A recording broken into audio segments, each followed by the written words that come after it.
Good evening. It's time again to go to the dip. Let's see.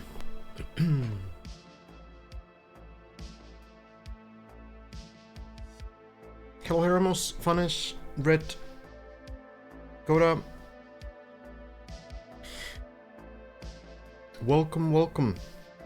Janik also is casting and uses a plugin to switch between players really fast. Yeah, but the problem is that I couldn't get it to work.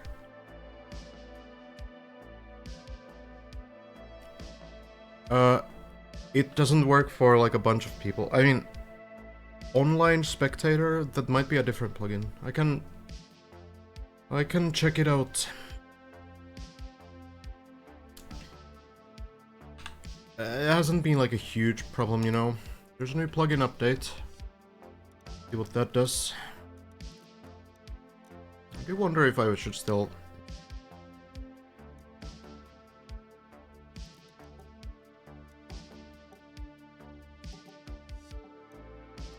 Shouldn't matter. Very low reflections? No. That's passable, I suppose.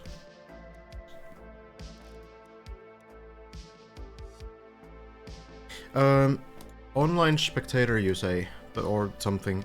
So the thing is that I did get a plugin, and I can show exactly why it works. RPG online spectator.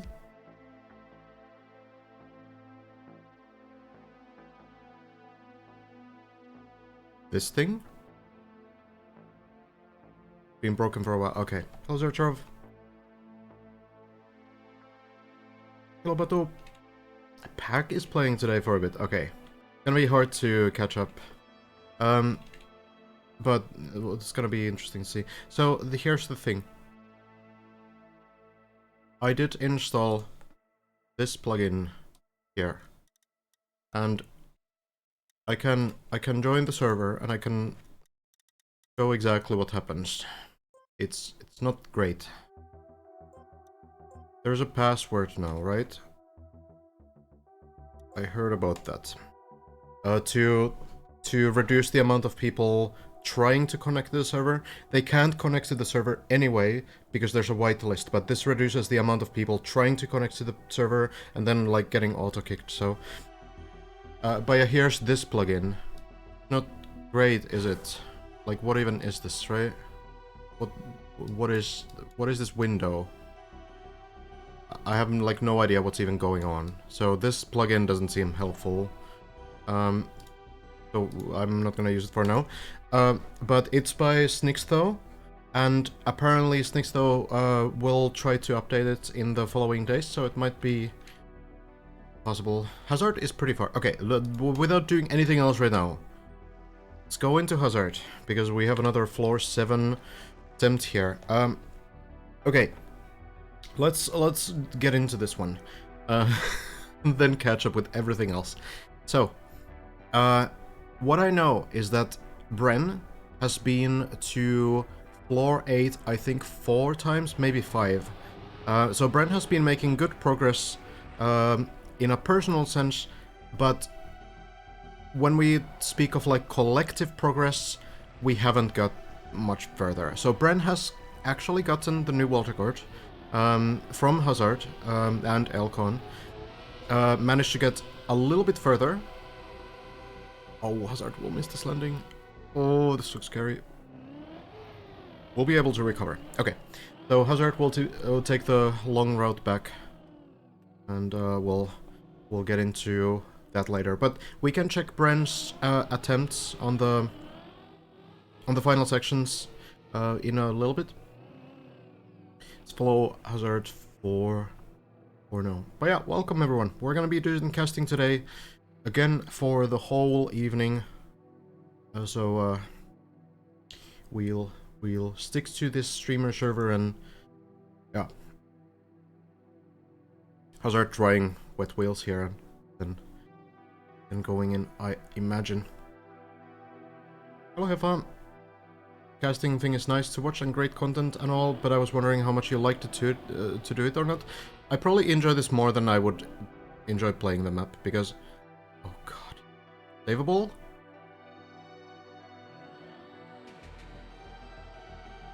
Okay, well, gives us time. That is so unlucky. Gives us time to get into this whole day. Yeah, I probably enjoyed more than I would playing, because I would be kind of bored getting stuck on the very early sections.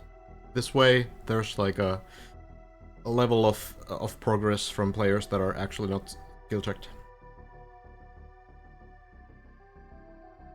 Kriv. Okay, well, KR note as well. So, well, that's gonna be the end of Hazard's run. We might, at this point, we could check in. Let me real quickly find Bren TM2, because Bren was live earlier, and I did see that Bren got into a few sections on floor 8. Let's check in on this. So here's Bren's best attempt, I believe. Found it very quickly, actually. So this happened not too long ago, a few hours ago, I think. So again, getting to floor 8 here, and this is the part where both Hazard and Elcon managed to still get into this quarter pipe. But not past this quarter pipe. And Bren also did fail this one time, this landing on the beam, but managed this nice setup of not starting from the bottom, but taking speed from here and then landing on the beam. It seemed to work, I think 3 or 4 times at least for Bren. So Bren making good progress with this. Then tight landing onto the bobsleigh, managed to get it here. We can kind of check how floor 8 looks. So this is still the very beginning of floor 8. Going through this passage here.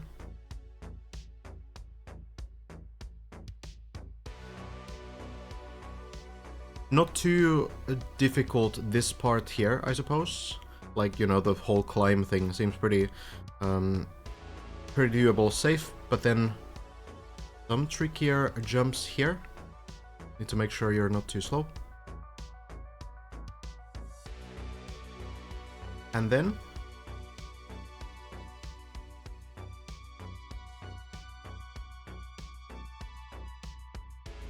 getting stuck between the ceiling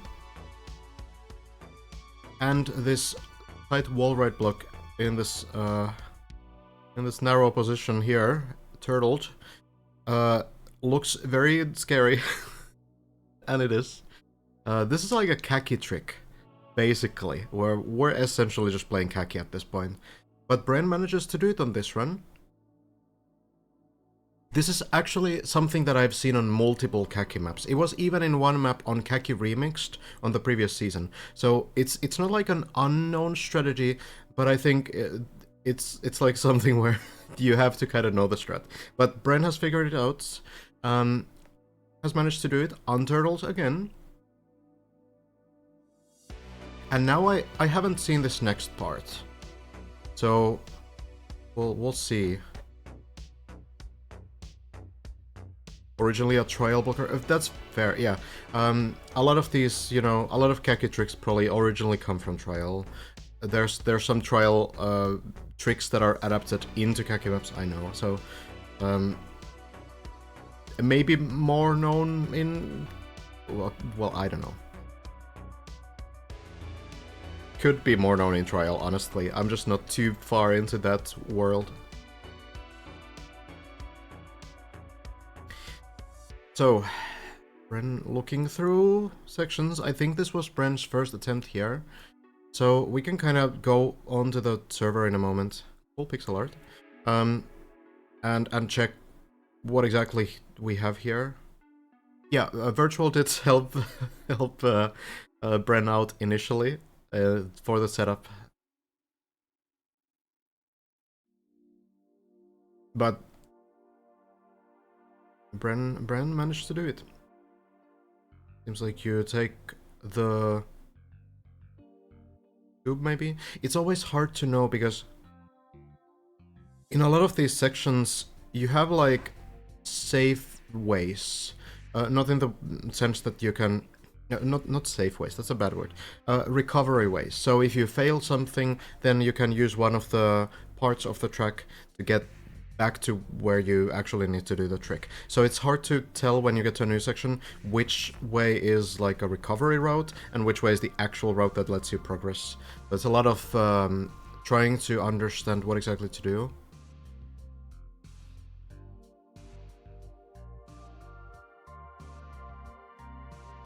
So Bren, looking around, we can probably speed this up.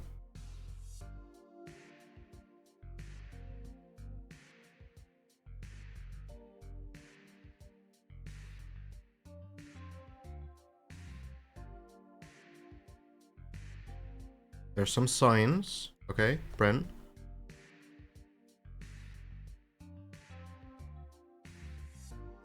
Taking speed. And lands it. That does seem to be the way. Seems like not the hardest part so far on this floor, but definitely failable, I would imagine. And then I guess we look through this next part again. Now this, a bit of a spoiler, this is apparently the part where we haven't really figured out what to do fully. Or at least there's no confirmation what to do. So there's a voice line. So, you know, seems like a jump over there.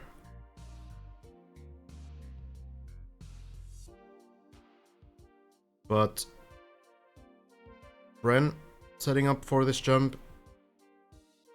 This is unfortunately where it ends. New personal best of 881 meters. But that's where it ends. And even though this platform, you can drop to an earlier section into the duck pool. Bren has a Trackmania moment here.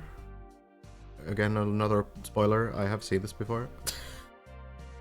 Apologies. But I'm not raising like false expectations here. There's not gonna be much more to see here. So here, Bren has wet wheels and yeah. That's how the run ends. So that is our current leading position right now. All the way back to the floor gang, and then you try again. Yeah, if you don't know, if you maybe don't play Trackmania or haven't played it too much, with wet wheels you can essentially just not brake. It's not possible. Is Hazard waiting for... I mean, pretty close actually. So you would need to somehow like sideways slow down or something. Hazard is not AFK because it just accelerated, so I suppose, you know, maybe... Where would he fall here? Potentially on this quarter pipe. Okay, well that's... something.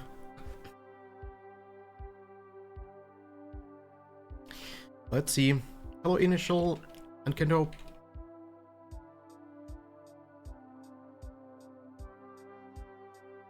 Sopa as well. Maybe Sopa was here already. I forgot. Let's see though.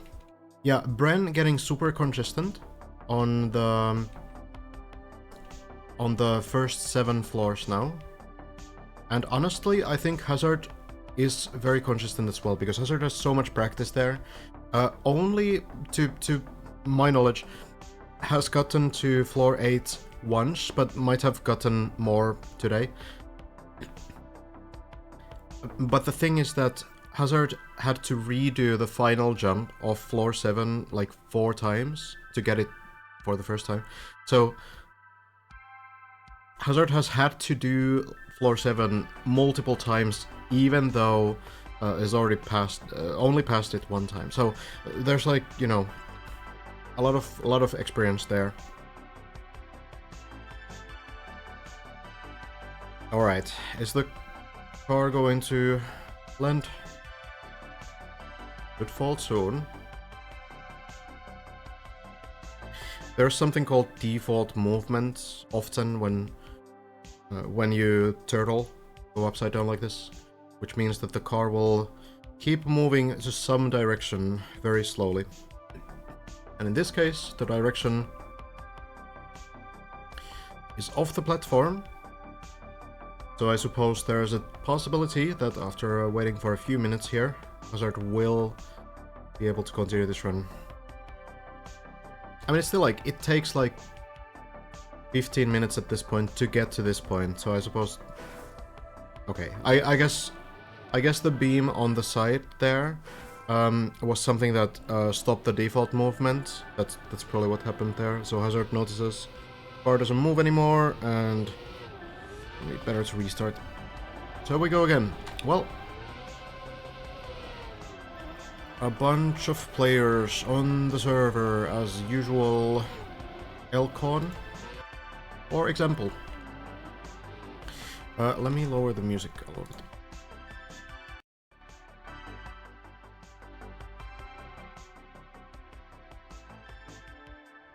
Alright.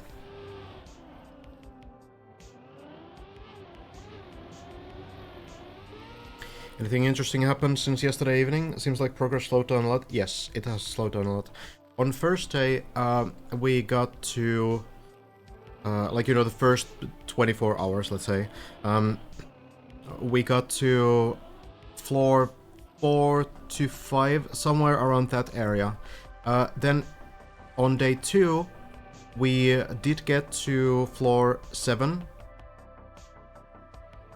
The very early parts. Day 3, we got halfway through floor 8. So now we're kind of like entering floor day 4, because you know, the map came out on Friday around this time, so a little bit later. So it's gonna be interesting to see if we even get like 1 floor a day at this point. It's definitely slowing down a lot.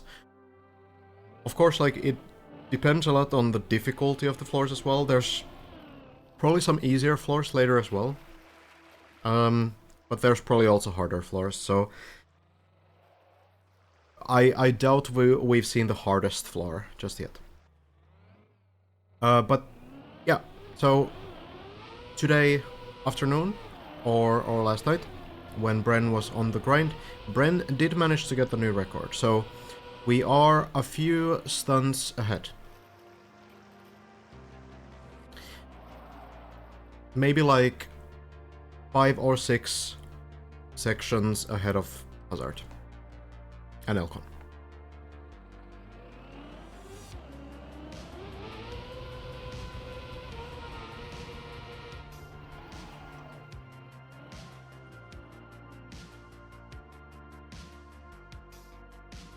We're gonna see what the next sections are. I do think the current top players here are very confident in turtling, which is definitely necessary for this new floor, it seems. Floor 8 seems to be all about turtle tricks. Couple pretty tricky ones, it seems. Well, at least there's 2 turtle sections, right? And the other one seems fairly difficult.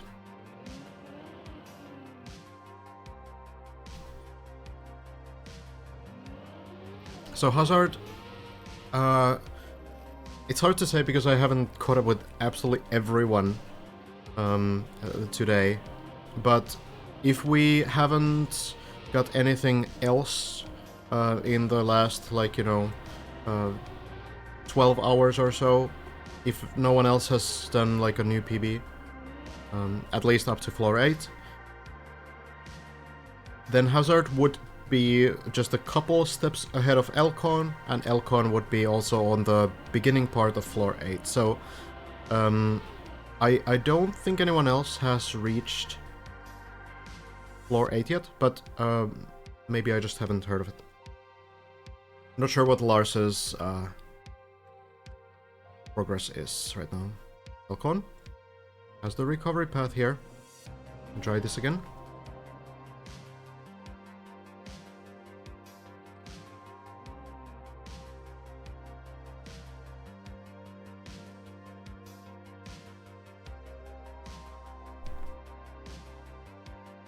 Yeah, it's we're gonna maybe see the importance of off days when we get to like the 1 week sort of grind, because it's very exhausting to start doing this for like 10 days plus without any breaks.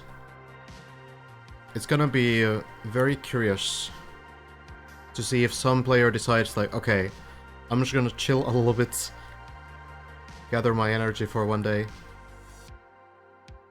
It really depends on how much progress is being made, because if someone, every single day, if there's one player who manages to get to the next floor or like a little bit ahead even, I feel like players will feel that they have to go for more.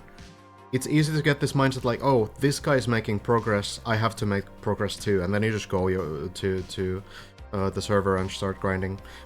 But if there's like a day when no one gets any progress done, then you might feel like, okay, it's maybe time to take a little bit of rest.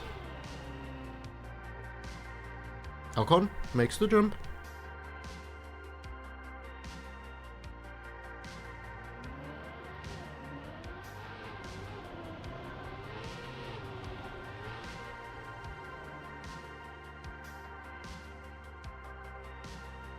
Yeah, we don't know anything about Scandier. That's the thing. I don't know if Scandier has been streaming at all. I don't know if Scandier has been posting any screenshots or anything. No clue. Looks good. It doesn't turtle. And yeah, like, the higher something is, the more time it gets, it takes to retry it, right? So here Elcon is spending 15.5 minutes to get to try the next trick 1 time, potentially. So it's brutal. Fortunately, in these areas, in this floor 7 and 8 area, it seems like there's a lot of recovery paths. It seems that there's more than in the lower floors, actually. You can save your run fairly well, and you don't need to drop more than 1 floor below, so that seems to be a pretty big deal here as well. Also increases the amount of practice you get on this area, so in some sense, it could be that this is pretty practicable.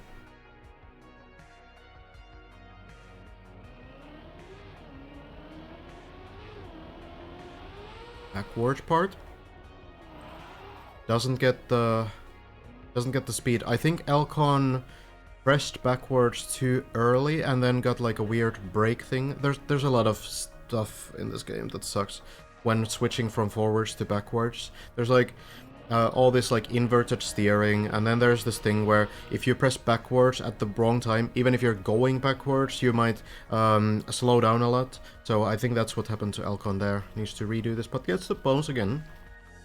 Well done. As it looks like it's going to last long, Hazard and Scadier are in the mud because of their LAN this weekend. Oh, they have that kind of a thing? They're not going to be able to play. I think, you know, it's still like 5-6 days to that, right? 5 days, I suppose. I think it might not matter too much. Well, unfortunately for Elcon, needs to redo this again.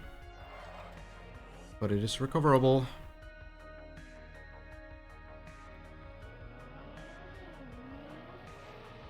I feel like if the progress really slows down, then having a couple days of not having to play this, that might even help you out, really. But it really remains to be seen. It's impossible to say, because maybe these guys, once they get to floor 9, maybe floor 9, 10, 11 will be just like done in 1 day. It's super hard to say how this is gonna go.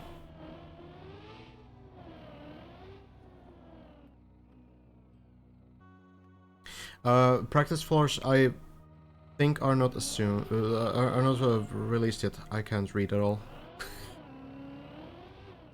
I can't speak and I can't read. I'm trying to do both at the same time and it's not working.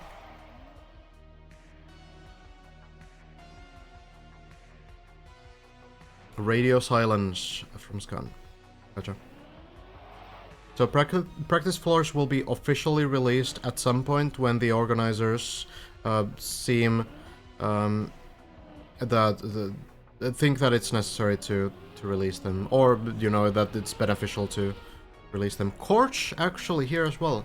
Corch, I don't know if that's a personal best because oh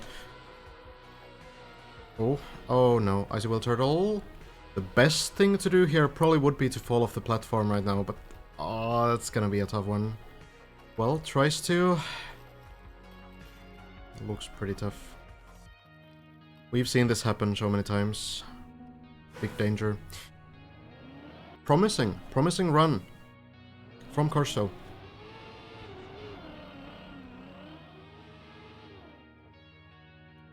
But yeah, so there's no like release schedule for the practice floors. They will be released like one by one eventually.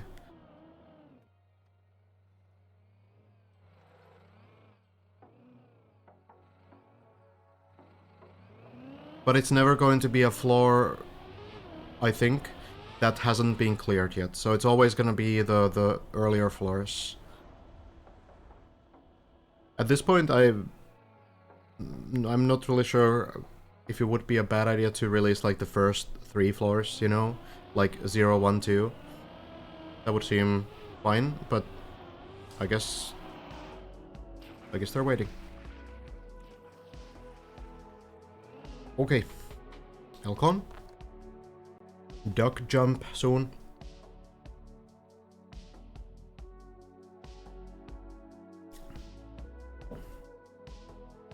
Oh, Bren changed his mind. 1 to 1.5 weeks for completion. Yeah. My most recent guess was that it would be more than 10 days. So Bren may be slightly more optimistic, but yeah, it's hard to say. Reminder, we're not even halfway through, and this is day 4. So remains to be seen. Elcon, duck jump, works out.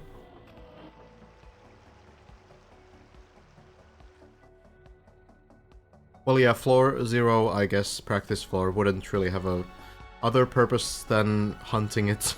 That's true.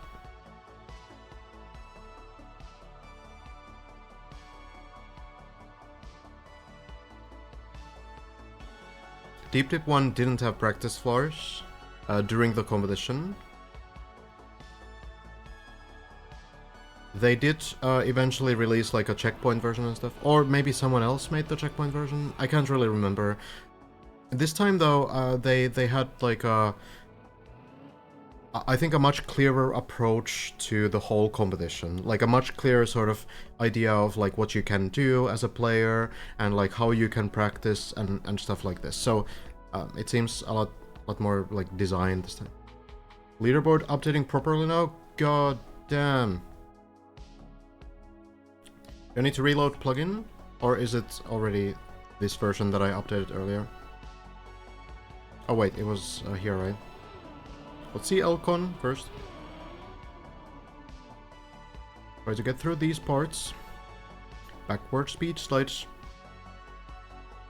Oh, the minimap is correct. Oh. Fantastic.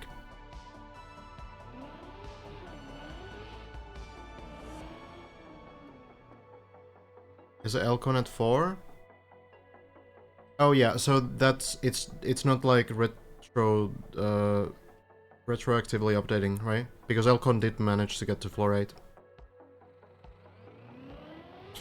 Ice jump into the water. Let's see if Elcon is still going for the mega YOLO strat, just full speeding through this, which just doesn't seem to be a good strategy. Oh, maybe not. Oh, okay. Elcon is doing the slow strategy. Alright, okay.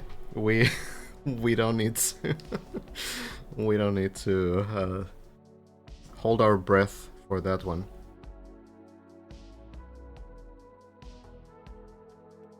Gotcha, Zertor. That's awesome. Well done.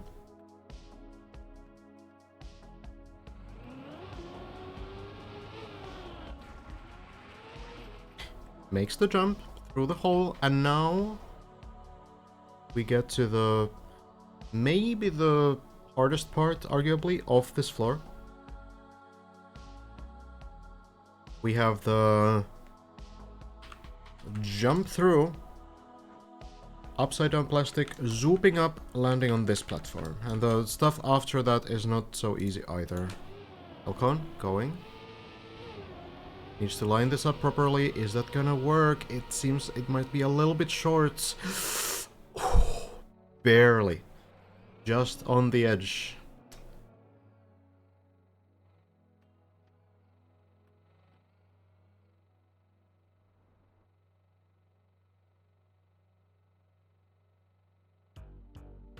Next section, not much easier. Elcon lines it up.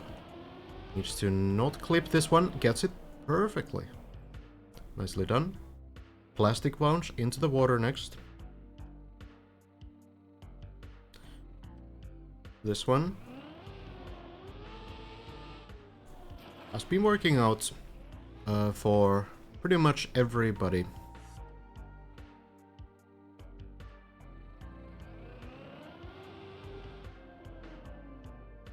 Then going in onto the beam part. A couple jumps remain on this level, and then Elcon can get another attempt at... That's this floor 8 beginning.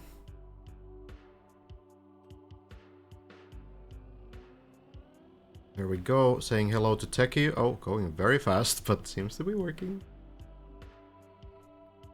And then the ice turbo tunnel needs to turn sideways here and hope to not get pushed by the turbos. Okay, Elcon going for an ice slide strategy.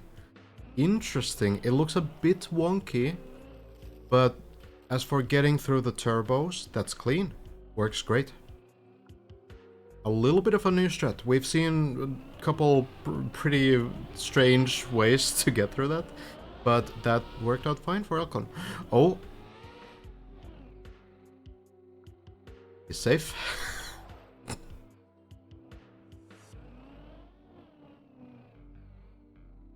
Alright.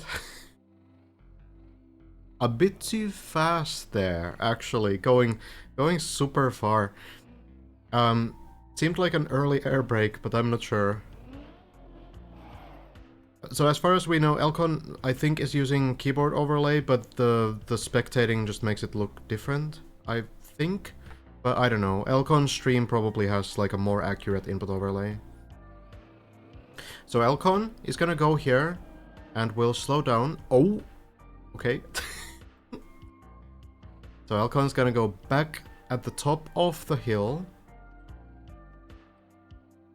And then try to take maximum speed here. Going in. Is it gonna work? It will barely work, and Elcon is on floor 8. One of the handful of runs that have made it to this point. 43.3%. 834 meters. Floor 8 by Dundee, called the Koopa Troopa, which we understand now is maybe a reference to turtling.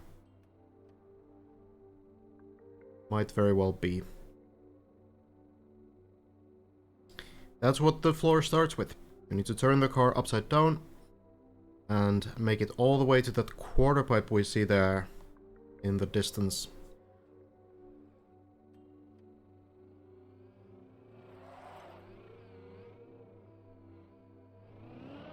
Floor 9 could happen tonight. Possible.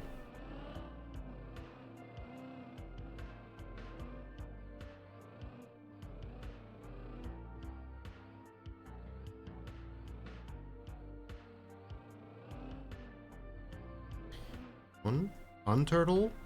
Works great. And now, this is where Elcon last failed, and we don't talk about how it happened.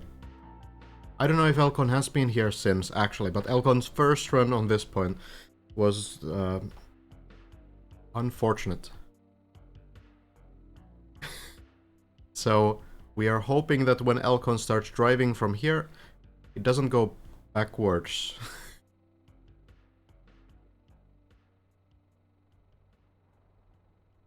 You have to go up the quarter pipe.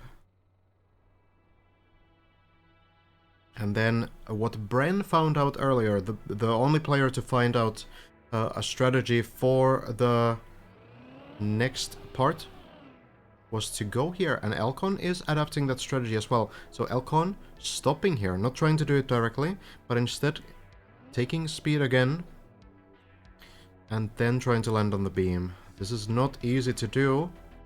Lining it up. Wonder if we can get the, better camera for this. Still going. Fine. So much for the better camera. Oh. This reminds me of like an amusement park attraction where it kind of starts swinging slowly and then it goes further and further. Okay, do we have enough speed yet? Viking ship, yes.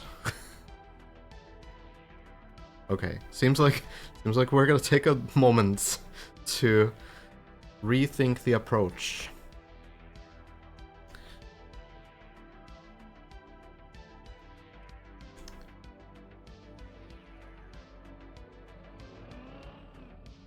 Okay. One more. This... Oh, drifts a bit. Is he comfortable? He is comfortable. And it will land. Just barely will land. The patience paying off for Elcon. And now... on the next part. Let me get a new camera. Here. On the next part. You have to go forward and chain the next jump onto the bobsleigh. Now it's kind of... yeah, Elcon is going already. That's why I don't want to show it. Jumping here, jumping onto the bobsleigh, manages to do it and doesn't go too far. The clip there actually crucially helping Elcon, because we've seen Bren fall into this hole before. So this is now the top 2 run that we've seen. The next part, what Bren did was jumping up here, and then going through whole sort of circle here, going here, and then getting onto the next turtle trick, which starts here. So, we'll see. Elcon might go for the same strategy. I do wonder if it's maybe possible to skip all of that and somehow land directly here. But, you know, seems risky at best. Elcon does go for the safer way, at the very least.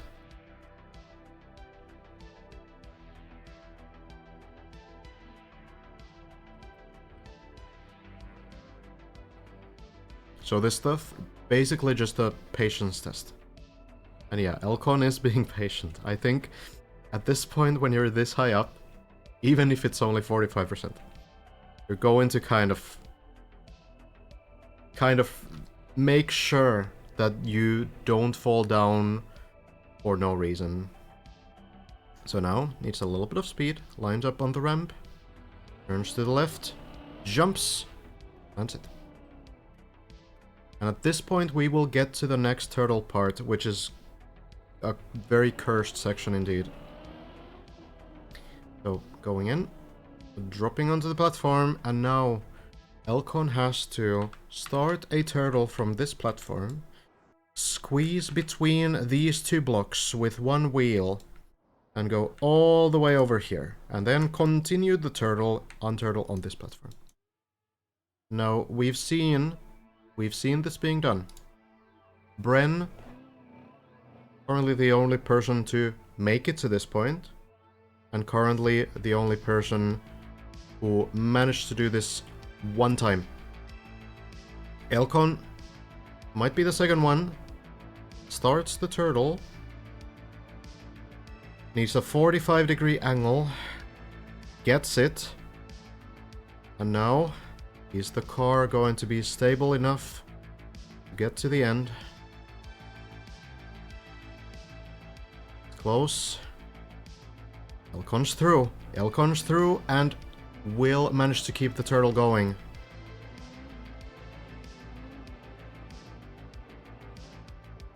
Unturtle on the platform works great. And Elcon is safe for a bit longer. Now, this next jump here, going back this way, landing over here, that is the last thing that anyone on this map has done. That is what Brent's run managed to do, but the next jump failed. So we are close to a new world record here. Elcon actually, hold on. Elcon is not going there. Has some other idea. Or maybe just looking through options. There is a path there. I was kind of wondering if this could be a recovery path if you fail something a bit later, but maybe there's something new. I mean, at this point, we're just assuming where the route goes, right? There are some indicators that you should go to the other part, though. For example, there's a voice line here. So there's something here, it seems. But Elcon maybe has some idea.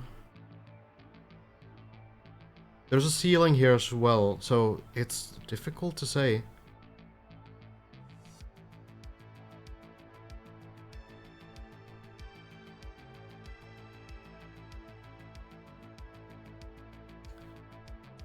I'm gonna wait for Elcon to figure it out. Currently, this is where we are. Elcon right there.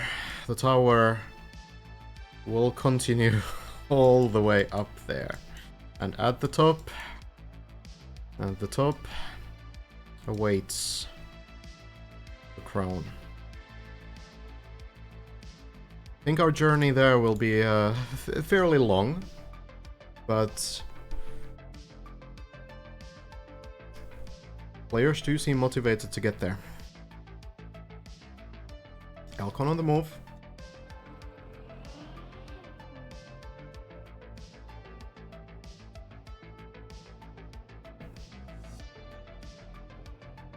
Decides to go back. Maybe comes to the same conclusion as Bren, and let's see what Elcon decides to do now. Seems to be taking a lot of speed. Going to be the same jump as what Bren did.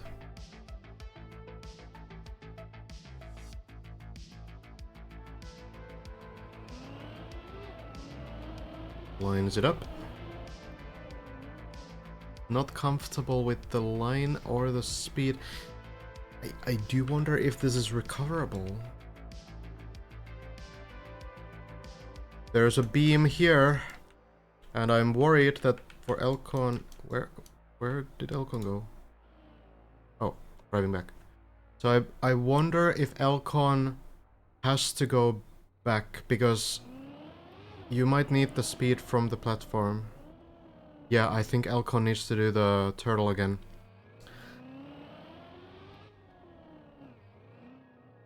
Oh, don't... Oh, well, I mean, you will want to turtle anyway, so I suppose that saves a little bit of time. See, Elcon needs to do this trick again. Gonna work. Bar is moving.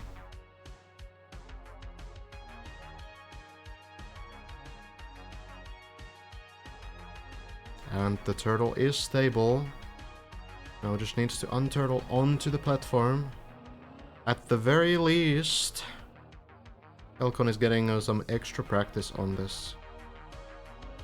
And will manage to get onto the platform. So now just has to do the whole thing again without slowing down.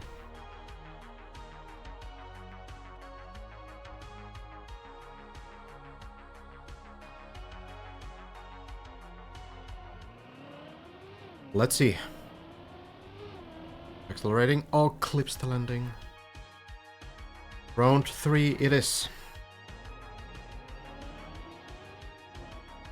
Not the landing, but the edge.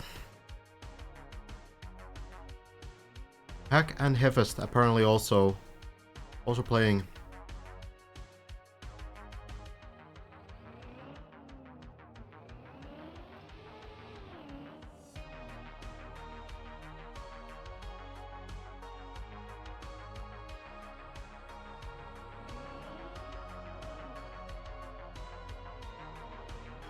Third time.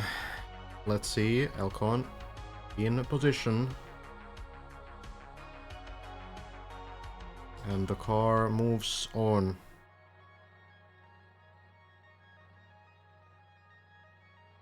Like Elcon has survived once more.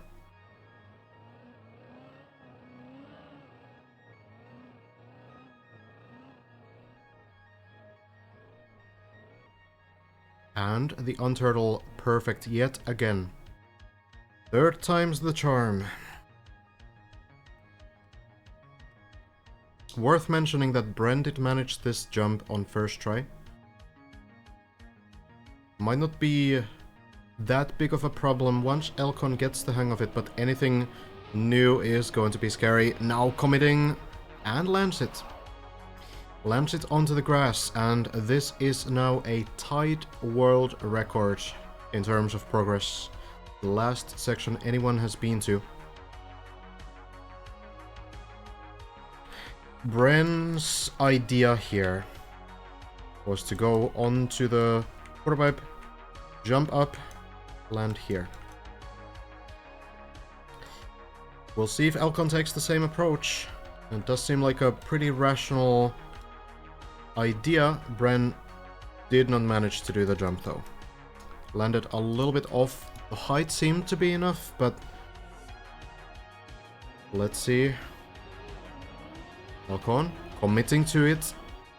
Is it going to work? It's a turtle. Savable. It should be savable. It's a stable turtle. Elcon just needs to line it up against the wall. And we have our new world record. Elcon has done it. We are through. Now, what are we dealing with? There seems to be a small ramp over here. And a cat. We also do have a reset and a turbo. It might be that we're looking towards a long jump. Maybe even all the way here?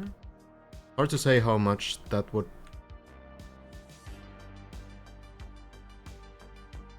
how much height that would give. But we'll see. We'll see. Elcon maybe has something in mind already.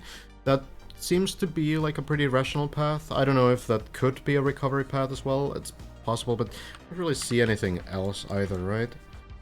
Maybe there's something here, but everything's so dark that I can't tell any block apart. So... maybe there's something else. Does seem like there's a recovery path to this part, so that would maybe tell something as well. If anyone finds that cat emote, we can add it. I don't know which one that is. For all we know, it could be the Mapper's cat. Possible. Doondy's cat, maybe.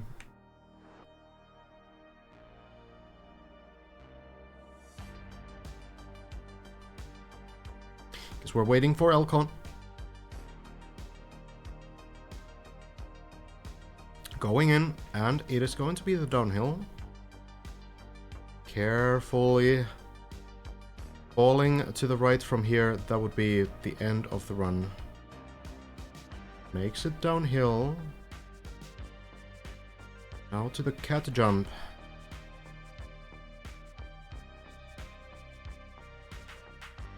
We have the duck jump, now we have a cat jump. Seems to be having some idea. Lines up for full speed. Elcon can't see the cat. Oh, that's unfortunate. But sees the jump at least. Lines it up and goes towards the reset. Lands it as well. We have reached... once Elcon goes up this ramp, we have reached 900 meters. Still not very close to floor 5 if the world record is still up to date though. It's still only halfway through, well maybe 2/3 through the floor. But we shall see. Seems like we go all the way here, maybe following the beams. Kind of difficult to tell exactly. But doesn't seem like there's any other way to... Well, hold on. Hold on, actually, there is a turtle setup here. It might be another turtle part, because you have these ramps here that seem to be designed to flip you over. Yeah. So you probably need to turtle up here, turtle onto the beam, and then... Well, we'll see, I suppose. Go all the way over on the beam. Oh, Elcon's already going. Elcon's testing the waters. It does kind of look like it's gonna be a turtle part, though. There's probably an unturtle here somewhere.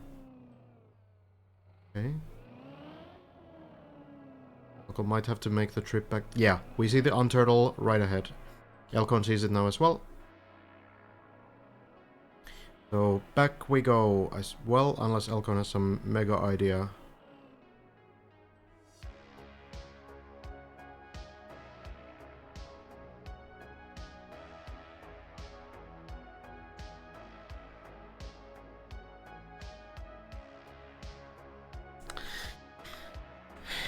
It seems that we're gonna go back. I don't think there's any way to go over this kind of a border. That's pretty high. It's half a tick in the editor. Don't think there's any way to do it. So yeah, you have to go and do the turtle setup, go up the ramp. That's already a bit of a choke point, by the way. And then going all the way on the beam, on these narrow sections, avoiding the fall. And...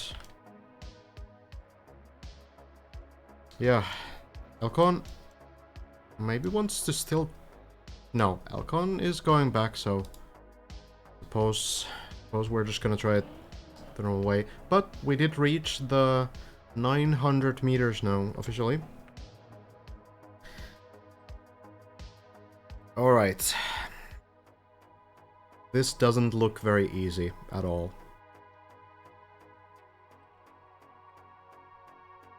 Elcon says, nah.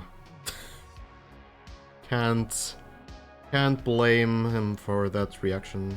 But, goes up the ramp. We have started the journey. Needs to take it slow and easy.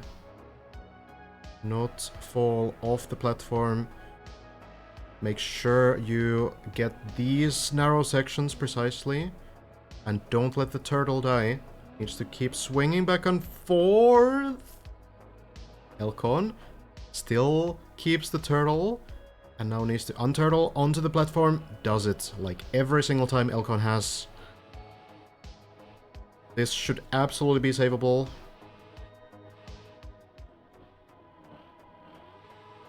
Going back. And he's up. We have gotten to yet another part here. Elcon improving the record by a lot. Seems like we might drive the right way, the way Nadio intended for a little bit. I mean, I don't know, but looks like there might be something about the quarter pipe. Maybe going on the quarter pipe, then going back here and jumping from this platform somewhere. I guess here. And then up to the ducks. That seems to be that it could be the next section.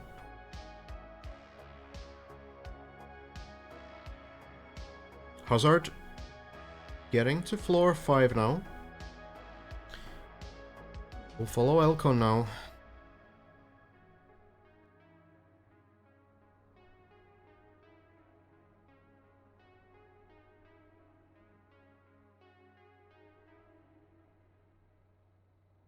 We do have a lot of trial RPG players on the server, honestly. In the you know, top bunch of players right now. Hazard, Skandir, Bren, you know, all of these guys are completely fine with these kinds of techniques. So I doubt they will have like a problem with the mechanic, but of course these are not the easiest possible turtle sections that you can build. So still failable no matter how good you are at the game.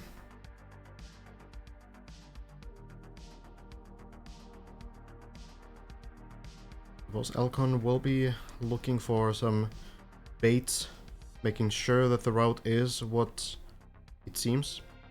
But I do think it's gonna be the jumps to the ducks somehow.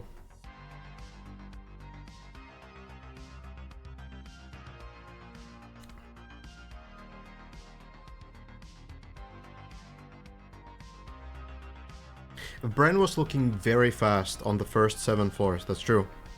And Bren was really consistent on getting onto floor 7 too. So I don't know if Bren was getting it under 9 minutes. I think the best I saw was Bren getting through floor 7 in like 13, 14 minutes, 15 minutes. But still, like, it's very impressive to see Bren's pace, for sure.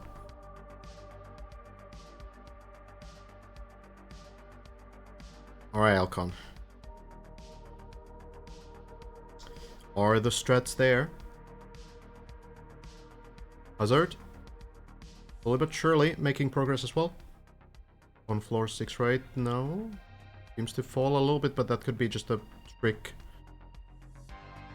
Always hard to say, because the floors kind of go up and down.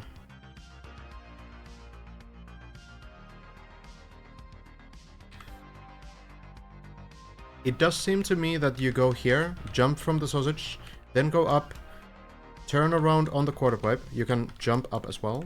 Land, go here, and then make this jump here.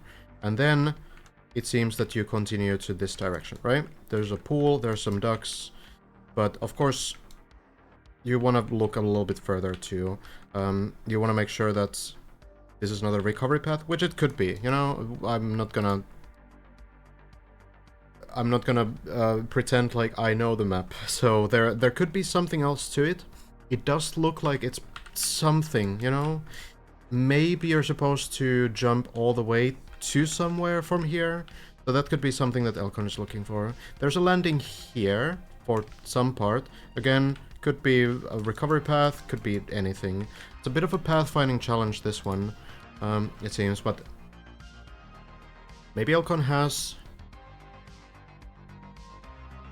some idea. Going on the sausage block, landing on the ramp, the quarter pipe jump, turns, looking very clean right now, and then lands the next jump, jumps to the right, barely makes the landing. So that's something that I didn't notice. 3 wheels on the platform, this should be recoverable.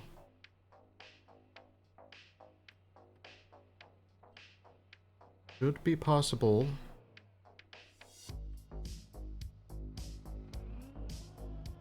Oh, 2 wheels? Well, we'll see.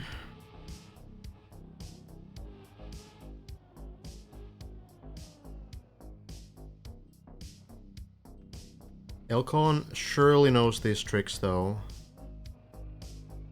And there was a pool just below. Okay, Elcon gets it. No worries. Yeah, there was a pool below as well. So if you fail that jump, it's not going to be super punishing. But Elcon manages to do it, finds the way. And oh god, what is this? What kind of a section is this? Huh? This is just unethical. Slow and easy. Carefully up the hill, and Elcon is through. No hesitation. There is then a turbo. Seems like you might need to back into it, maybe. Elcon, yeah, might need the turbo here, potentially. Close to 50%. So, decides to go for the speed here. Goes down a bit, makes it up. Floor 9 has been reached. Rioter Strawberry Cheesecake. So, that is the end of floor 8. Well done by Elcon. What an achievement. Getting really most of floor 8 on that run there. In hindsight, floor 8 doesn't seem to have too many tricks, too many like different sections, but the sections are pretty long and they seem pretty difficult, so... But yeah, Elcon, apart from the first trick, hadn't seen anything on this previous floor, so yeah, more or less one-shotting the big parts of that floor, for sure. Very well done. Rioter floor next. Now, I know that Rioter likes transitional stuff. Played quite a few Rioter maps in my time, and we have the mapper here as well. Getting to see the floor that you made now.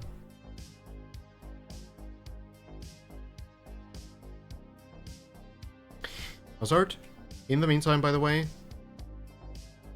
doing, I think the quarter pipe, I think might have failed it, I'm not sure. We can quickly check in with Hazard and see what's going on there. Yeah, failed the quarter pipe jump. How did I guess that? God damn.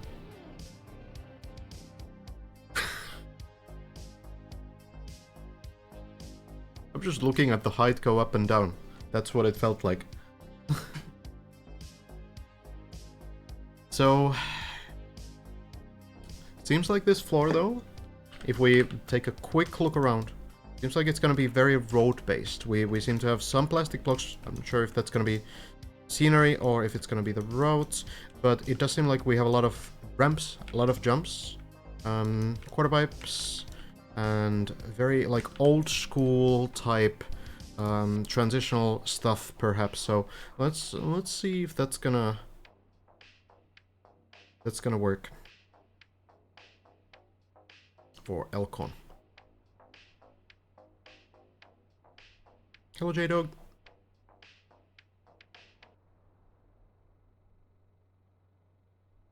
At this point, Elcon is probably just gonna make sure that there's as much progress as possible.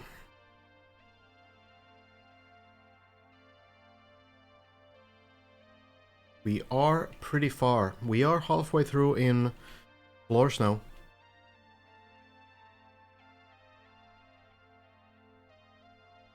So, there's gonna be a lot less chances to practice this kind of stuff. You need to do all the turtle stuff again to get to try out these jumps, so I don't want to waste the opportunity.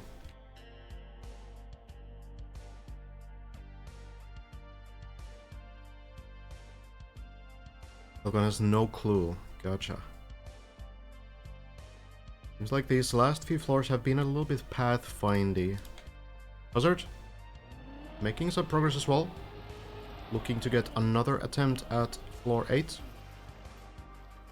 We're gonna keep an eye on Elcon still primarily, but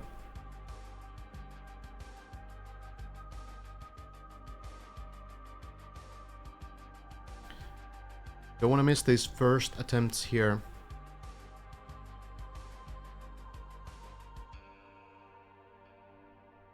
Everybody else on the server still below floor 4 at the moment. Seems like nothing has really changed. We're on day 4 right now. By the way, Hazard lands the quarter pipe jump. Just trust me, bro.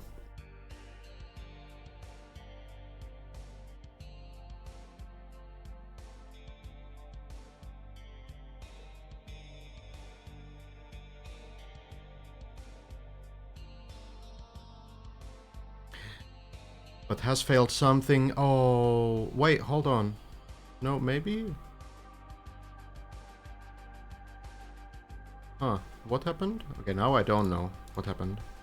Okay, it seems like Hazard... I think Hazard failed the next part and fell somewhere here. It seems recoverable still.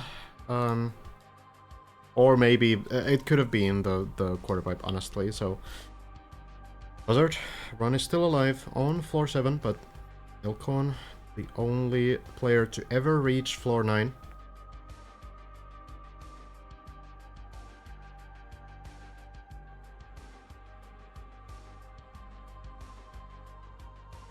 Okay.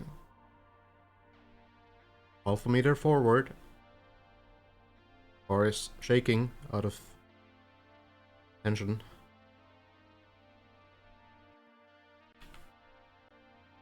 Oh, Elcon's going.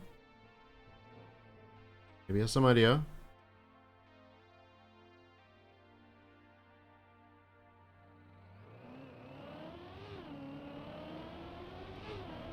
Jumps up onto this platform. And this is where we stay for now. One jump more. 900, 500, 900, 500, 400 meters. Guys, that's a number.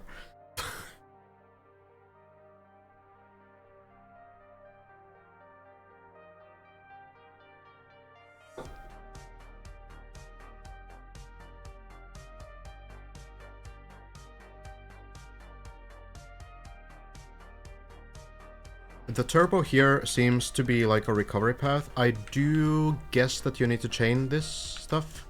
So I'm going to assume that Elcon needs to go back here, taking the turbo back to the previous part.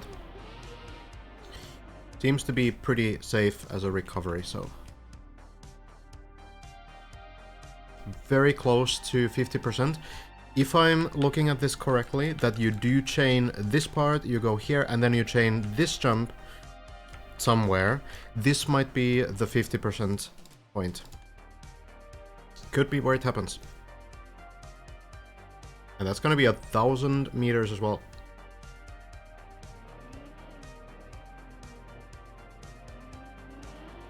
Taking speed now. A little bit less this time. Wants to get a cleaner landing. Commits to the jump, but it's not enough. It doesn't seem like it quite was going to work, and of course misses every other landing after that. A huge, huge run from Elcon, though. That is extremely impressive. Getting all the way up to Strawberry Shortcake. Right here. But this is where it will end. Could there be something else instead? Maybe it's not gonna be here at all. Maybe, obviously you seem to not have enough speed to land here. You might need to go over here. You might need to go then over here. There could be a possibility of also jumping from here to the left, avoiding this block here, landing all the way here, and then jumping up there. So it seems like there's maybe a couple paths to this platform. That could be something, but it's difficult to tell. It's not so obvious. It's a lot of pathfinding, and it's a lot of not the most obvious pathfinding either. There's like always multiple options that you have. It's not that the path alone is hard to find, it's that you have so many options, and on a normal experience, on a RPG map, you would just respawn and try again, right? If you get it wrong, but not so simple here. That one respawn cost Elcon 1 hour. Of course, can get back to these sections much faster now that everything's one step closer to being in muscle memory. But we might have another name trying to get to that part too. Hazard has also adopted the strategy from Bren and Elcon. Going up the hill, taking speed, jumping up, And it's a little short. Is Hazard gonna land this on the platform? It's looking like a dead turtle. Hazard immediately restarts as well. Not quite enough speed. Hopefully learned something from the setup there. It looks so simple, just driving forward, but I think there's something you need to think about when it comes to gears, when it comes to all this stuff, so... Tough times. Well, now we have a little bit of time to calm down. Elcon indeed. Going quite far above Bren's best attempt. So, just a small recap of this entire tower here. We have now gotten up to these red plastic blocks over here. Bren managed to do this jump on floor 8, landing over here, but did not manage to do this next quarter pipe jump. Elcon did. Then you go down here. Then there's this guy. You're gonna drive here, jump all the way up to the reset, turtle again. There's these ramps on the side. You will turtle and go up the ramp, go onto the beam. Here on these narrow sections, all the way here, and unturtle on this platform. Go over here, jump down to the ramp, go up, jump down to the quarter pipe, take some speed, land here, and jump all the way to the right, landing on this platform. And then you go up this narrow ramp, and take some speed, go up, and enter floor 9. Elcon did all of that. But that's where the run ends. That is how far we have now gone. Not quite 8,000 meters just yet, but we're close. Closer than ever. Giuliano not getting this tricky third wall right. We've seen people fail this time and time again.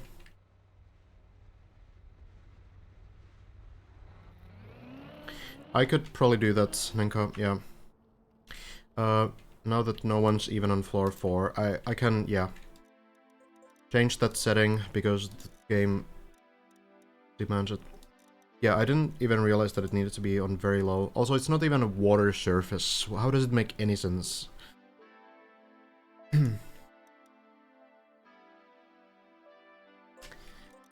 Let's rejoin. Could be better.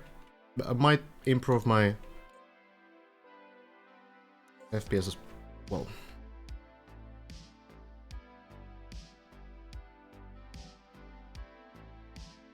Might need to use the booster momentum to jump all the way to the left of the hole and then make the big gap into the next ramp. Oh, maybe.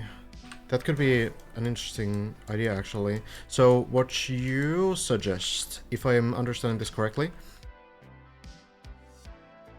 where are we? So you go from here, and this turbo you think is part of the trick. So you take the turbo, jump over the penalty grass, and then you go over here, jump all the way over this gap. Oh, I think you're right. I think you need to land on this block. Oh, I think you have it. The question is, like, is it actually enough speed to get from this turbo to jump all the way here without getting, like, the penalty grass? That's the question. But that makes so much sense. Like, if this jump reaches somewhere, like, if you can somehow, let's, okay, maybe it's not even the turbo. Maybe you just go around and take speed, and then you jump. There's a tree here as well. Like, that could be an interesting idea, though.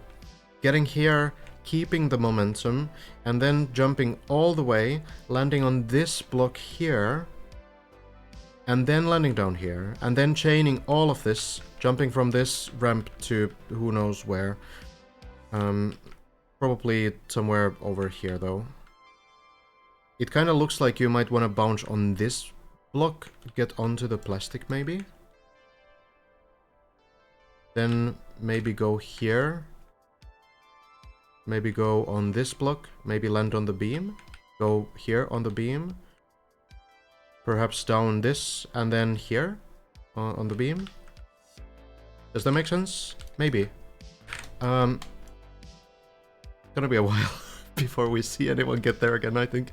So we need to wait. But that kind of makes sense, yeah?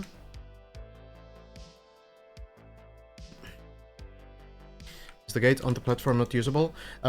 Two reasons why it's not. One, it's a reverse turbo, and actually, when you're in the air, turbos don't affect you at all. So you would need to like perfectly land for the turbo to do anything anyway. So you can, like, technically it's possible to jump through this without the turbo affecting you, but that doesn't seem to help you either. So there's a lot. There's a lot. I really like this idea though.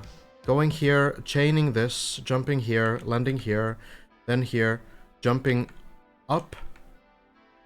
You could... Oh, you know what? You might want to land on the turbo here, and then chain...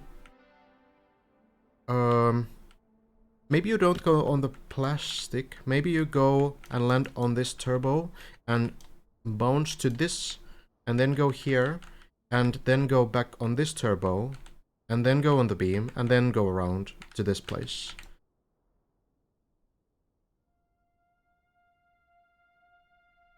Hard to say. It's all just speculation because, like, kind of like guessing how the physics will work there is just, it's a lot.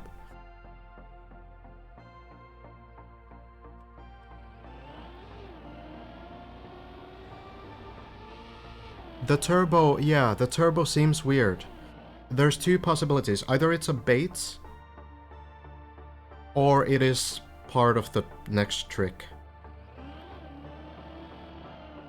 Yeah, we're talking about the one before floor 9. So the one that's like still on the very final blocks on floor 8. That doesn't seem to make a lot of sense because it's not required, you know? Oh, the mapper here. Well, technically. Who placed the turbo there? Was it floor 8 mapper or was it floor 9 mapper? That's the question, right? Who placed this here? That could be the tell. Because you go up here and then Elcon just drove up the hill, right? Just driving up here. So you don't need the turbo at all. This turbo doesn't have like a necessary purpose unless you have to use it to get speed to somehow chain this next part. Solving road takes mapping semantics. Yeah, you need to know who placed the block. It's a pretty turbo. Look, if it didn't have like a mapping purpose, there's no way these mappers wouldn't be like kind enough to not turn the turbo the other way so that it wouldn't be like a trap, right? They would turn it towards the wall so that you could get trapped there and your run would be over. That would 100% be it if it was for scenery. You need to think like a mapper, you know? I know this. I've built khaki maps for every single season. I would always put the turbo the other way around, alright?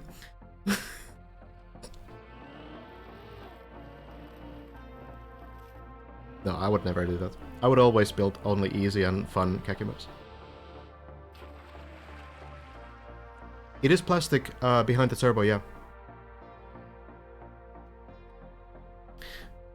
Very interesting. I guess we'll wait.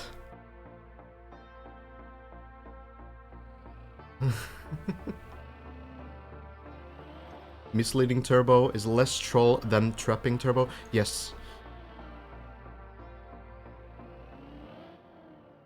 Well, I don't know. I mean, in some ways, I suppose. Who knows? It could be the greatest bait. There's nothing like it on the rest of the map. Could just be a bait, I suppose. We're just new mapping team. Uh-huh.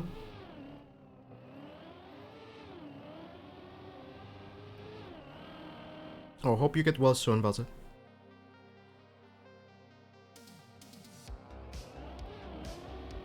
It's a classic narrative principle called Chekhov's Turbo.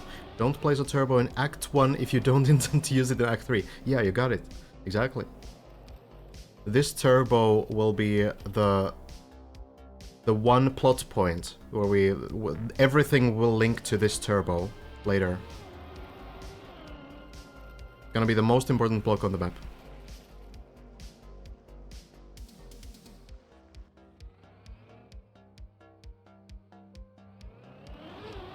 Imo, going for the double turbo.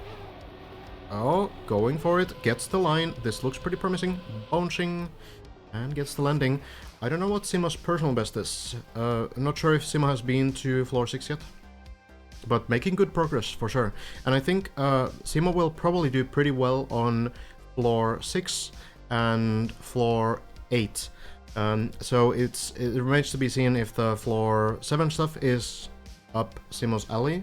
But I think the sort of like very traditional trial-y stuff on floor 7 or floor 6 will maybe be something in Simo's comfort zone.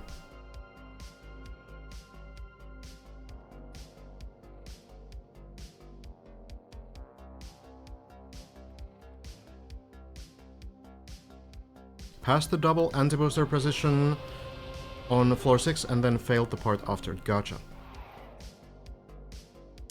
This turbo gives the perfect nose boost setup to the top of the tower. Gotcha. There we have it. It's from the floor 9 mapper.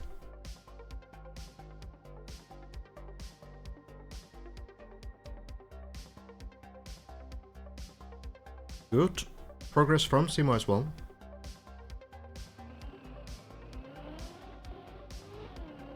Landing on the grass here. Does it very nicely. Now for the final jump off the floor. Lines it up, just needs enough speed. Has done it before. Looking good. And Simo makes it.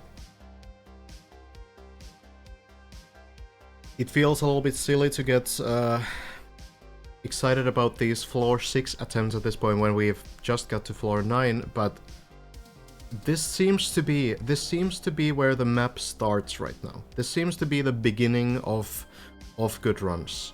A lot of players are getting into this point, and these runs can get pretty far. Of course, Simo hasn't been to floor 7 yet, so probably needs to kind of discover the tricks on these sections, but as the progress slows down,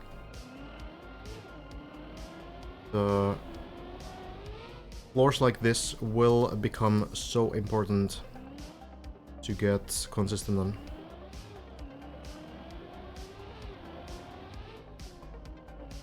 Makes the landings. Seems to have a setup here, specific point to start accelerating. Simo is super methodical with these setups. Makes the landing and manages to stay on the beam. Lines it up again. And makes it. So now Simo close to a personal best.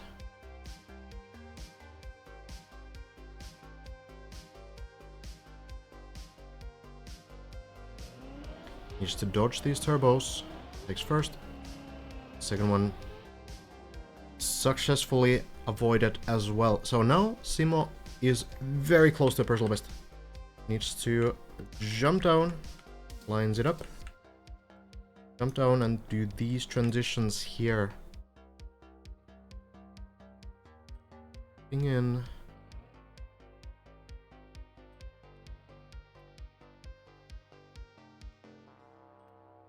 Failed the drop down earlier. Right, so this is like equal to personal best. To get some speed here and get a very clean transition, avoiding the poles. The very speed checked section.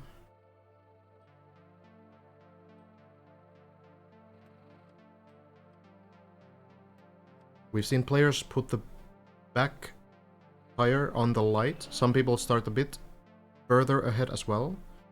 Simo still, I guess, just testing the waters. Goes now. And commits. The first landing works. Commits to the second one. Looks pretty good. Simo will get a new personal best. And now we are on the next part where a lot of runs have failed. We've seen many turtles on top of the ice. Going over here, flipping the car and bouncing up onto the ice. So, see if Simo can get it. Lining it up.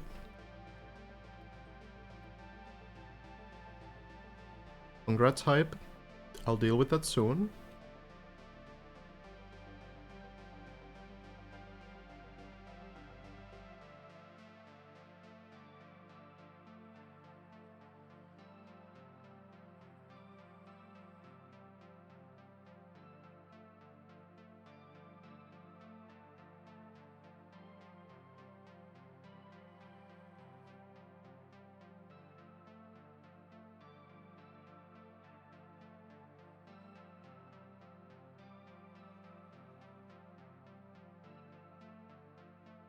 The good part about this section here is that you can kind of do this one jump at a time.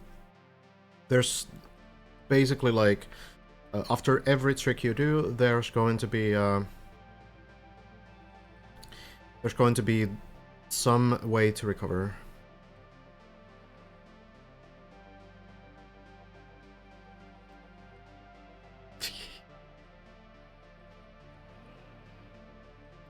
Good, Hype. It's good.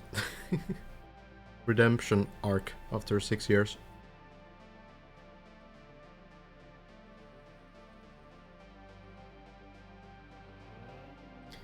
Simo seems to really want to test these lines first before committing.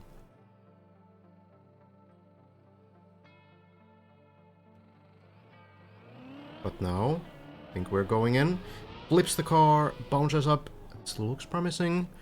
And Simo will land. 666 meters. Somewhere around 34% into the map height. 1/3 completed.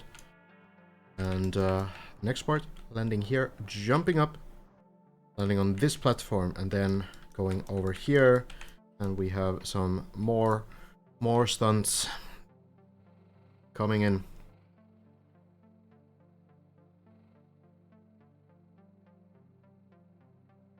Once again, Simo lining it up.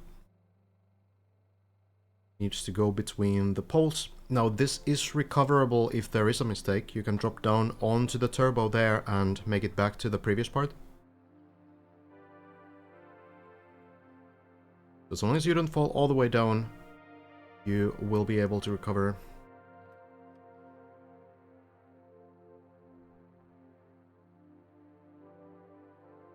Simo for sure has seen some other people do these kinds of sections as well, or is maybe looking at those right now to be sure that there's some idea of what's supposed to happen. I think Simo has been watching some VODs. Of course, there's some players who want to discover things on their own as well, but I think I did hear Simo checking out some new sections by others, which can of course be one of the best ways to learn them, to have some idea of what you want to actually try to do.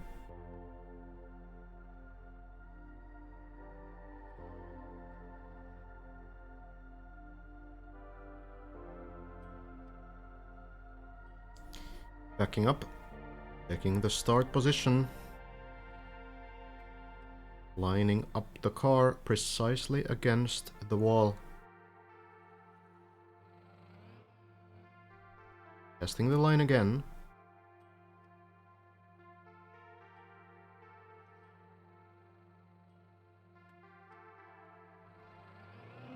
And we seem to be going. Looks like a good line. Simo makes the jump.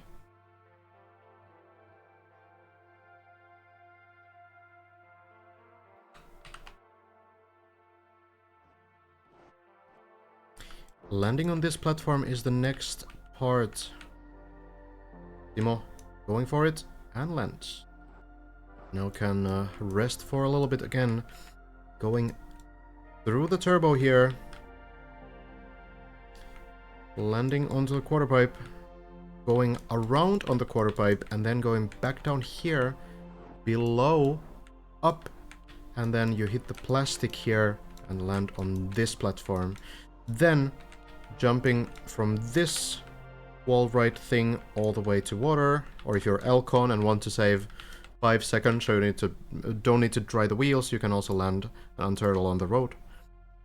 But the water seems to be a little bit safer.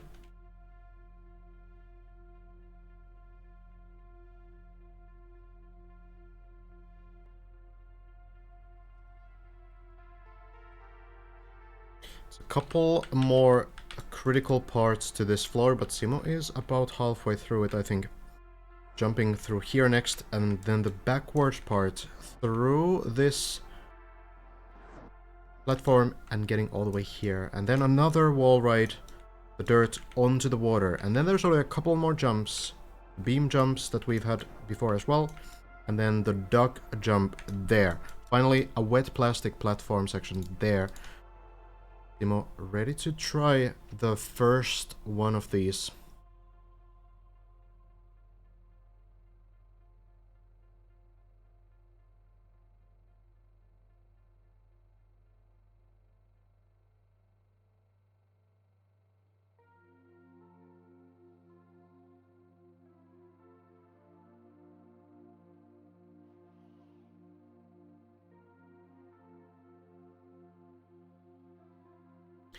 Virtual near his PB, floor 6. Is that what you mean? Virtual is not on server.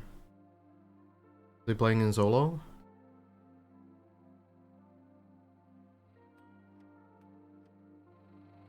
Timo, ready to go. Turns around, doesn't seem to work out, but this is recoverable. Can go and turn around and then jump below.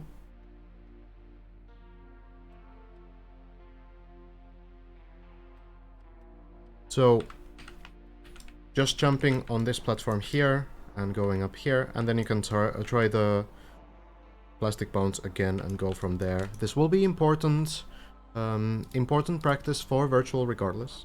Not virtual, the Simo, regardless, of course. So, it might not be the worst case scenario. Would be great if Simo can get back up here again, of course. Had massive FPS issues earlier, gotcha. That makes sense. Might be some other players that are struggling with that as well.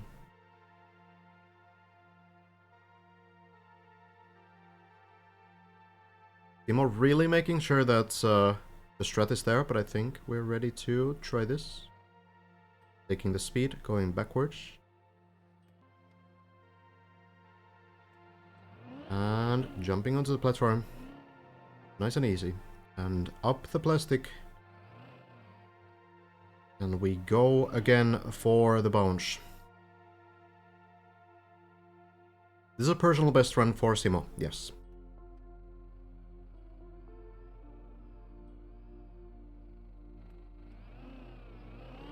Going again. Much faster this time. Looks like a good bounce. And it will land. No turtle. Save the turtles for floor 8.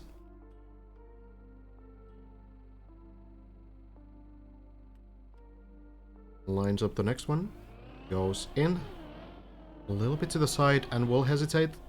Releasing a little bit, but it's plenty of speed still. Not really hesitating as much as just correcting the line. Well done by Simo.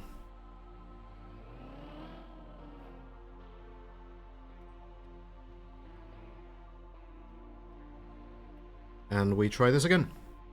Important for Simo to get to try those sections for the second time here.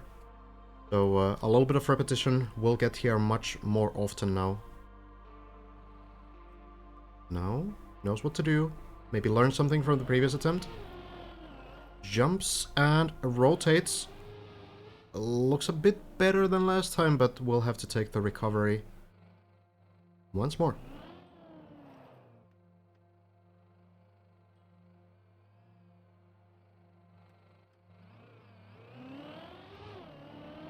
Here we go. Bouncing once again, and manages to do it. 3 out of 3.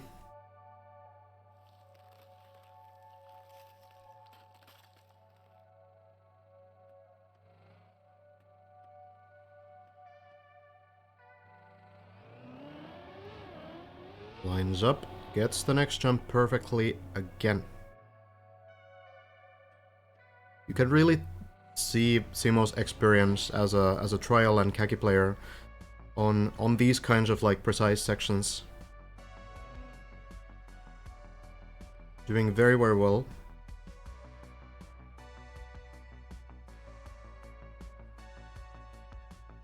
But this quarter pipe, that is what is not working so far.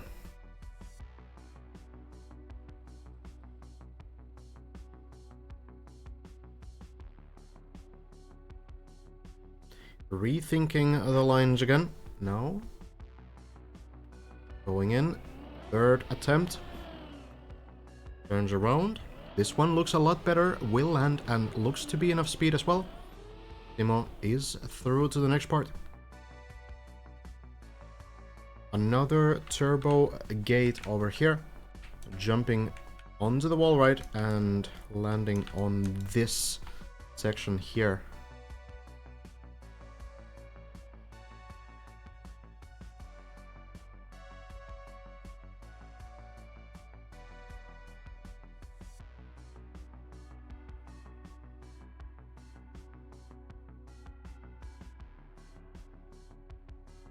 A lot of notable players starting the grind today, actually.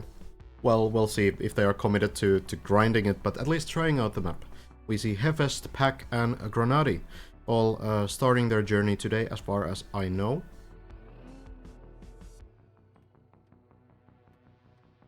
Might be some others too. Hello, Sky.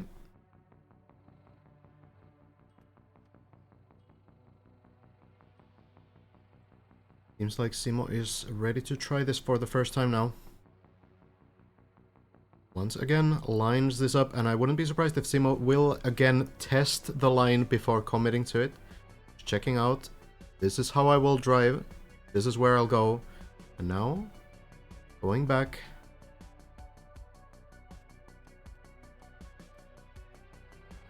And I think we're going in, lands the jump, and flies perfectly into the water. The run keeps going. Closer and closer to floor 7. Not too many tricks left. Needs to dry the wheels and look through this next section. Bouncing from this small ramp over here, bouncing on the plastic and ending backwards on the loop, then driving backwards over the turbos, which will not affect you as long as you're driving backwards. And then bouncing off the plastic up here. Then get another wall right and another water landing, and then a couple more traditional jumps, and then the duck jump and the wet plastic platforms, and this is where floor 7 begins. So it looks like a lot, but we've seen players like Bren and Elcon and Hazard starting to get very fast on these parts, kind of just flying through them. So just getting a couple attempts through them seems to be enough to get confident and consistent on them. So let's see if Simo can nail the first attempt though.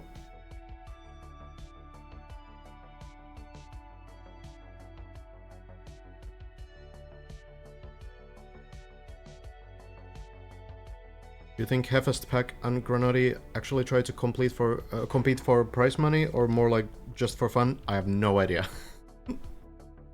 They might be able to answer on their respective streams though. Most of these players are streaming themselves as well. The rules state that if you're competing, you do need to stream your full final run. So that's something.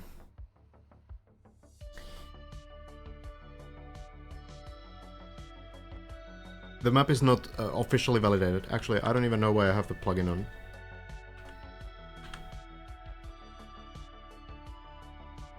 Well, hold that thought.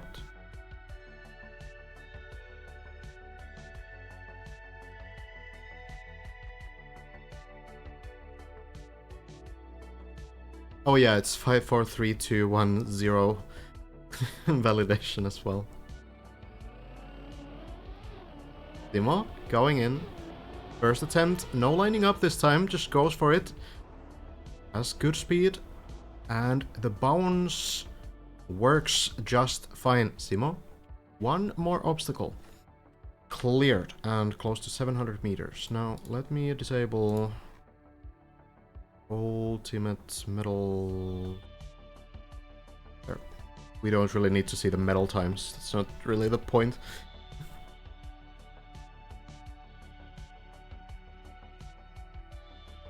The leaderboard currently is updating as well, by the way. So here we have the leaderboard. Elcon is alone at 959 meters. I'm not sure if this is 100% up to date, but Elcon did reach floor 9 just a little bit ago. Failed the first jump on floor 9 though. So that one is still completely undiscovered territory. Bren has made it a little bit further into floor 8. And Hazard has made it to the first few tricks on floor 8 as well. Lars, I think, is at the end of floor 7 still. I don't know, this is probably not white on floor 8 yet.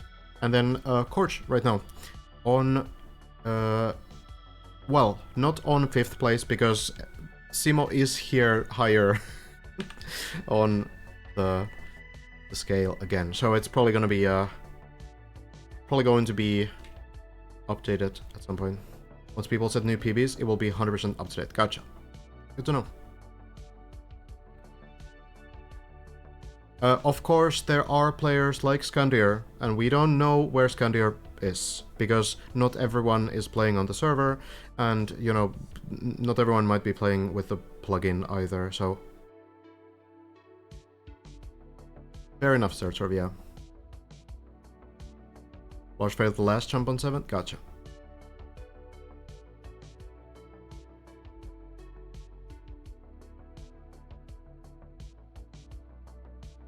It's about 125% of an okay segmented run we did. Gotcha, okay. So the segmented run somewhere in like 40-minute range or so. Check Simo's attempt here though.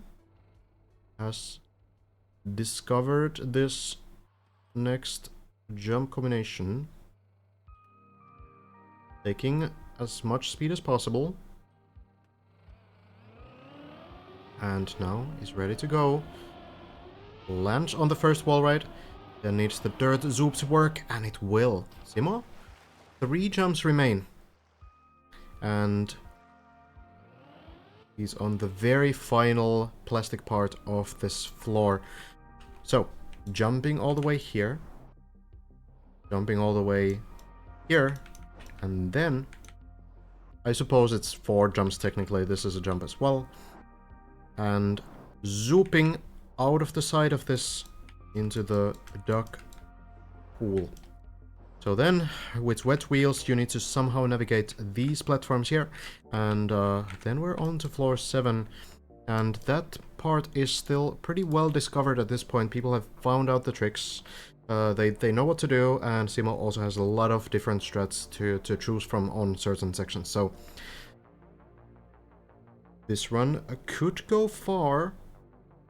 Just because there's so much information now on floor 7 and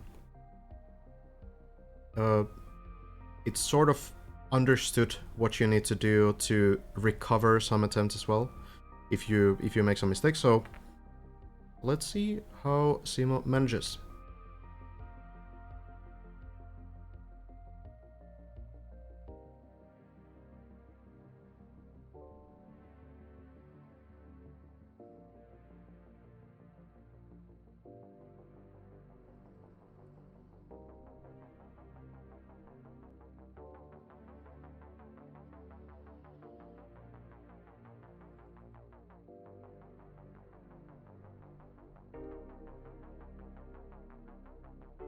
We have a lot of people on floor 3 right now too. But no one really on as good of a run as Simo right now.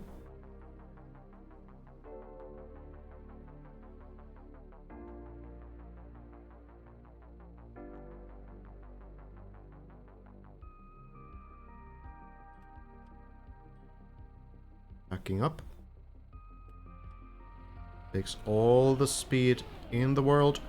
And lands the next jump. And actually decides to just go for the next one too. Scary jump and scary landing. But it's going to work out.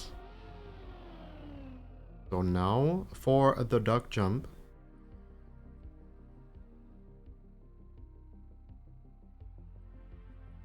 It can be difficult to get a feel for this. It's a very long jump.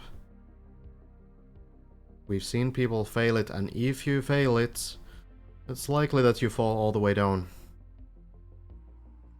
If you hesitate, it's possible to go back to the previous jump though, so there's a little bit of a recovery, but once you commit, you better hope that you get the landing. Simo seems to know what to do.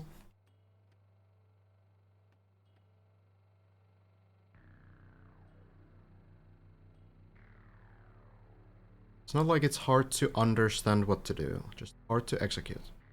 Very precise tricks here that not many players have been able to do. Simo, lining up.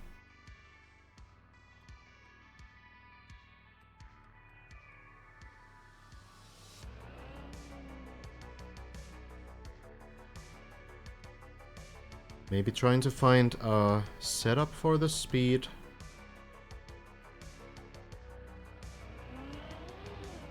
Going in, kind of checking.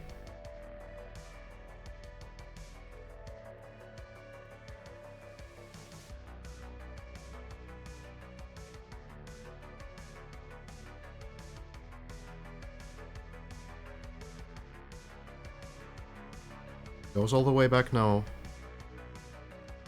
Once more, and the acceleration is there. The speed is there. Simo is going for it. Jumps up. And it looks pretty good. It's going to land. Quack, quack. Simo is in the pool. And there's only a few things left.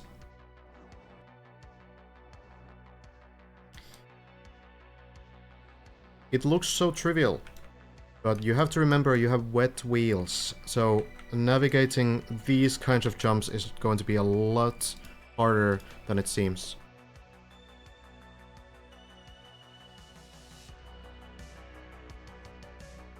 We've seen players go for a bug slide strategy, a very tiny bug slide to correct the line on the next platform. It is not the simplest thing to do. So on this platform, people have done like a small bug slide to correct their line and jumping down here. We'll see. It's scary how high you actually are though. Look at this. Simo has done all this stuff. Everything here to get to this pool. Now we could look above, you know, we could look all the way here as well. But let's take it one step at a time. Simo on a very good run right now. What do you think of Janik casting as well? Oh, I think it's awesome, because Janik casts or streams at a different time than I do, so there's a lot more coverage that way. It is really good. I was kind of hoping that someone would kind of take the morning shift, so it's really nice. Because I'm missing like Brens and Madas and a lot of people's runs entirely. Simo goes up. Knows what's gonna happen. No surprises here. The wheels indeed are wet. So probably gonna line up here. Okay, just going. Alright, lines it up. No need for bug slide. And Simo is through. Floor number 7. Techie floor. The sponge. Can say hello to Techie. Over here.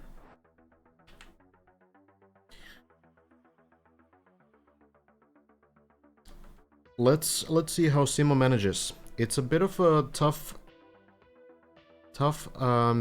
level to figure out what to do, but at this point other players have managed to do that. So we have the strats, we know what to do, we know where to go, and Simo just needs to pick up the mechanical execution of these tricks.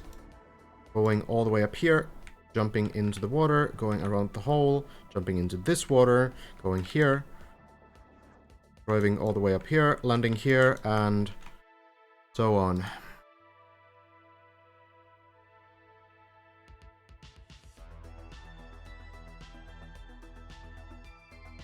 Valen casting too? Yeah. Good.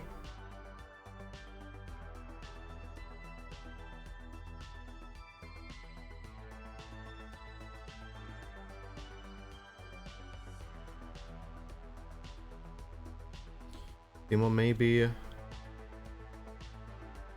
getting ready here. 45 minutes on a single run. There might be a little bit of emotional attachment to runs like this. Just need to stay focused. And Simo has been doing so very nicely so far. The setup is there. Testing the turn.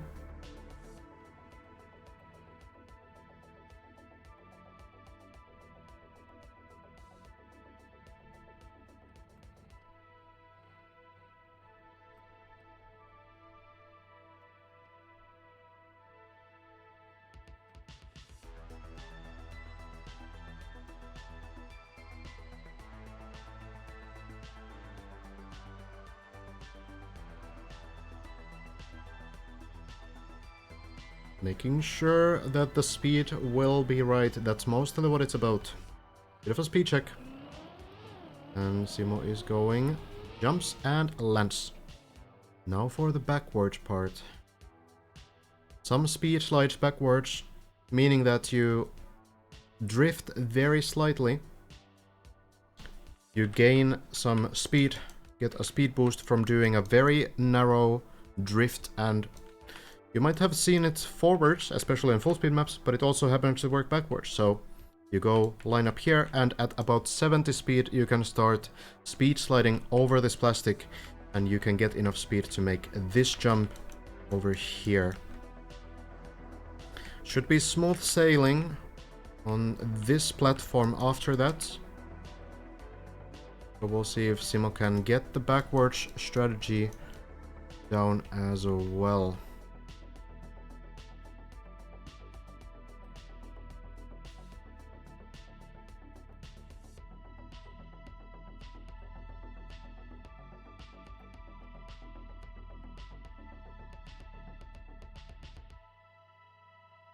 Can be a little bit tricky because of one thing that we don't often think about, and that is the camera change. It's a pretty short backwards part, so if the camera has to change during the initial acceleration, it can be a little bit sort of disorienting to line it up. You have to go backwards here because of the red turbo here. The red turbo will slow you down forwards, but not if you're going backwards. Classic Fasson. Simo does play keyboard to my understanding. Scrappy doing pretty well now. Let's see, Simo does the speed slides and makes it first try. A massive personal best run here from Simo, and indeed will make the platform jumps just fine. No problem whatsoever. Then has to take some speed, go through the turbo, and jump over here into the water. Going to be the next obstacle. And yeah, Simo getting so much done. This is essentially a one floor personal best for Simo. It's very impressive right now. Scrappy getting into these sections here, quarter by part. Not too far at all. We'll focus on Simo for now. I'm not really sure who's gonna go first. Suppose I'll try to keep tabs on both. Scrappy going now. Turning around. Looks pretty good. Gets the jump. And gets the next landing as well. Well done. And Simo is ready to go right after.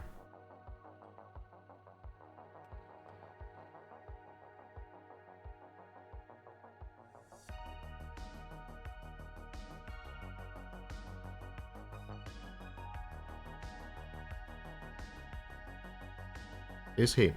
Now, we're going. Avoids the pole. And doesn't quite make it. Unturtles. And manages to slow down. So Simo will get a second attempt here. Might need to go around the beam though. But that shouldn't be a big problem. We've seen other players recover this before, so no big problems there. Checking on Scrappy. Still checking, lining up. I think this is a personal best run for Scrappy as well.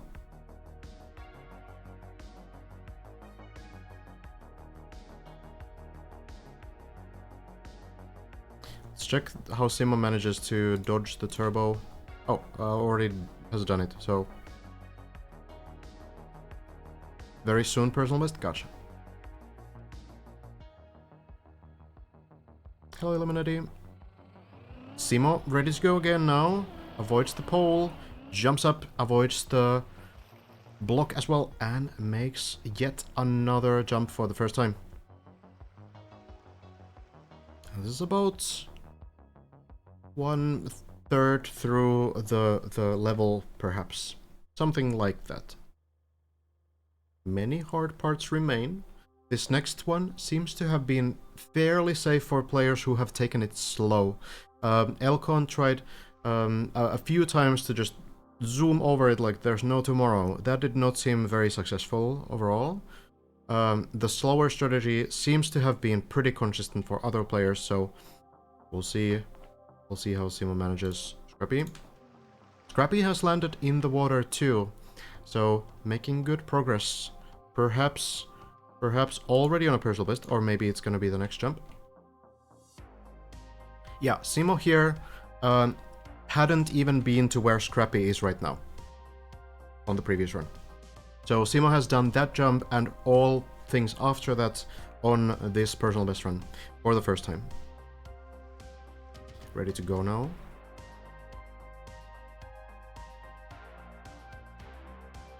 Already an extremely successful run from Simo, putting him into top.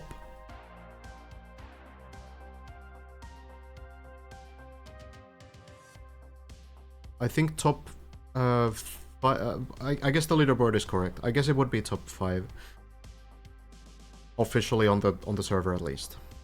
Going slow, taking the easy approach, but falls down to the beam. Now this is recoverable. Simo might have already checked how this works, but Simo falls, unfortunately. Will land here, but is it gonna be a turtle? Oh, it looks very tough. Huge run from Simo, but it's going to end here. It's a very, very good improvement, though.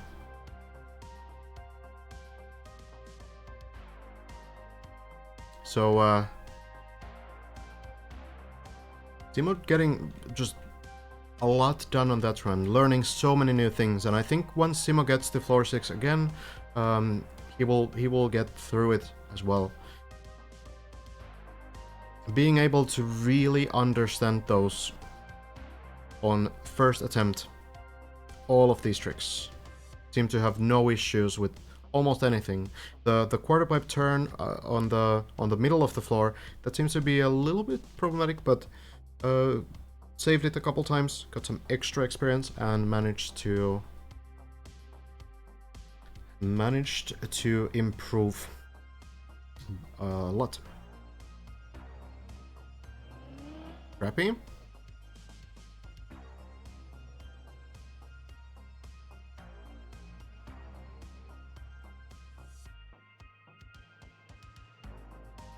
Dirt wall ride Scrappy's personal best. So we're potentially looking at a new improvement.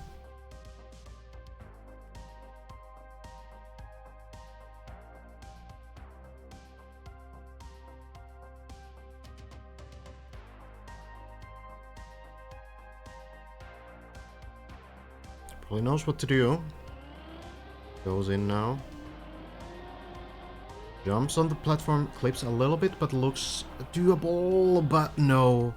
Not quite going to get it, and Scrappy's run fortunately ends before a personal best.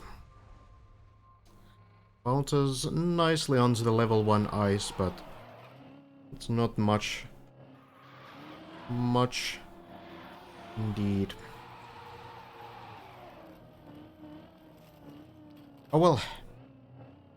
So now we go back to our current best player being on floor number 3. Timo looks to be on floor 6, but is turtled and will not be able to continue that run most likely. By taking a little bit of a break, unless there's, you know, some default movement that could potentially save Timo some time, but nah, I think the run is extremely over here. Yeah, some new players today on the server as well. We have Hefest, for example, one of Finland's greatest players.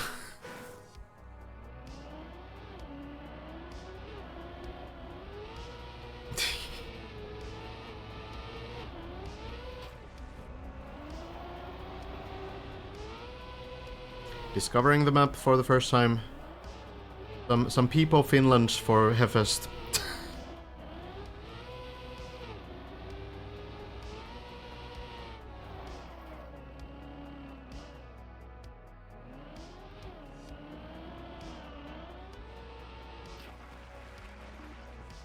Seems to have figured out the initial parts pretty nicely by now.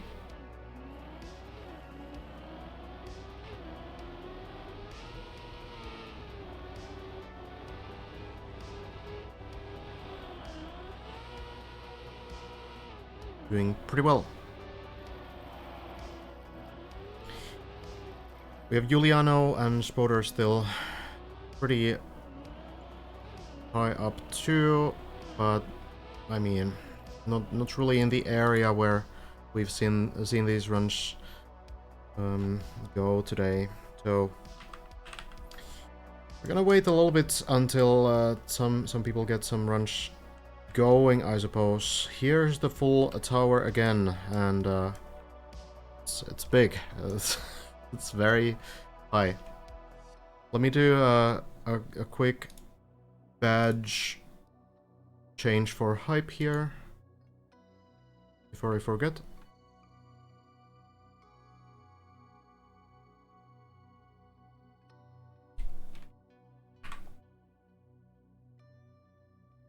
For guessing the quote, there we go.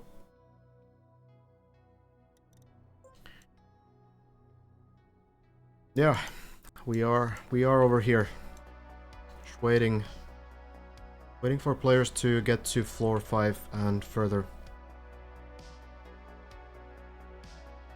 We can start from any of the players I've seen so far. Yeah, Hevest also a very quick learner for sure.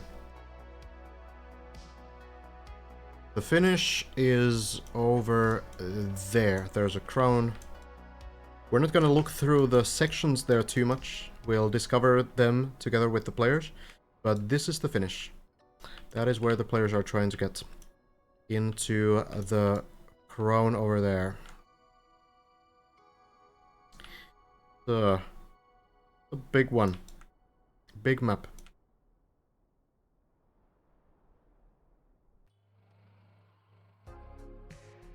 There are some custom blocks, as far as I know.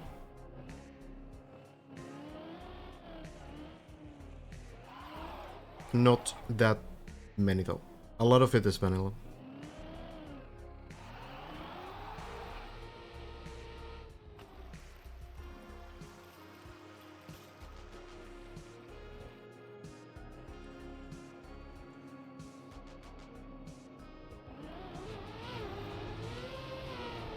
Hazard has been doing very well. One of our top contenders here, currently holding the top 3 placement on the map. Elcon has taken the current world record, if you didn't notice it a little bit earlier. Elcon managed to get all the way up to floor 9 today, so that's where the world record tag on the left side stands. Bren has gotten a bit further than Hazard on floor 8, but Elcon has cleared most of floor 8 alone. Figuring out many tricks, understanding a lot.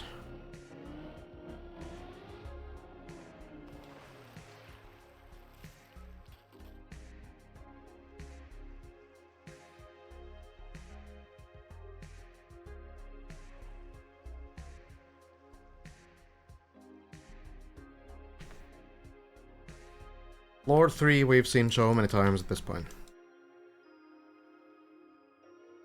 It is well known at this point. Still, just like we've seen, we have most players stuck on these earlier sections. Juliano trying the first turtle section here on level 2. This is where most players will get stuck, unfortunately. So we rarely actually see players getting through floor 2 already, as the jumps here, the jump from here to this platform and then to this platform and then this jump over here that Hefes is going to try right now, those are difficult to manage for sure. So Juliano, Hefes lining it up, Juliano going in, jumping, needs to land all the way into the pool, manages to do so. Hefest will also get it, so these players getting more consistent on these tricky sections, but at the same time the jumps don't get a lot easier. Juliano lands the next one. I think Hefest hesitating a little bit, maybe not getting the line quite right. Now Juliano up the tube. Hefest here trying the jump again and will not land it. It's back to the bottom. Juliano now needs to land into the narrow gap between the 2 platforms. Will manage to do so. So Juliano, one more run to floor 3, most likely. This last jump works out. Indeed. So there's a lot of progress being made by some of these players in just getting more consistent through these first few floors. But there are only a few players that have managed to get that consistency for this floor, for example. These tricky quarterpipe jumps on floor 4. Hazard jumps out of the dirt wall right, manages to make it look easy, and now seems to be getting another run into floor 5, and those are the runs that we're waiting for. Now at this point, floor 5 far from anyone's personal best in terms of top players right now, but at the same time, this is sort of where the runs start getting more serious. There's a little bit more focus. There's a little bit higher chance that the run will go further. Hazard just get the landing. Needs to get a bit more speed. At this point, these guys are going pretty fast through these sections, wanting to chain the jumps whenever possible. Know exactly how much speed is needed for this jump, for example. So Hazard, for example, turns around mid-air already, to already be able to line up for the next jump. So some faster strategies are there, and there are some choke points like this plastic bones, but ultimately the players understand what can happen, what should happen.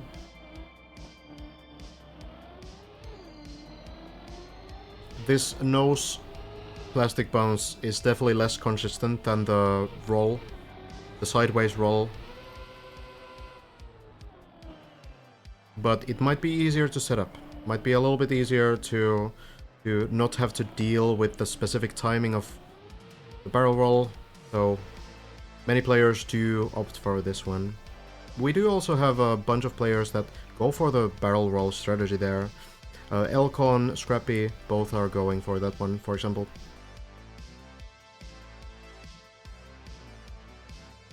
And then there's some differences in strategy here.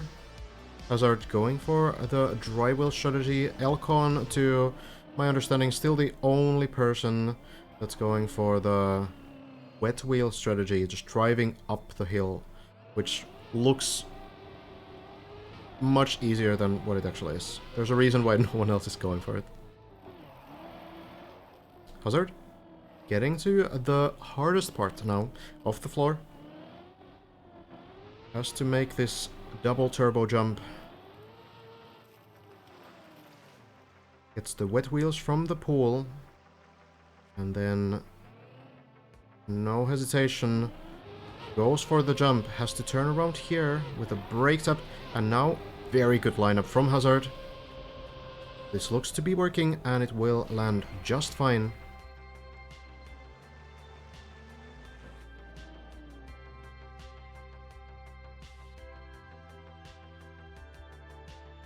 Taking minimal speed for the turbo.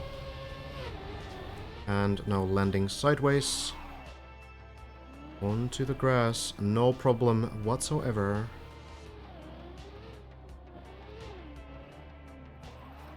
Into the next section, no need for brakes, just going in.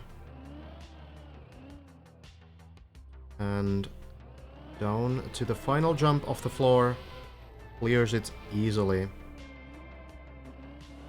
We keep going. 14 minutes on the timer. The player's definitely getting much faster now. But no. Floor 6, not so trivial at all. There's some hard jumps on this one. Hazard getting through the first ones clean. Now dodging the turbos.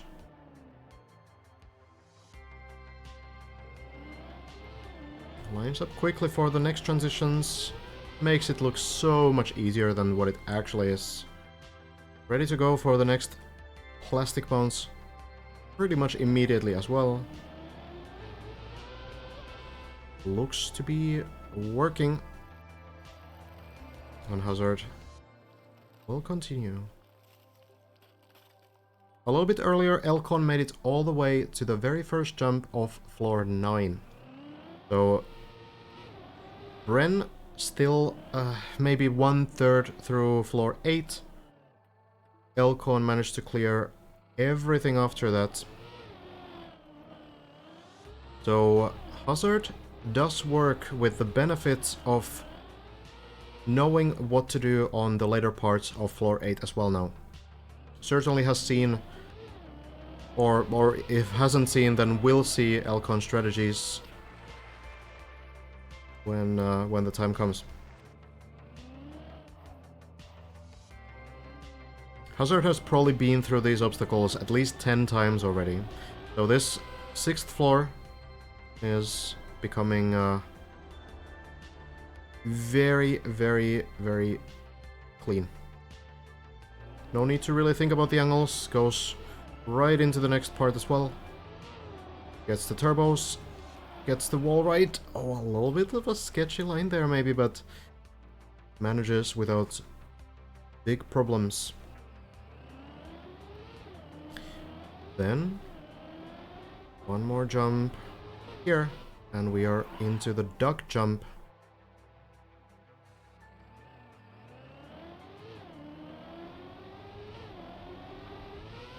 Looks like a good lineup, but Hazard is not happy with it. Not getting the setup well enough, and will go for a new attempt. No problem in getting this jump down.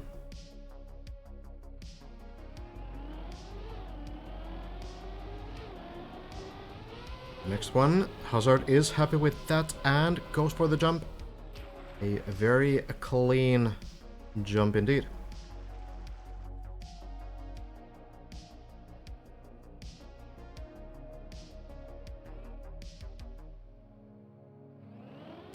For the final, plastic jumps here, clears them just fine, and we're up to another floor 7 attempt.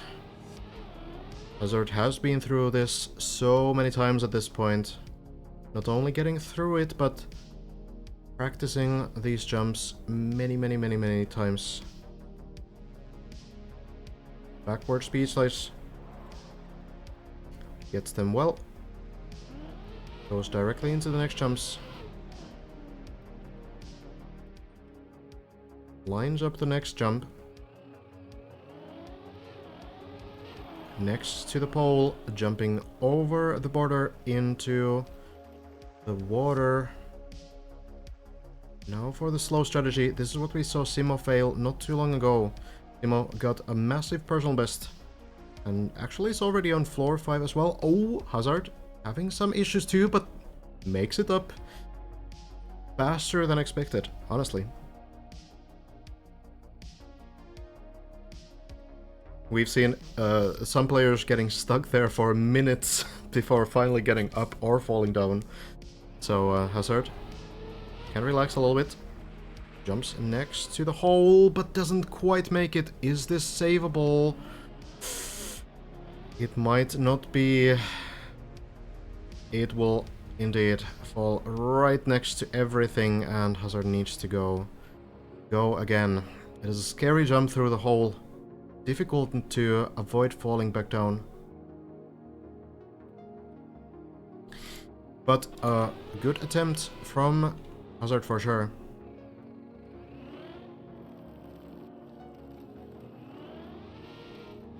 Timo and Elcon, both on a pretty good run. Oh, Juliano here as well. Look at Elcon here, just driving up the hill. No problem. And then you just wonder, okay, why do you need to do all of this now? Juliano falling back down, hopefully can save that line. Timo will line it up carefully. Now goes for the first drift. The second looks to work.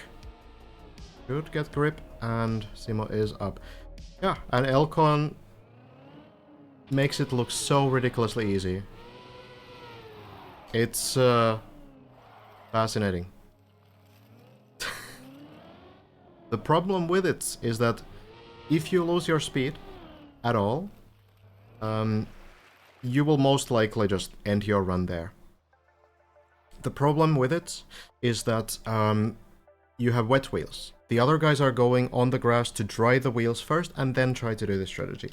With the wet wheels, if you lose a bit of speed and the downhill pushes you back down after all, then you're gone. It's extremely rare to save that kind of a mistake. So even Bren is not going for that, even Hazard is not going for that, Elcon the only player to go for it. Now speaking of things that Elcon is the only player to go for, this maximum speed line, look at this.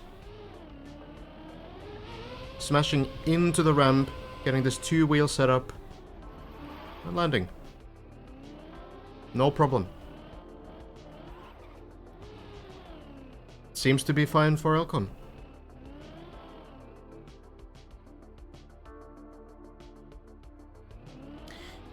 So, doing pretty well.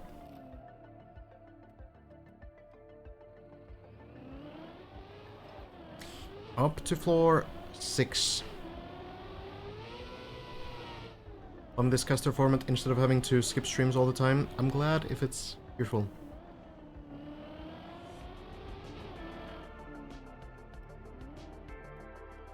Oh, Uni. Poof, I noticed earlier. Everyone else who's tuning in. Do you have any idea how Skandir is doing today? No. Yeah, I don't know anything about Skandir, unfortunately.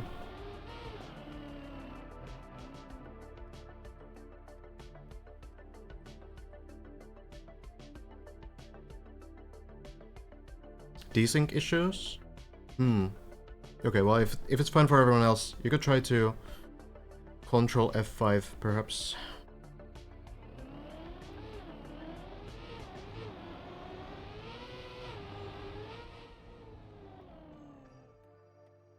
Jumping down now. Elcon, very confident. Gets the bones.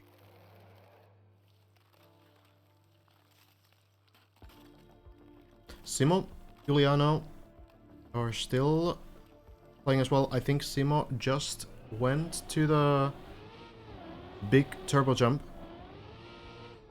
and seems to have made it as well, so Simo will probably get another floor 6 attempt here as well.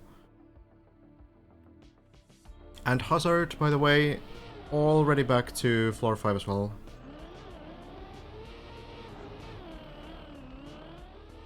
Elcon making it look easy.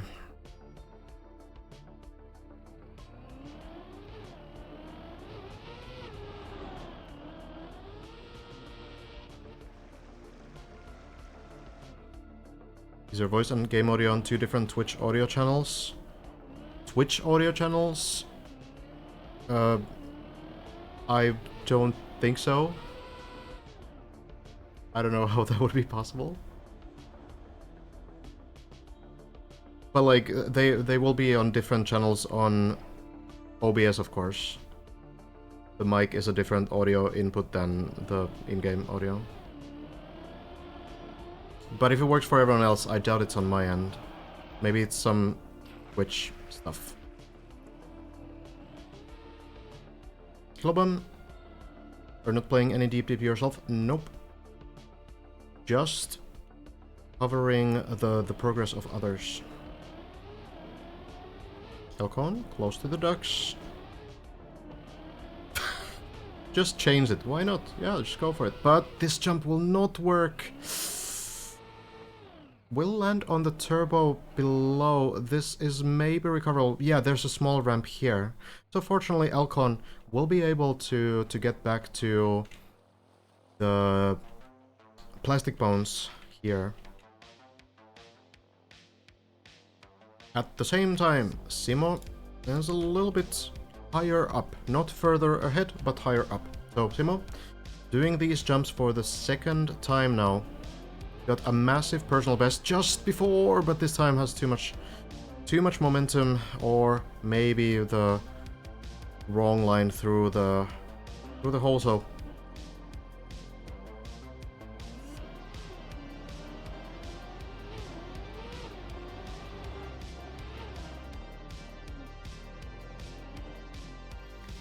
Elcon back on these sections. Oh yeah, you can make it so that your audio channel doesn't include background music for the VOD, but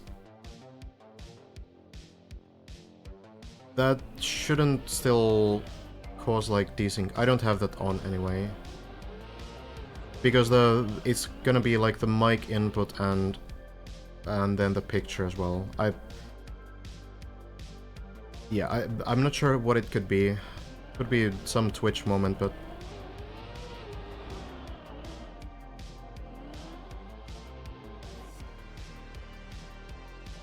it is strange if it's only you, but maybe a reboot could be in order. Scrappy on floor 5 too. Getting back up. Scrappy did try this jump, but failed it for the second time. So, might be looking to get a new personal best. Elcon makes it look so simple.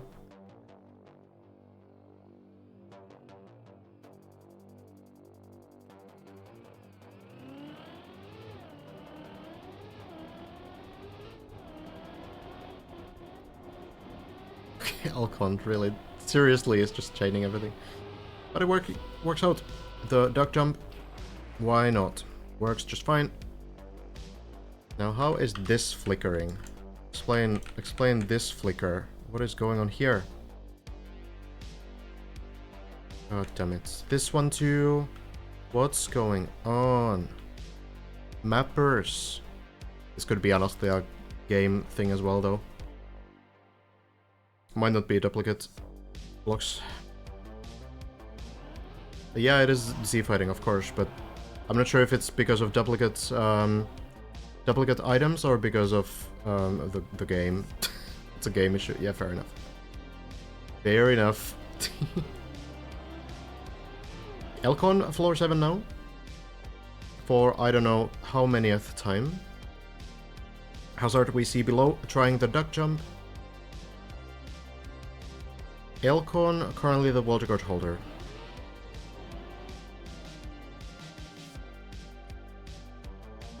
Has reached the first jump of floor 9.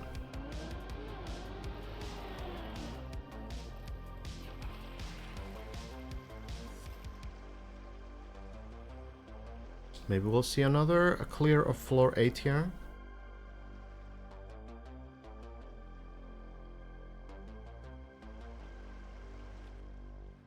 Gets up. And now needs to jump through the next hole. Hazard falling down, all the way down to floor 4. Elcon not quite having the line here. We'll get to redo the attempt.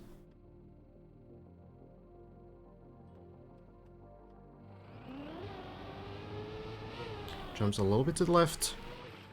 Looks like it will turtle. It goes a little bit too far, unfortunately.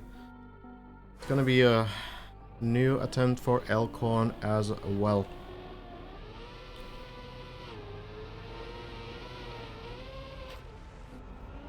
It is truly fascinating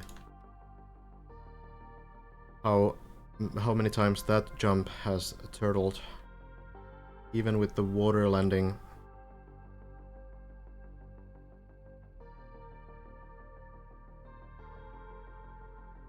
Crappy. Currently on floor 6 on the very beginning.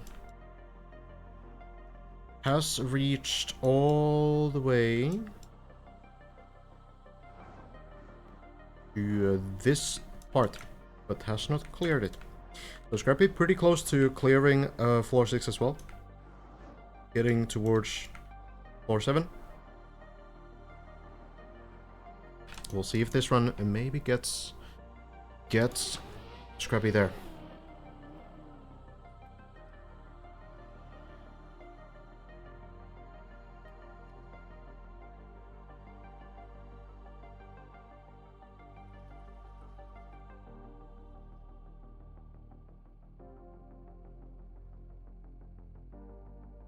We've seen the entirety of floor 8 today. There's a lot of turtling. Now, on floor 7, there's a lot of danger to turtle. On the previous floors as well. But on floor 8, turtling is the name of the game. That's what you want to do. But the sections are cruel. They are very, very, very long and not so easy. Hello Sunday. Everybody else who's tuning in as well. So quick recap as we're watching Scrappy line up for this plastic mouse. Today we've seen Hazard get to the end of floor 7 again, but not quite reaching floor 8 as of yet. Elcon did manage to get to floor 8 a bit earlier, has had some other floor 7 attempts as well, but did get to floor 8 one time, about 2 hours ago or so. Oof, Scrappy on turtles. And Elcon managed to clear everything on floor 8 as well. So currently Elcon has taken the lead on the entire map. The run ended to the first jump of floor 9. That one's still a little bit unknown. We didn't quite figure out what to exactly do there. Elkon's attempt wasn't really seeming that promising, so it's a bit of pathfinding that's going to have to happen in that floor 9 beginning as well. So there could be some other strat that ends up being the correct one after all. Yeah, whether Elkon made the first landing or didn't, I think is beside the point, because we still don't know if it was the right strat to go for, like the right route. There are so many options there, it's sort of hard to see. Is this enough speed for Scrappy? Just enough, yes. It could be that Elkon was going for the right strategy, but we'll have to wait and see when someone gets there again and perhaps try something new. Or manages to make the normal strat, or the previous strat, work. So Bren has currently, if we trust Scrappy to make this next jump as well, lining it up right now. Bren currently has made it. Here starts floor 8, right? This is where it begins. You go over here, turtle, and then you turtle all the way through these parts, unturtle here. This is where Hazard, Bren, and Elkon have all been. Only Elkon and Bren have made it onto this beam. You take speed, and you go over here, you jump onto the bobsleigh, avoid the hole, and both Bren and Elkon did make this one as well. Here, you go over here, and the players are currently jumping there, going all the way around this, jumping here into the tunnel, and then going to this part. Both players also got to this point. Then you turtle off of this platform, you get the car stuck between these two things, and it sounds insane, and it kind of is. Oof, Scrappy has fallen down a little bit, it seems. Oh, maybe not, actually. Hold on. Maybe there's... Oh, yeah, okay. It's just the height variations. Let's check in on Scrappy's personal best attempt here, because this is the part where Scrappy has been last. And then we can check the rest. But Bren and Elkon both managed to do that weird turtle ceiling stuck thing. They both managed to get through that. Elkon actually had to do it 3 times after failing the next part. So Elkon has some pretty good practice on it. And no fails, importantly. Bren has failed it once and managed to get through it once.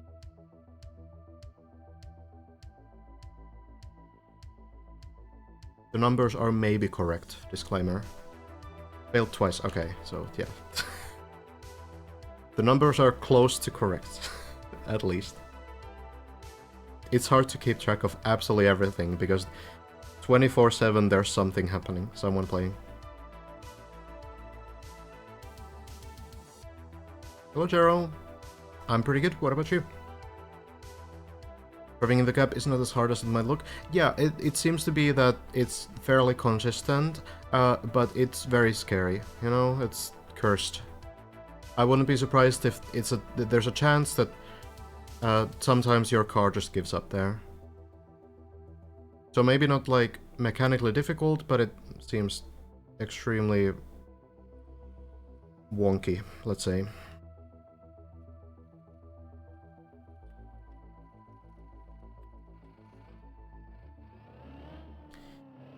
Scrappy needs to clear these walls here to get a new personal best.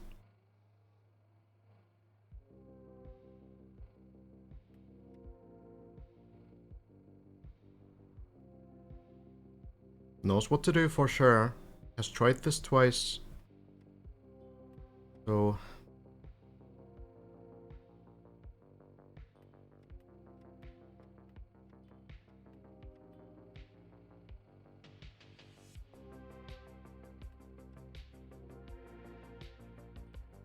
lines it up.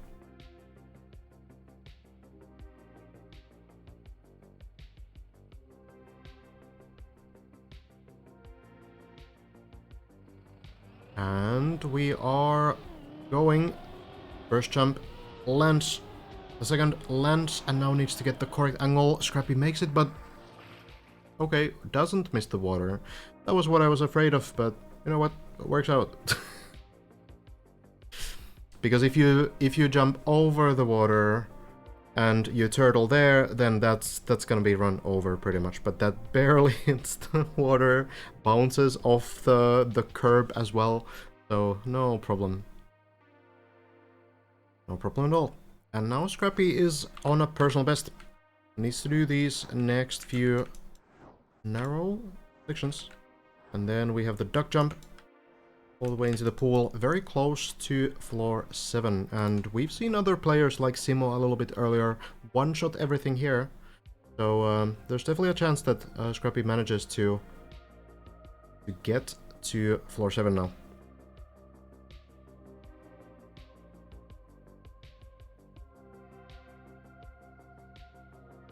Scrappy with this, I suppose, also taking the top 5 place here.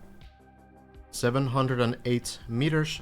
Coach, suppose, was the previous... Well, no, this is not still quite up to date because Simo did get higher. So I suppose Scrappy now on top 6th place. My rank, 34 meters. That is where the start line is, so I'm doing pretty good myself.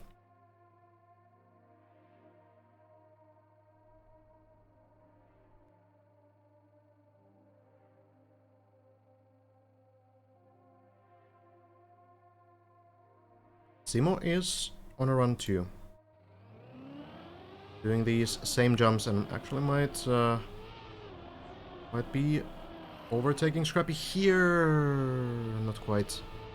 Simo falls down to the bobsleigh, and for some reason, every single time someone falls here, it's a turtle.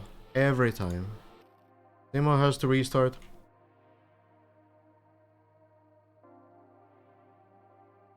Try to do a new personal best. It's okay. I can, at some point, I can try to play the map myself. Maybe once the top 3 have finished, I can give this map a try myself too. I will have every single strat. I watched every run, so surely I'll one-shot the whole map. Yeah.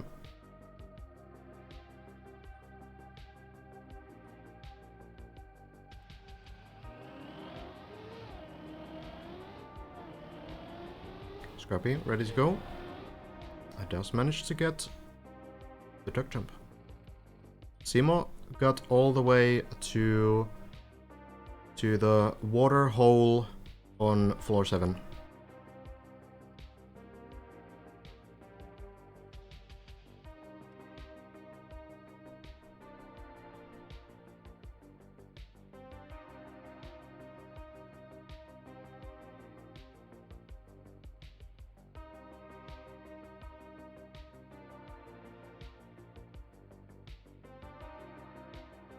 Suppose Scrappy is still going to be checking exactly what's happening.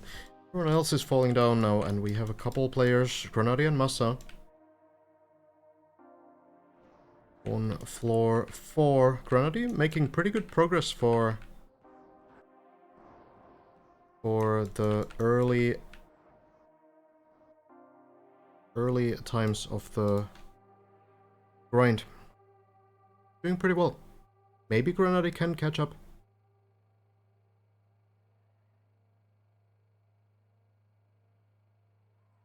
Are we allowed to do the practice floors for prize money? Once they are officially released, then yes. If the official floors come out at some point, then yeah, you can practice those, of course.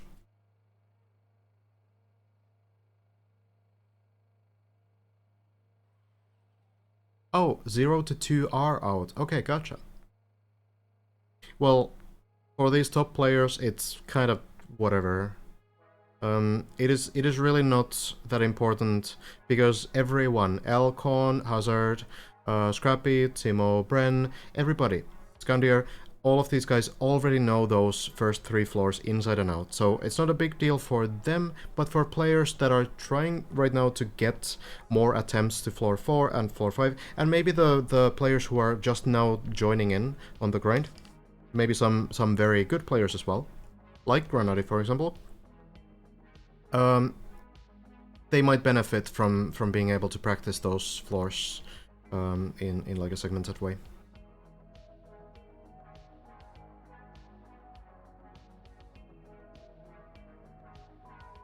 I'm not sure about Skandir's personal best.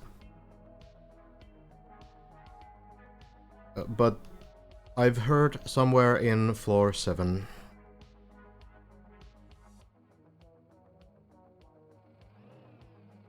Scrappy. Ready to go. It's the speed.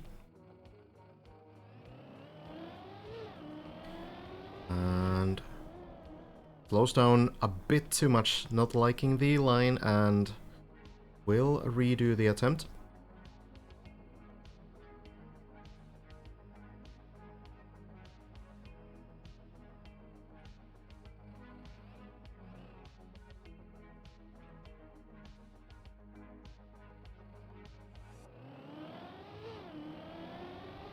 Trying again, not liking this one either, slows down, and we go for round 3.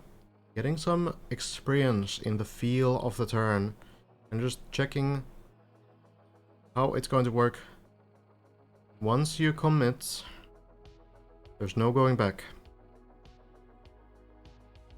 It's entirely possible that the car falls all the way down if you miss this jump, so you better be sure. Scrappy is sure. Jumps to the ducks. It's going to be enough. Scrappy one-shotting the big jump here and is now ready for the final obstacle before the next floor. Going over the plastic here with wet wheels and dropping onto this platform, which does begin floor 7. Scrappy probably knows what's ahead, but might want to check the strategies still. Can be a scary obstacle. We've seen at least Elcon fail these jumps, so definitely not free.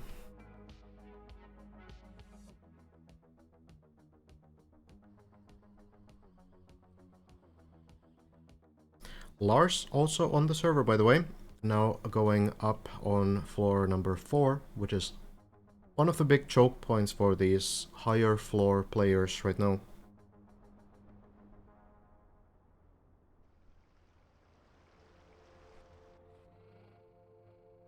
Scrappy. Essentially on the height of floor 7, but still needs to clear these jumps. Wet wheels make you extremely slippery on plastic, so needs to be careful. Goes for it. Does get the first jump, but no. Goes a bit too far. Tries to bug slide it, but not quite getting it. Now, oh, drifts over the turbo. Does not get dragged by the turbo, and that is very fortunate because Scrappy has just fallen to floor 5 and to the very end of floor 5. So the fact that Scrappy doesn't get dragged by this turbo into who knows where means that there's at least 12 to 15 minutes on this run saved. Scrappy should be able to get to the end of this floor now. Jumping down and back up. We'll manage to do the landing. There's water there, don't worry, that's fine. Scrappy is safe.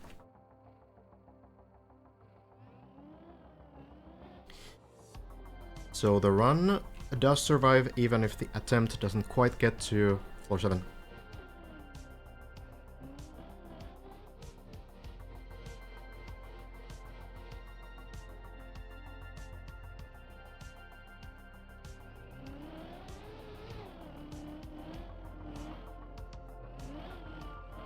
Getting very comfortable on these final jumps though. I remember seeing Scrappy's first attempts through these jumps and it was very shaky, getting kind of stuck on the grass there, but Now looking very solid, gets the final jump, and back to floor 6 we go. Now has the initial experience on every single section of this floor, so should be able to get back up, if not on this run, then eventually at least. Was turned too much, yeah, not really getting the angle and also losing the speed there, so the bug slide may be a bit of a reflex. Fortunately, it did end up saving him as well, though. Seems to be taking a lot of speed here. No, lines up the back wheel onto the light, as we've seen many players do. It's the first jump. And full speeding through the rest gets to this part as well. Doing very well. Hazard now, all the way on floor 5 again. Looking to get another floor 7 attempt.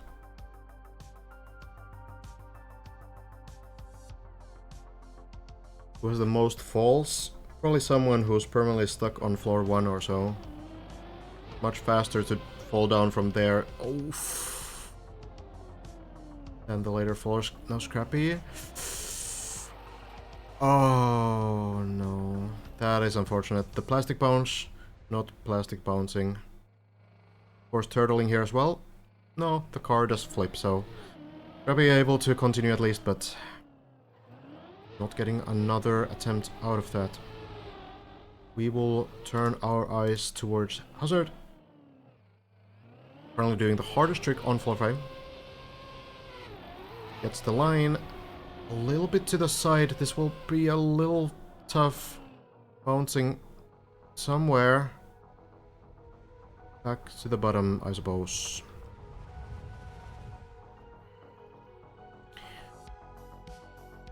Then we have Massa. Floor 4. That is our current top player there. Getting to the second quarter pipe jump here. Oh, clips the landing, but or the beam, but able to retry.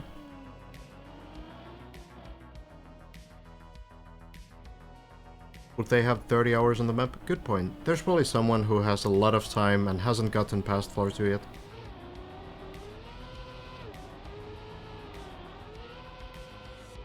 Are you a virtual or Scrappy fan? I don't know.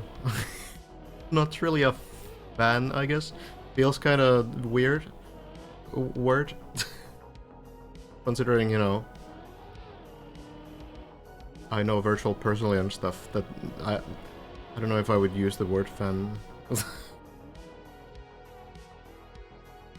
Trackmania fan, that works.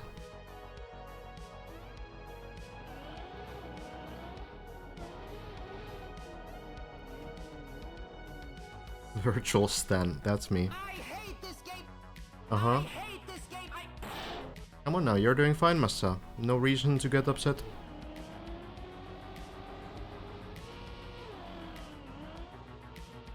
Okay, well, now you can use the horn. That's gonna fall down to the ground, most likely. Do we get it? Maybe? Come on now. Okay, well, Carlberg's horn will do. Let's turn our eyes back to Scrappy. Already back to floor number 4.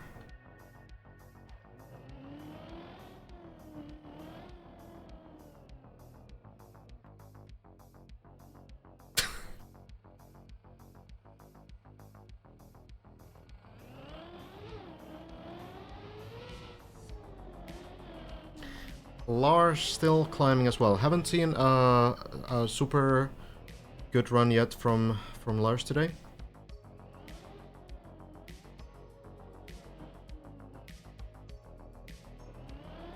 Elcon currently has Walter Gorge.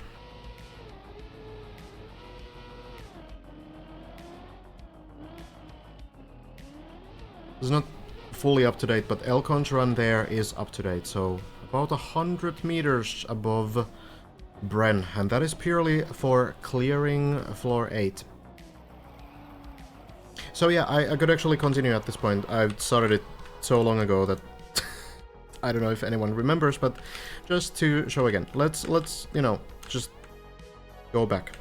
Floor 8 starts here, right? So you go here, turtle, turn the car upside down, and then you navigate through these sections, and then flip the car onto the quarter pipe. Then you go up here, and both Bren and Elcon has managed to climb on this beam. Elcon for the first time today. Then you accelerate, jump up here, land here, jump onto the bobsleigh, avoid falling into the hole. Then jump with the quarter pipe up here, go through the tunnel, go here, do the jump here, and through the next tunnel, go on this platform. Then you need to flip the car upside down again and turtle over here, where you get the car stuck between these two blocks here, and the car will hopefully go over this ledge. Don't look down. Over this ledge, and you will keep turtling, driving upside down over these parts, and again flip the car back to the platform. Then you take some speed, drive all the way over here, and this is where Bren has gotten. Elcon got here as well, but Bren's run ended on this platform. Elcon managed to do this jump here. You jump all the way up and land here, then go down to the cat room, and you do the cat jump. So you accelerate from here, jump all the way to this reset. Once you reach this reset, you will flip the car again, turn it upside down, and you begin turtling over this beam, and this looks to be the scariest part of the floor, most likely. Elcon one-shot this. Managed to go over this, mind you, driving upside down, over this, and again, once more, flipping the car the right way up on this platform. Then you go here, jump off the sausage block, land on the ramp, go up, jump with the quarter pipe, land back down, go back, jump from the ramp over here, and take this jump all the way here. Elcon one-shot this as well. Then you go up this narrow ramp, and now you can take speed, and this is the first block of floor 9. Elcon spent quite some time trying to understand what's happening on this floor exactly, and at the end of the day, tried to land here but failed the landing, fell all the way down afterwards. We are not sure what to do here. There was some theorizing that we did earlier where this turbo might not be so useless after all, because Elcon just took speed from here and got up the hill. That can be possible, but there is this turbo, so could it be that you take the turbo, you go and try to chain the speed, and in case you get enough speed here, you could potentially chain this section, jump all the way here, land on this pole, and drop on this ramp, and continue driving here, where my idea was that you would land on this turbo, and you would drive, potentially jump from this platform onto this beam, then go here, climb on this turbo, go onto this beam, where you can continue driving to the next part.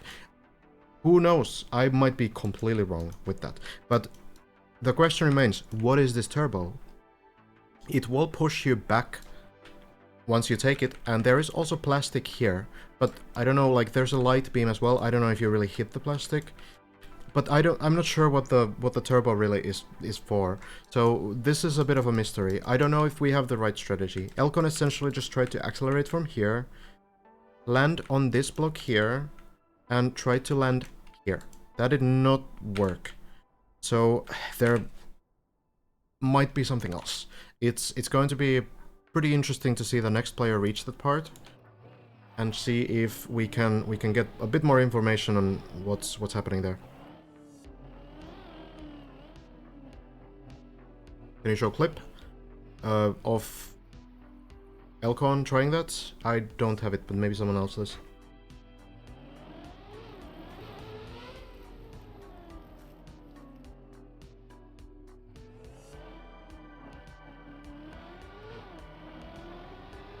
Really difficult to say much about floor 9.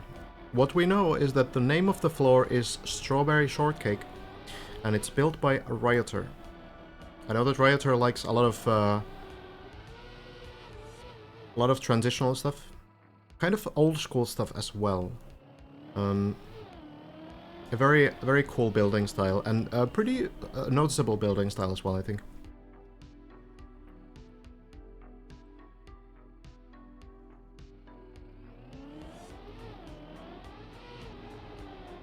Scrappy. Oh, manages to slow down. You need pretty good reflexes here. Like, if you notice that you fail a jump, you need to know that, okay, I have to slow down immediately. Scrappy does it well.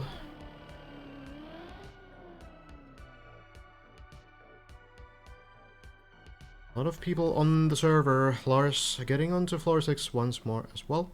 We have Ilkorn still in the early floors. Our current water guard holder, Scrappy, clears the transitions and gets to the plastic bones.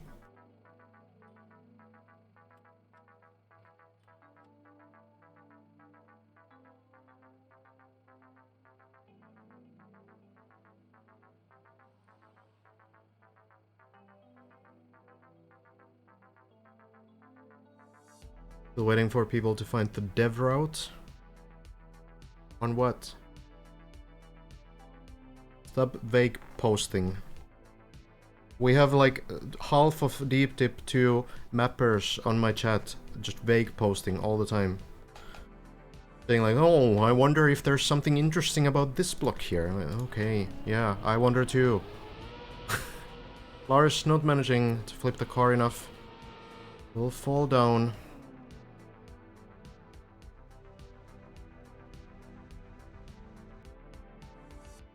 I'm from Finland.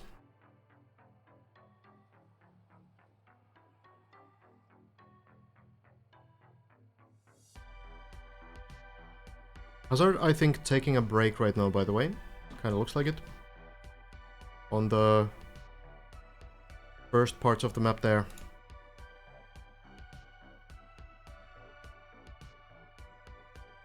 Sweden? Hey, no.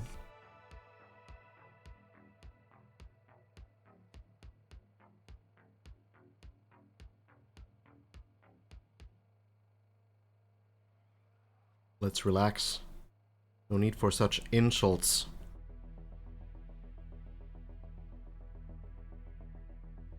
Arch getting back up to floor 5 as well. Granati falling all the way down. Carlberg as well.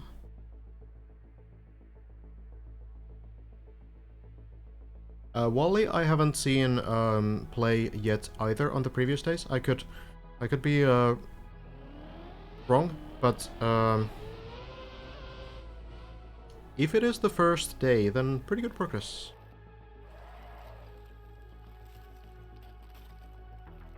Crappy. Getting closer and closer to floor 7 again.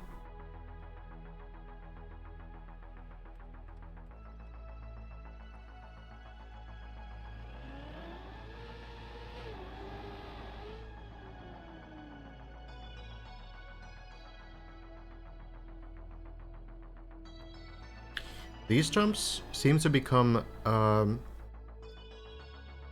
pretty easy for these players pretty quickly. We've seen players kind of really focus up for like a couple runs, but after that they just start kind of chaining these more and more. So it seems like this part of the map is more about getting used to it, getting here as often as possible, and once you do get used to it, then most of this stuff gets pretty consistent. Seems to be the case. Crappy. Into the water we go. Clean landing.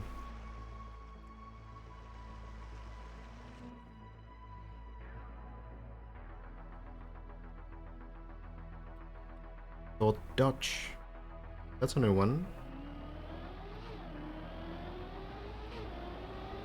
Semi-close, geographically.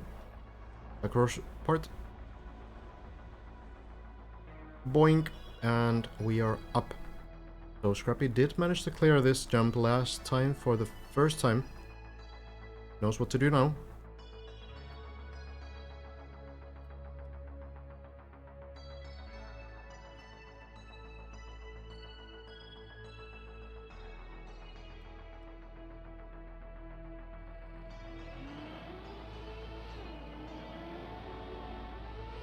Takes the turbos again and into the dirt. Plunge the water, so now we have another attempt. Getting to the duck jump and then the final platforms.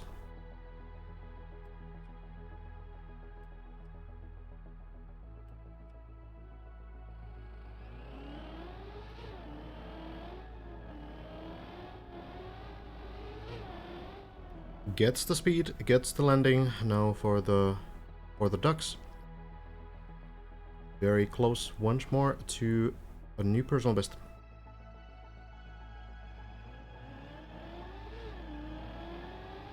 Speeding up. Feeling good about it. Going for it, but no, the lineup is not there. Scrappy is trying to save this somehow. It does land not too far. Very, very fortunate. There's only one section behind.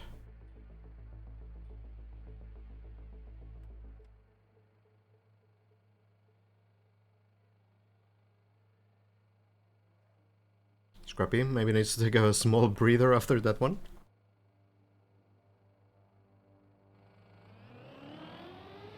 Now going back in.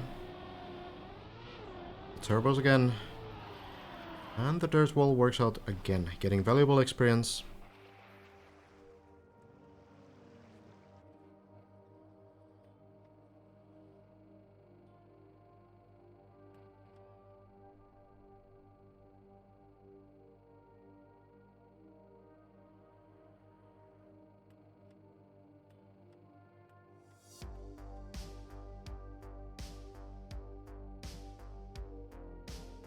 Taking his time, getting through these precision jumps. Suppose wants to be sure to get another attempt on the wet plastic.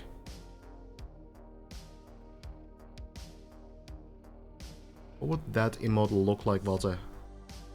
Actually, I don't know if I want to know.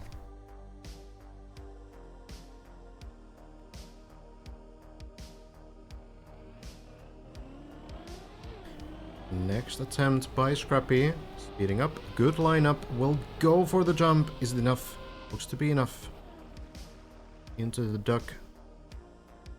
And Scrappy's second attempt. Final part of the floor.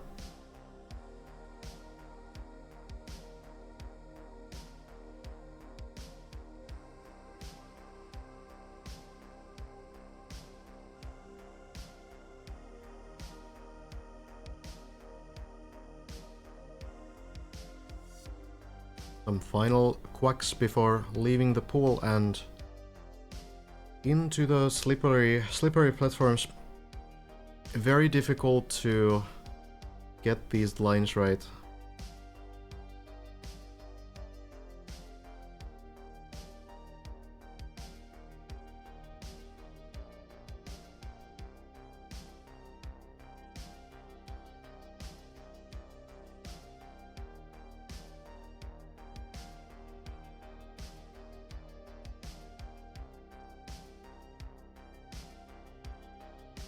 Can you not hide cars on the servers? I think it's disabled.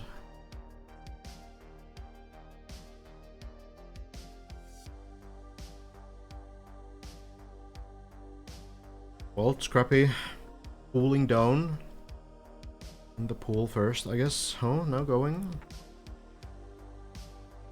up the plastic very carefully. We saw Bren earlier today kind of lose focus for a small moment and just fall off these platforms because of wet wheels. Sometimes it's just more slippery than you remembered, so Wanna be safe and scrappy. Now, close to these drops. Has seen what to do. Will get the first landing. This looks like it's going to reach floor 07.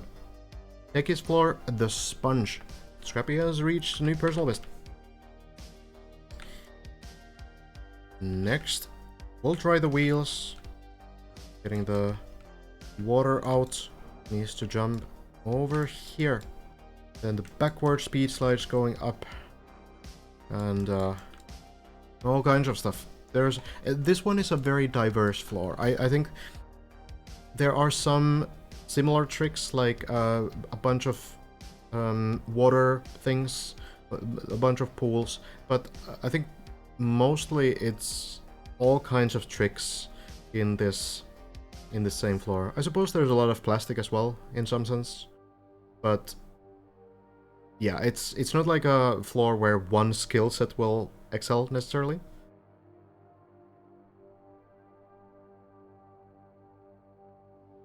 If Formula was like this, I'd watch it. Might be rough to fall 730 meters in a Formula 1 car, but...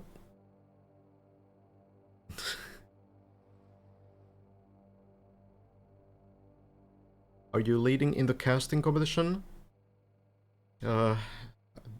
What's the metric? It's okay, you fall in water. Oh, okay. Hazard playing again. Elcon, Lars getting some runs in too. Of course, once more. Trying a floor 6, it seems. Metric is words per minute. I would not know.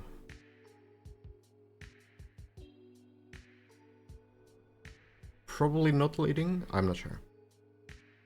Hello, Clips. Scrappy truly taking the time to get ready for this jump. But, you know, you wanna make these attempts count. You don't get here all the time. Like 20 minutes to get back here, so... Scrappy now. Checking the line. Making sure that it's gonna work out.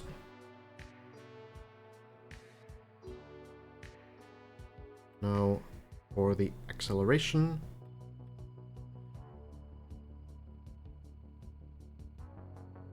Maybe. Or maybe we're just staying here.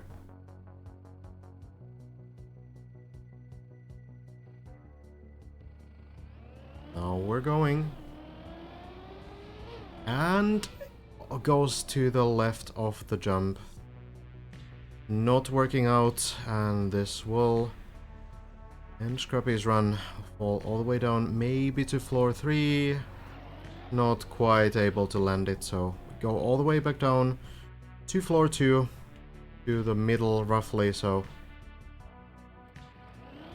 gets to try to get to floor 7 again.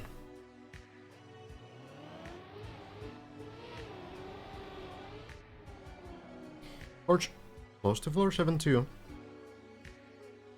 Metric is attempts casted. Yeah, I don't know. I've been doing like a solid 8 hours a day, so...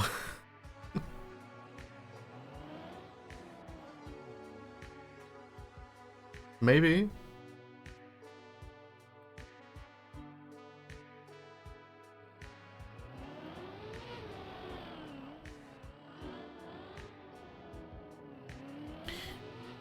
Corch doesn't have speed for the recovery. Will fall down. Probably not very happy about that one. A bit of a misjudgment in the speed. Unfortunate, but next run starts. Yo, Goda, thanks so much for the 5 gifts. I have alerts muted for subs. Actually, I should probably set up my alerts so that they are all muted for now, but I haven't had the time yet. I just need to download a thing. Actually, maybe I could download it. I think what I can do, now that, you know, Elcon is not very close to a personal best floor, 4 floors away, so Let me do this. I'm gonna disable, first of all, force display mode, and then I will put this to... Is it in windowed full screen now? No. Dude, how do I get it to windowed? There's no settings anymore, anywhere. Advanced options, settings. Windowed borderless. So then if I alt... Wait, hold on, I just messed up. That was not an alt tab, that was alt enter.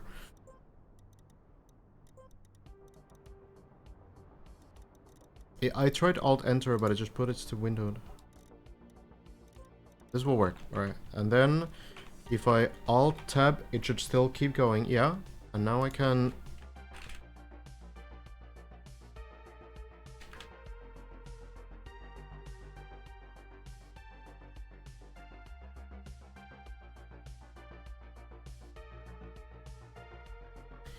Now I can...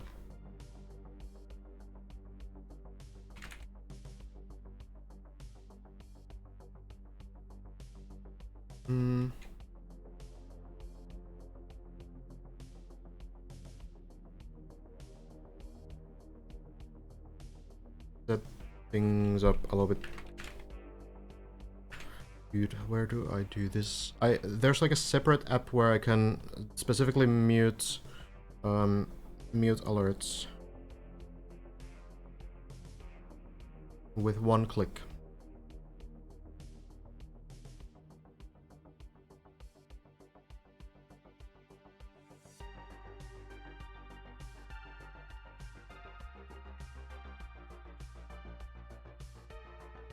It's somewhere.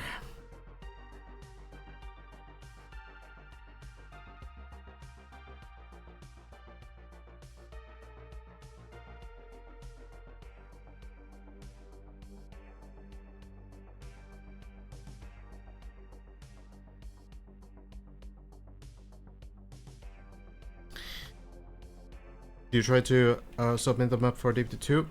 Nope. I skipped this one. Maybe Deep 3. I think it was called Stream Labels, but I can't find anything with that. Not particularly a new PC, but this is the first time I need this on this PC.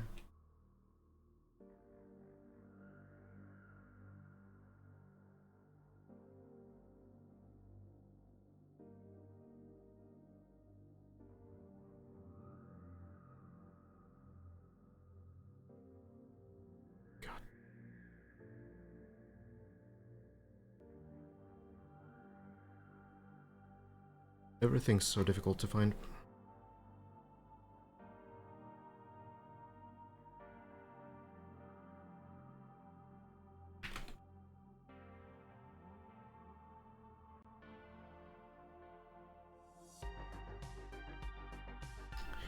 No.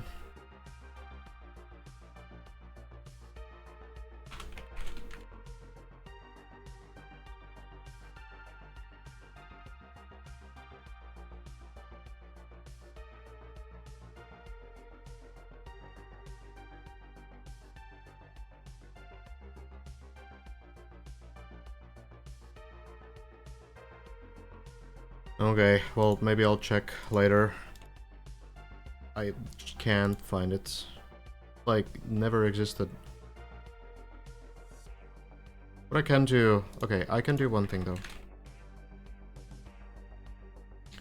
I can just mute everything.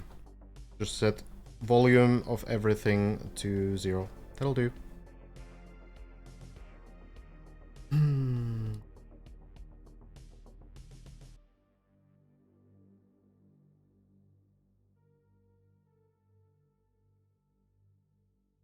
Do this, and then just do that.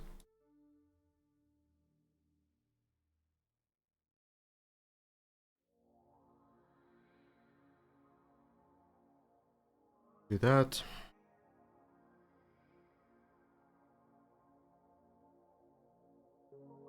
Okay. This will work.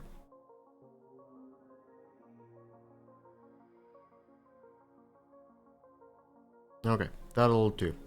I just muted everything, so it should be okay. Alright.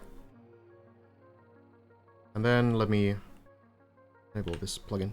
Okay, good. Alright, Alcon. Unsurprisingly, clean through floor 6. You beat my PB? Oh no. You went past the start line? Oh, Alcon. Lands it.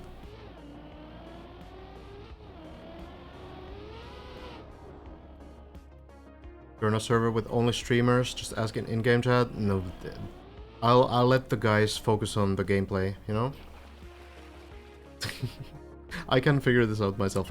It's just, it was such a handy, like, extra program because it displayed every alert, like, you know, all the follows and all subs and everything else as well, and it was just one click to mute everything. Now I need to, like, do a slider to 0% volume. Alcon? Looking good. So, I'm hoping to find that again, but...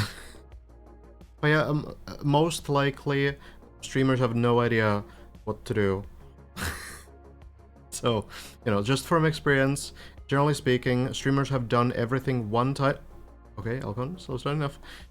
Have done everything once in their life, and they have no idea how they did it. This is usually how it goes. Either way, Alcon, back to the platforms.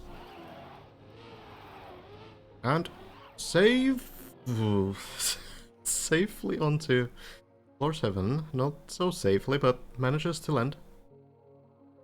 Hello, Dato. I'm doing pretty good. What about you? Stealthing too. Alcon has been getting to this 7th floor quite a bit. Knows what to do, has been through these jumps more than enough. But previous attempt did end on this hole right here. So let's see if Alcon can get through these parts again. Gets the first jump.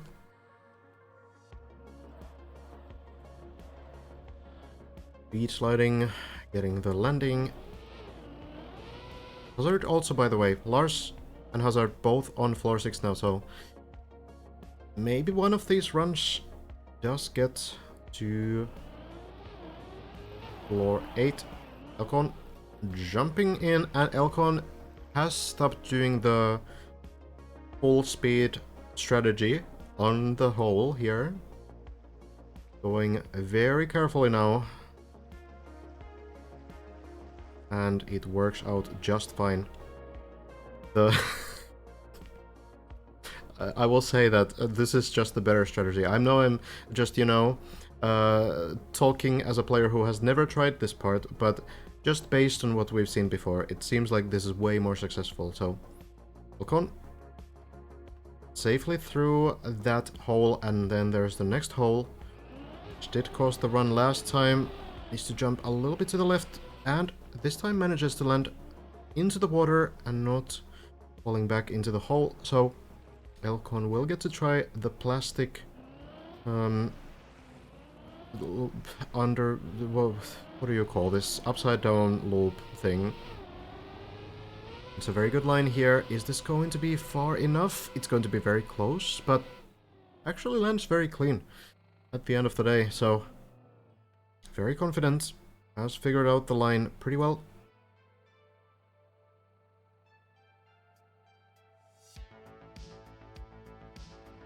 Lars maybe fell down a little bit. Alcon here going for the narrow transitions and manages to clear them.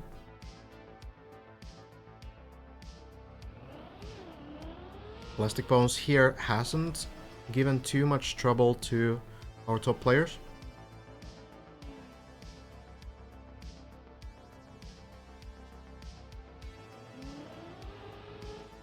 Into the beam next.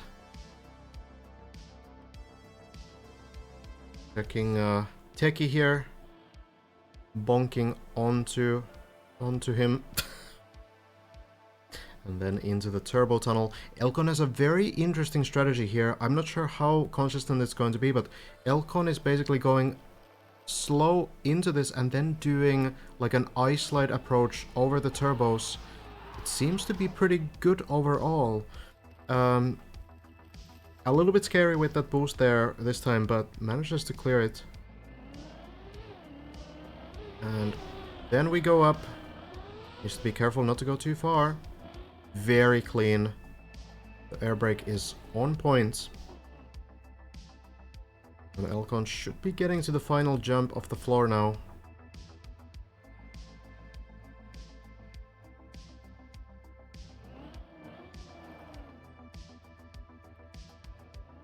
And indeed it will happen.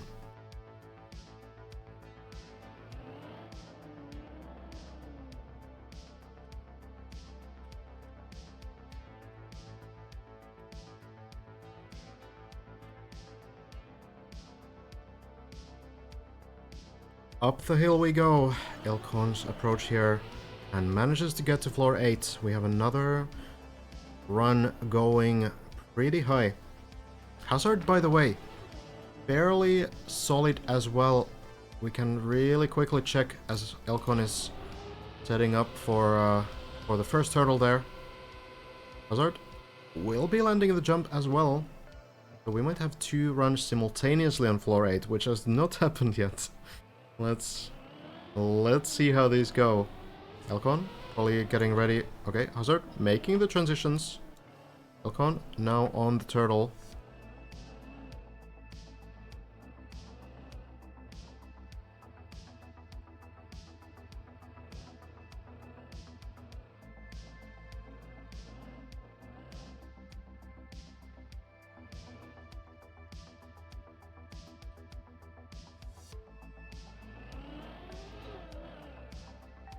Manages to... Oh no! Does not manage to get enough grip there. Oh, I spoke too soon. Elcon just barely loses the speed there and the gravity is just too strong. The car is not strong enough. And Elcon will have to restart that run. That is a tough one, but lessons learned there. Hazard is very close. Flip the car here.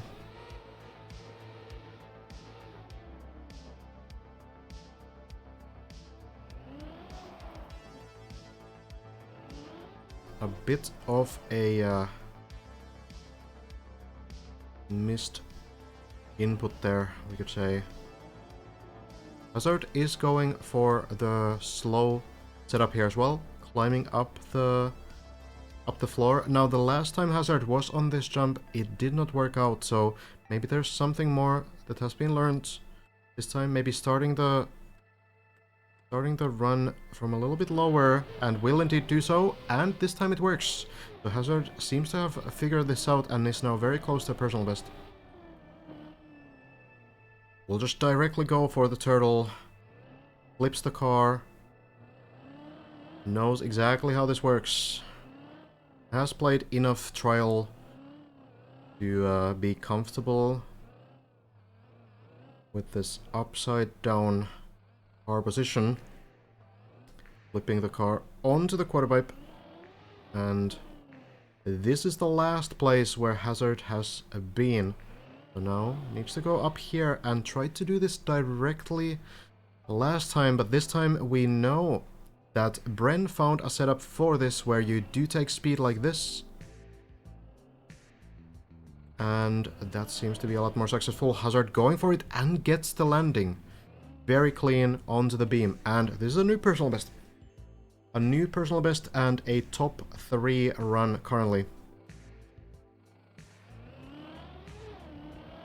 Going directly into these jumps here. Is it enough speed? It's not quite enough. And Hazard's personal best will be pretty short-lived.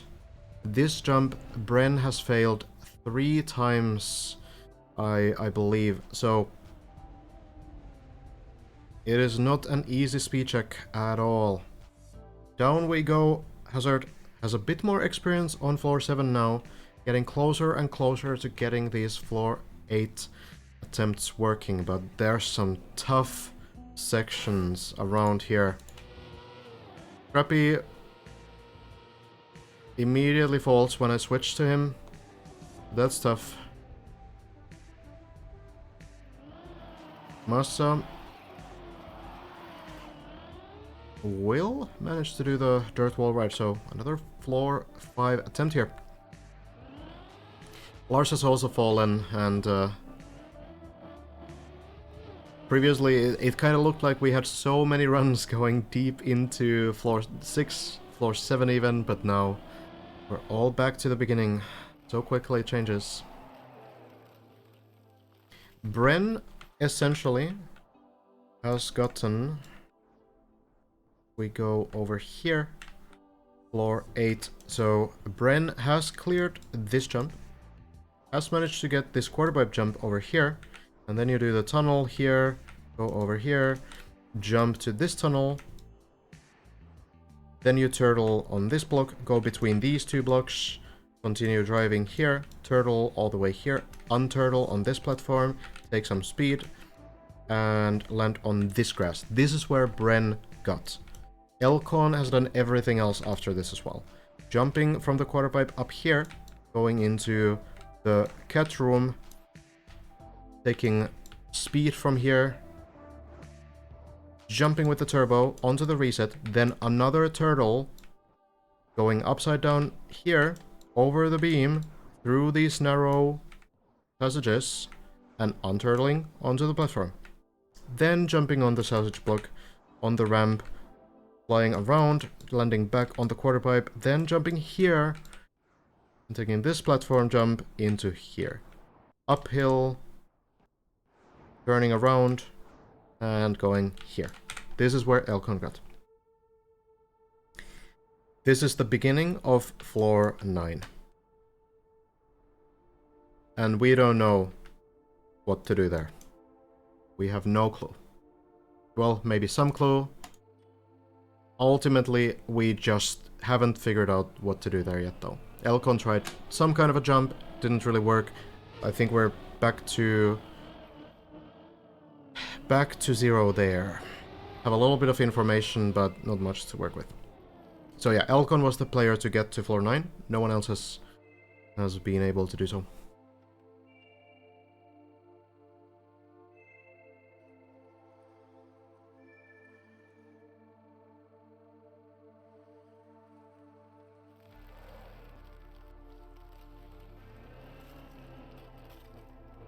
For Deep Deep 3, you need to do the opening hours as well, would be nice to cast. I actually did, if you just mean the very launch, I did do that on Friday. There is a VOD of it. And I'm also making highlights for it. Or less like highlights and more like a full recap, which is gonna be very long because there was too much happening. Hopefully getting that done pretty soon, for the first weekend. So it's probably gonna be a couple hours recap of every important moment. Essentially just full documentation of important personal bests, important mistakes, stuff like that. Bren has been playing today and did manage to get a personal best on floor 8. I'm not sure if Massa is on PB. I feel like Massa has maybe been here before, but at least to floor 5 before, but maybe not at this point.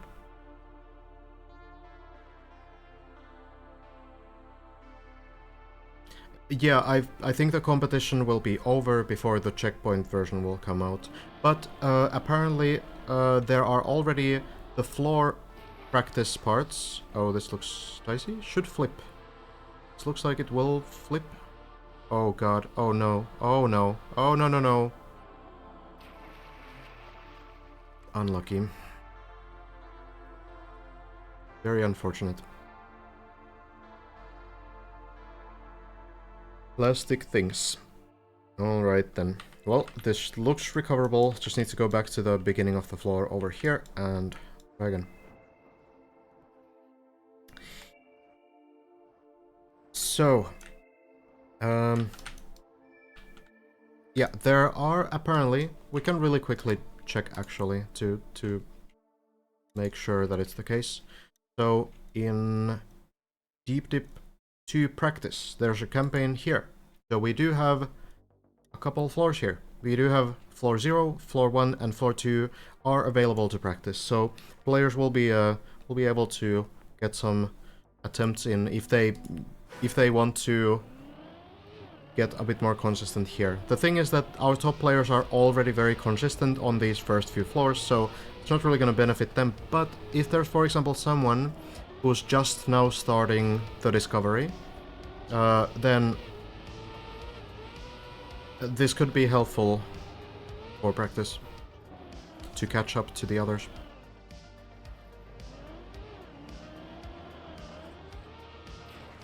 Can quickly check these wall records here. Shouldn't be more than 3 or 4 minutes total.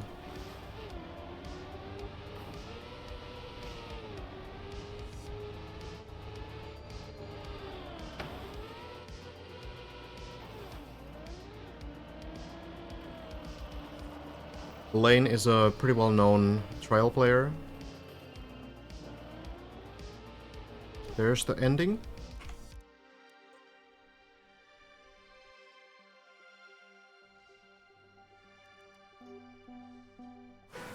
$115 on floor 1. Yeah, Lane is really good at turtling. I remember Lane winning the Cup of the Day. That was the turtle map. First Cup of the Day for Lane, and first win as well. 100% win rate. Might still have the 100% actually. Sneaky has this one. Boink. To be honest, like, the runs that Elcon, Bren, Hazard are doing right now, they don't look all too different from this. They are honestly just doing these pretty much the same way. This might be slower than what they are doing, yeah. I mean, still looks like a very clean run though. Yeah, it's very recently released, so it's not gonna be super hunted, but if someone hasn't seen the very beginning, because we mostly look at floor 5 and up right now, this can be a good reminder of how these work. That is floor 1 by Amaji. And then we have the floor 2, which is by Lentillion. Now this one is pretty hard to speedrun. There's a lot of sort of intentional slowdowns. Curious to see what Lane does here. Starting the turtle here. Flipping, going up. Okay, this looks pretty fast. Drifting to the setup. Yeah, okay, this is pretty fast, honestly. I don't think our players are quite doing it like this. Not yet, anyway.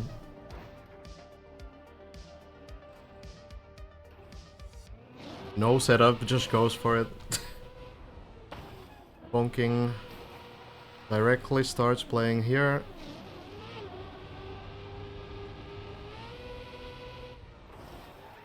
Oh, that's clever. Doing like a 360 setup.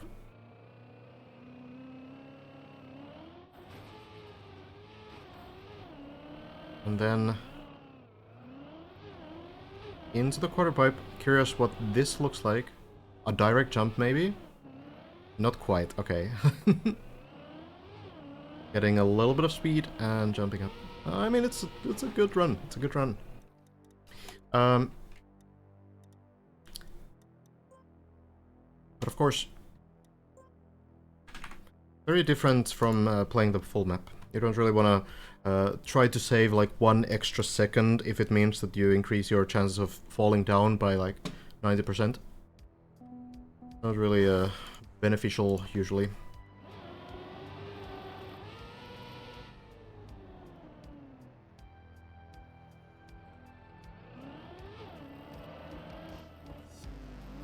Yeah, like the first few floors really are going to benefit players who are currently trying to clear the first few floors. But the thing is that everyone who's currently getting to floor 5 definitely knows how to do those those first few floors. Like, they are consistent on floor 0, definitely consistent on floor 1, and maybe making some mistakes on floor 2, but at the end of the day, like, you're going to get through floor 2 most of the time if you're like Hazard or if you're Bren. So it's nothing crazy, you know? This practice floor release. It's not going to like change the competition or anything.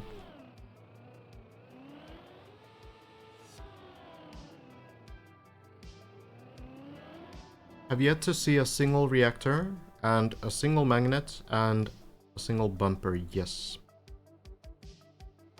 I believe that those were specifically avoided, yeah.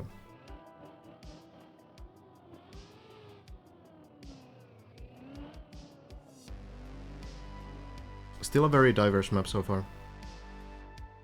People need to hurry up. I can't stay up all night to see people on my floor.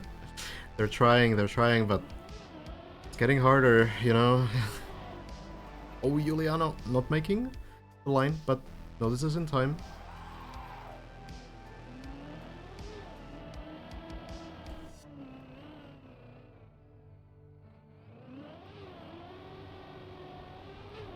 So yeah, only 0 to 2. The 3 first floors. Oh, Juliano, still not enough speed. But we'll get to retry the floor. Only 0, 1, and 2 have been released as practice floors. And I don't expect 4 to come out anytime soon. 4 would be the first, like, big one.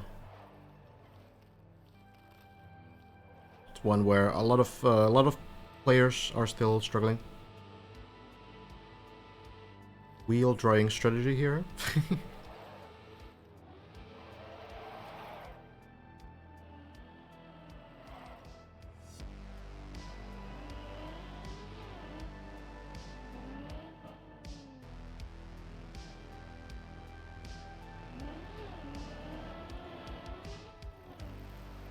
Lars back, yep. Getting closer to floor 5. Massa still here, but I think taking a break. Hasn't moved for a while.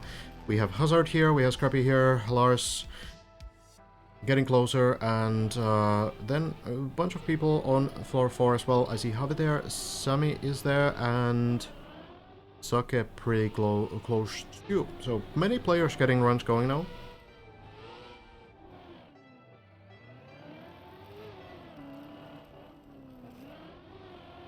You don't think anyone will reach floor 9 again in the first in the next 8 hours?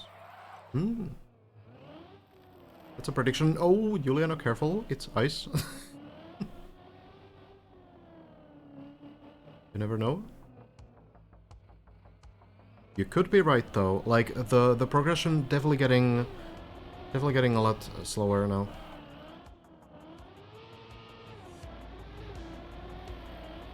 Elcon is obviously the most likely person to get there. Juliano back to the floor, gang. Right next to the dance floor there.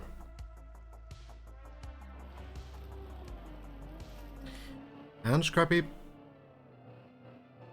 looking to get another floor 7 attempt here.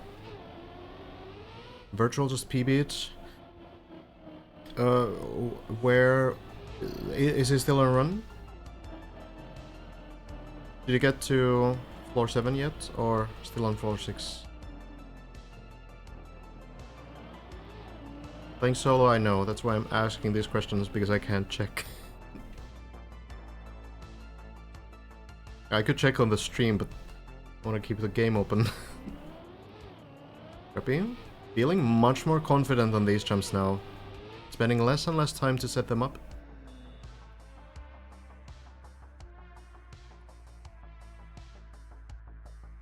Awake at 5 AM. We'll see. Bren might get there as well. After checking Elcon strats. Possible. Watching Bren VOD. Okay, yeah. Makes sense. Scrappy should know how to do these. Oh, Scrappy, actually, so Virtual landed this jump that Scrappy will unfortunately not land this time. Doesn't rotate the car enough. So Scrappy down to bobsled. This is not too bad. It's not the worst. This is recoverable. Can get to the later parts of floor 5 again.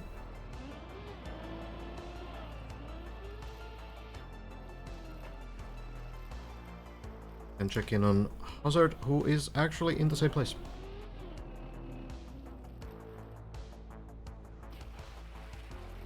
The plastic bounce seems really difficult. Well, Lars is here as well. Everyone's here. The plastic bounce seems difficult for the reason that rotating the car enough doesn't seem to be so trivial. The plastic bounce itself, I think, is probably somewhat consistent as far as plastic bounces usually are anyway.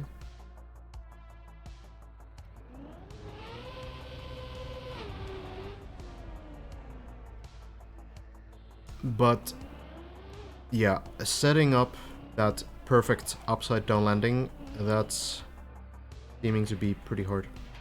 And then, like, you might still turtle on the landing anyway. No matter how you well do it, I think there's gonna be a little bit of luck involved.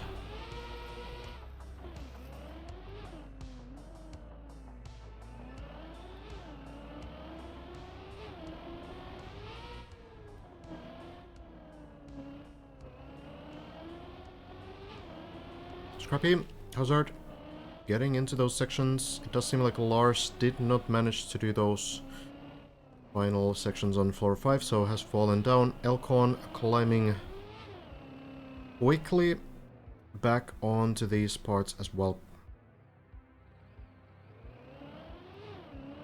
Hazard knows exactly how much speed to get. Scrappy did not manage to get the line, but will be able to save that. Hazard now on the plastic bounce that we're talking about, gets a jump, but is it going to turtle? No. Nice unturtle there for Hazard. Will be able to continue.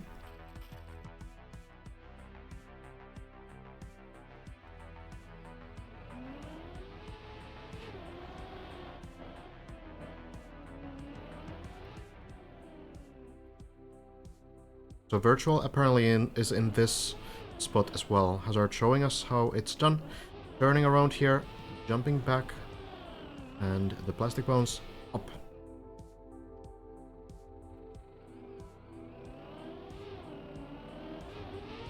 It is recoverable. You can go back to the plastic bounce part again. Checking on Scrappy. Has apparently failed the transitions here again. Try it again. Sets it up. This could work. Committing to it and jumping and landing it now. We'll set up for the plastic bounce. Hazard. He's on the backwards part. And Hazard does manage to land it. Gets the backwards part done. Scrappy looking much better. This looks like it will land pretty nicely. Check back in with Hazard. Going now for the dirt wall ride. And the water landing is there. Now for the final jumps, and we have another floor 7 attempt.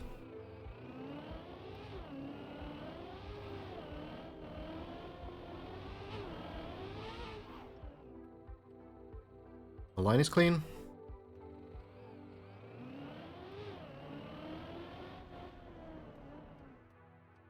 Doesn't like this one though, so we'll redo that. Scrappy? I think has left the server apparently. Yeah, Scrappy just leaves the server. I'm not sure what happened there. Maybe turtled. I saw the car still moving, so I'm not really... And I think it was moving up as well, so don't know what happened there, but hopefully not a disconnect. Hazard? Making this look so easy. Doesn't even dry the wheels, just goes directly for the next jump. Scrappy still going on stream. What? We can see that Scrappy is disconnected. Okay, now it's disconnected. Ouch. Oh no. That sucks.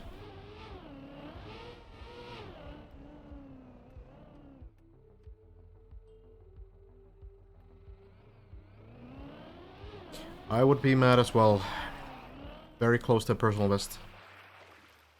Well, we might see Scrappy maybe try in solo after that kind of an incident. I don't know. Maybe joining back soon. Hazard still going. Elcon on floor 5 now.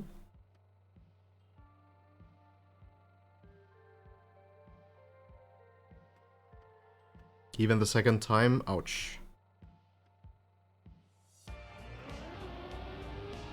Now Hazard needs to avoid the hole and lands the jump. Not even turtling. That's kind of rare. Just going right into the next section. Let's see if the line is correct. Seems like it could be. Could be barely on the ledge, and it will be. Hazard getting scary consistent on this floor. And really doesn't need to line these up too much anymore. Just kind of goes in, but this time the line is not right. Is it going to land anywhere safe at all? Not seem so. Floor 3, perhaps, but no. Dodges that as well. Through the lights here. Back to the ground. That is unfortunate. But it's going to happen. You go again after that. It's a difficult section. Very precise lines there. Elcon, suppose waiting for the car to fall. Is there any chance of recovery? Oh, there is, yeah. Car is moving indeed. And there's water below, so this will be recoverable, Elcon. Not on great pace as Elcon maybe wants to be, based on Elcon's risky lines. But, you know, currently any run is a world record, so you can just relax and wait for the car to drop into the water.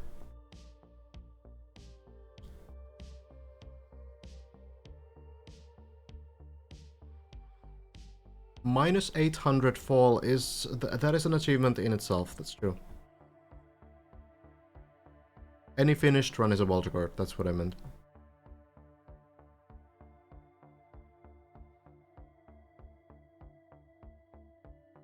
Oh, the car still going? It's shaky.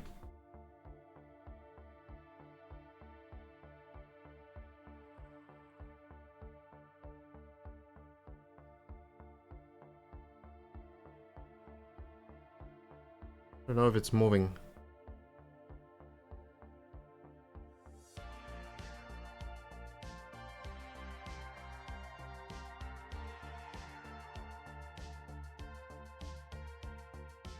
Trying to brake.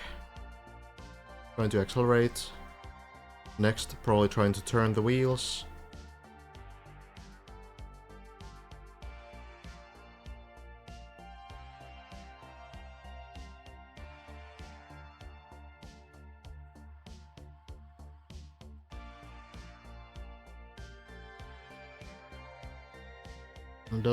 Doesn't seem like it's going anywhere though. Still trying. Yeah, there's the wheel turn, but it doesn't really seem like there's much.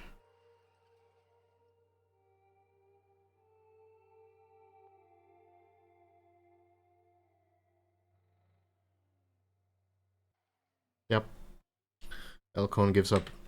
Unfortunate, but back to the ground we go. Let's check in with Lars. Lars going for a new run right now. We can maybe get to know the early floors a bit more.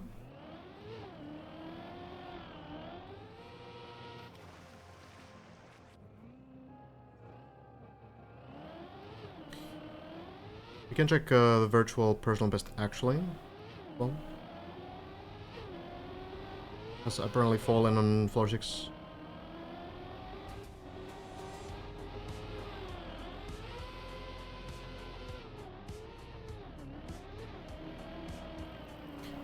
Scrappy bent a chatter, laughed a bit, and rejoined. Okay.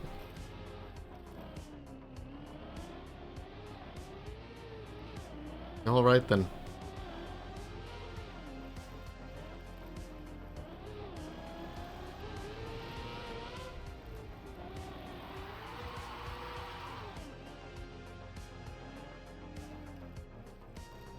Don't see these floors too much anymore. Of course, the players too, we're not really looking at them too much because there's usually someone on floor 5 at this point.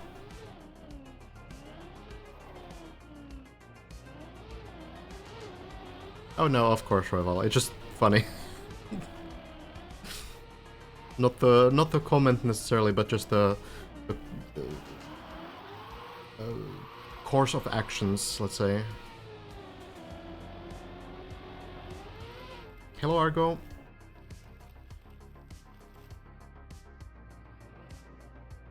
And Voltus.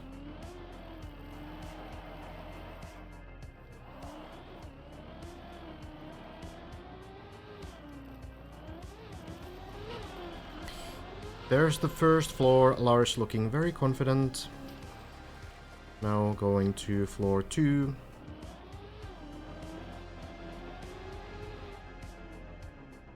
Hello, Witness, as well. Doing good, Voltus. What about you? Some great runs today. New Walter Gorge from Elcon.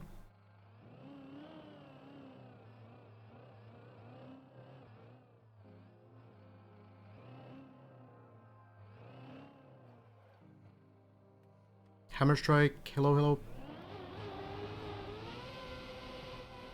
It's funny to see these early floors again, because, you know, when we watch these on day 1, it's a lot of, like, you know, hesitation. Even after they've already done these stunts, it feels like, oh, this is the big one, you know? This is the big jump. Now it's kind of like, okay, yeah, this is just casual, you know? Probably not even watching the monitor, just looking at chat all the time and talking about anything but the run. It's getting much more casual at this point. This jump still is pretty tough for many players. But a lot of this stuff, like, you know, you're gonna fail some of these jumps still, right? You will never get 100% consistent, but your approach will be pretty casual, because to some extent you can't really affect the outcomes that much. Sometimes you will get a weird plastic bounce, or you will just, you know, unfortunately not quite get the correct line, and then you just restart, you know? So, it's a very different mindset. It's just kind of going with the flow now.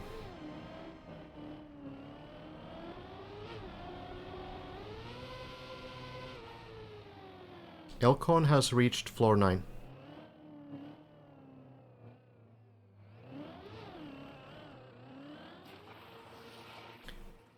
Basically like 0.8 floors ahead of everyone else. Something like that.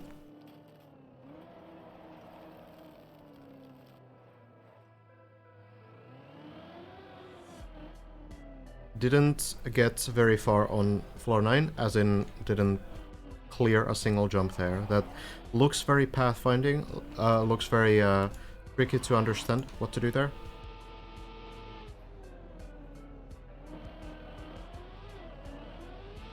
We don't actually know the strategy still, so we'll need to wait until someone gets there again and maybe figure something out.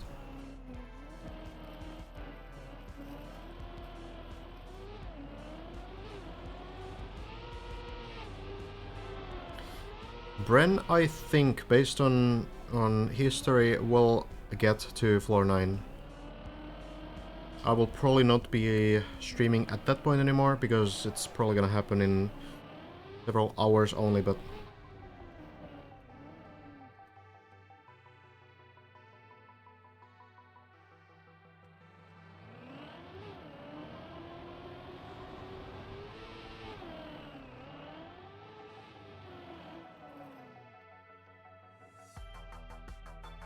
Do you give out scores for artistic elements? Please explain.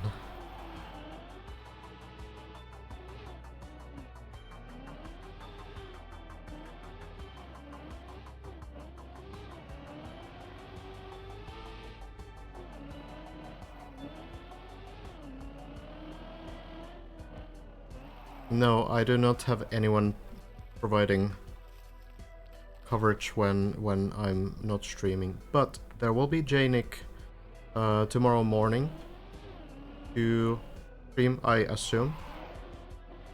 There might be some others as well. I don't know what Valen's schedule is, but I know that Valen also spectating players. What's the top 10 leaderboard right now? I don't know top 10, but I can give you like a top 5. Elcon, the only player to reach floor 9. The very beginning of floor 9. Bren is the second one, getting to like 1/3 in at most on floor 8. Hazard has got to the beginning of floor 8. And then we also have Lars, who made it to the end of floor 7, as far as I know. And from Skandir is probably somewhere there as well at the end of floor 7, I think, but Skandir is not playing on the server, so I can't be sure.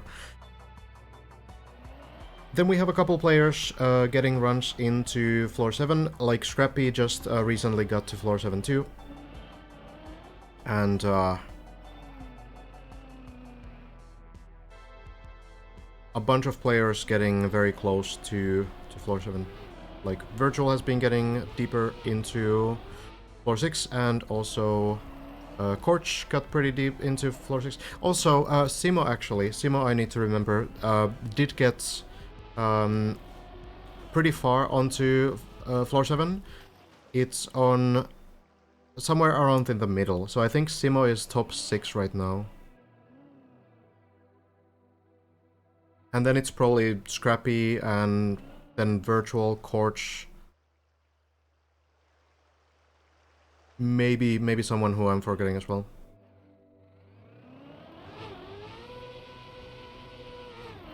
Elcon far ahead of everyone else, but I think Bren can catch up on the next session. Is this enough? Ooh, goal. Janik has been casting, as I understand.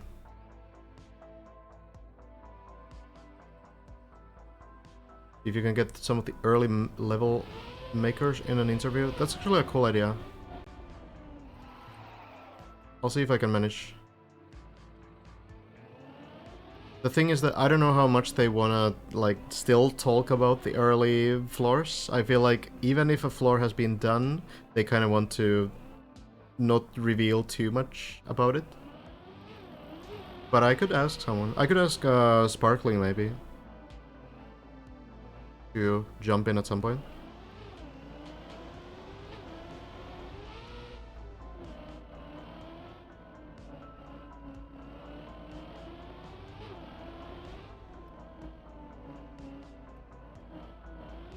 Maji, maybe? Well, Maji's playing herself, isn't she?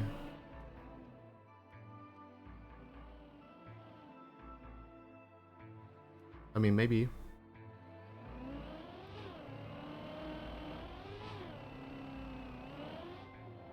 What we asking who? Just wondering, you know, if it would be interesting to get some people from the project for like a stream interview or something at some point. Probably not today. I'll plan it ahead a little bit, but you know, getting someone kind of provide commentary, maybe asking some questions. But yeah, I understand that some elements will probably stay pretty hidden until the competition's over. Even if, like, you know, floor 2 stuff is figured out, there might still be something that no one has found, for example.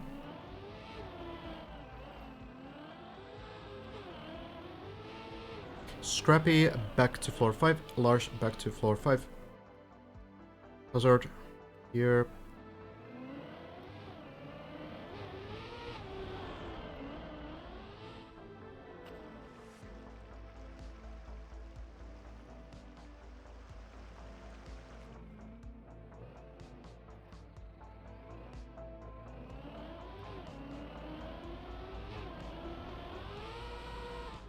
Landing in. Definitely enough speed.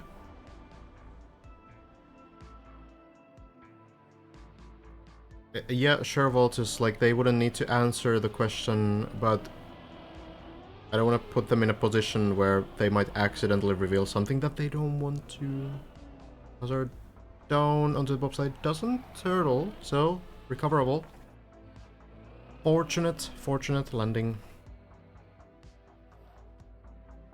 So we'll get to try that again.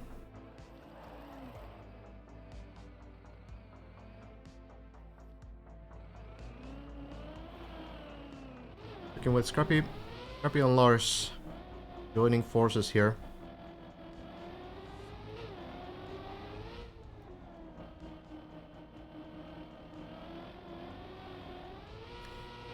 Going fast. God damn, Scrappy, it was speedrunning. Doesn't want to stay behind Lars here, and it works out. Well, let's check in with Lars then. Going here again. Scrappy going first. Lars not waiting too long. Landing in. Both make the jump. Now the plastic bounce. Lars has turtled this a couple times. Just goes in for it. And bounces and lands it. Scrappy will not land it. So Lars will continue there. Hazard getting closer and closer to.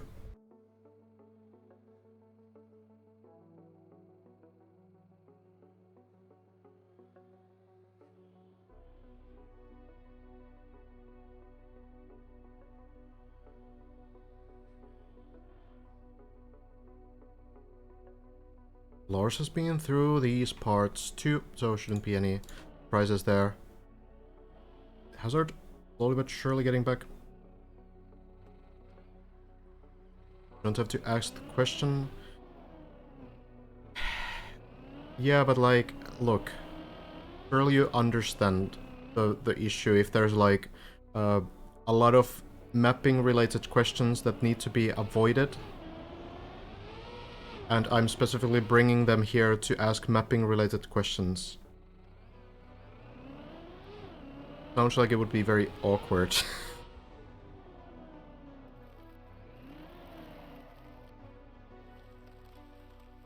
Lars? Proceeded forward.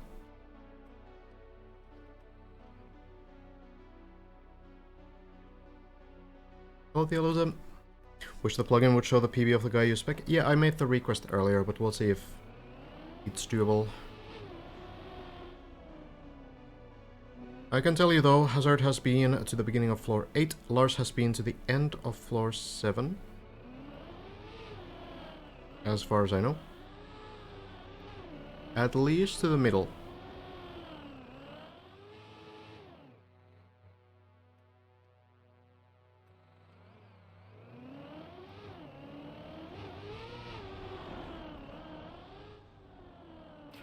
Very consistent by Hazard. Will be setting up for the next trick here. Lars, couple tricks ahead. Well, one trick really. Taking some time lining this up. Hazard will probably overtake, zooming in from here soon.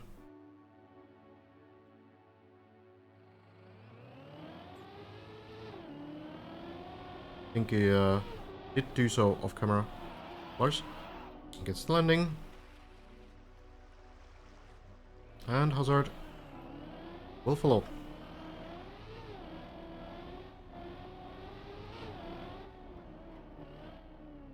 Landing here onto the duck jump. Hazard is there as well. Lars does not lining up. This should land on the platform below. Doesn't turtle, so Lars will be able to save this run. Hazard, on the other hand, does manage to get to floor 7.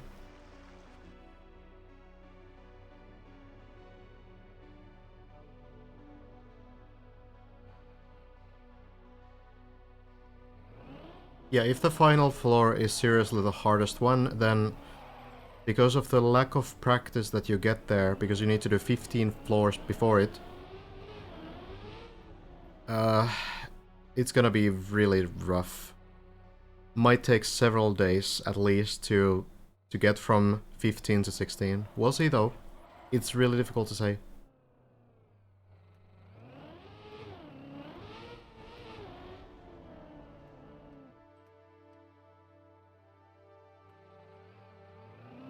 Start jumping into the water.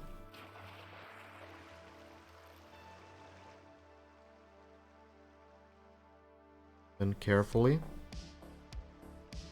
through the hole, or well, past it.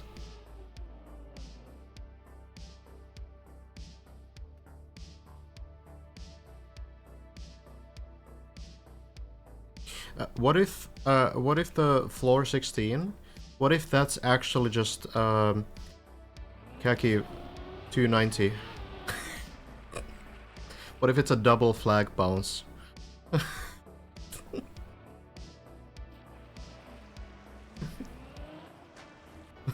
Map will actually never be finished. Hazard lines up. Oh, this looks like it might miss. There's a recovery. Yeah, it's not gonna land.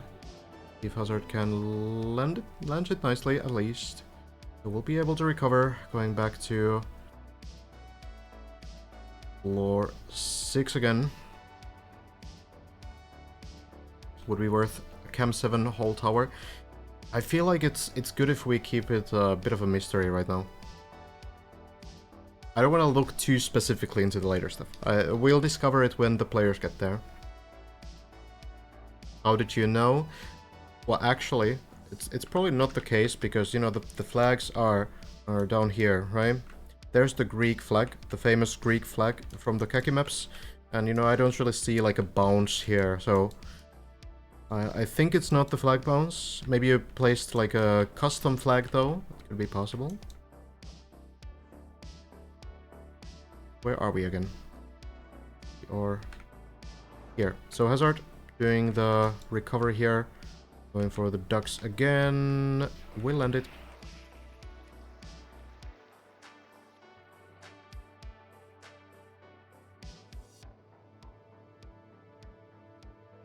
As a player, I would have looked into... yeah, it could be good mentally to get a little bit of...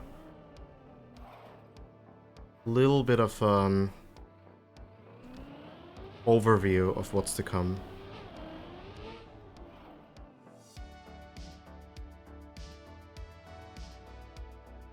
Imagine, what if there was a finish line?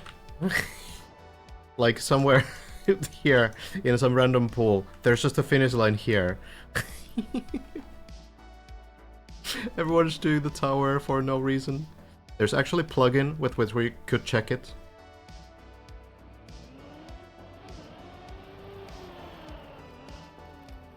I think I will not.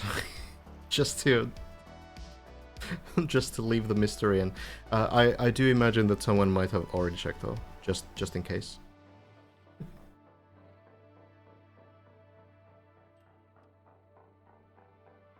Yeah, it's cool to discover these things with the players.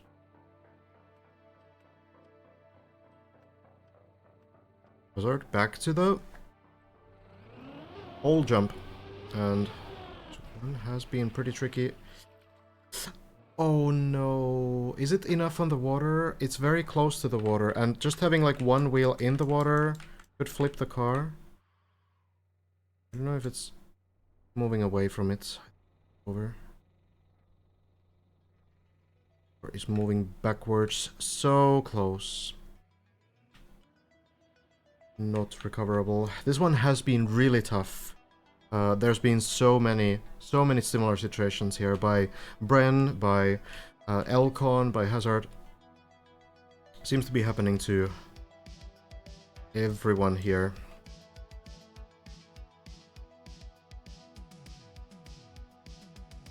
Not sure if Hazard is just taking a break or hoping for something to happen here, but I think the run is not really recoverable. Matt close to floor 6 as well, by the way. Maybe if getting... yeah, maybe getting grip on the border could be possible. Default movement is going backwards. Not going into the pool. Matt makes floor 6. I will guess that this is a personal best. So doing pretty nicely. Yeah, looks like Matt is gonna check out the next section, so I believe this is PB. Well done. So now we're at the border.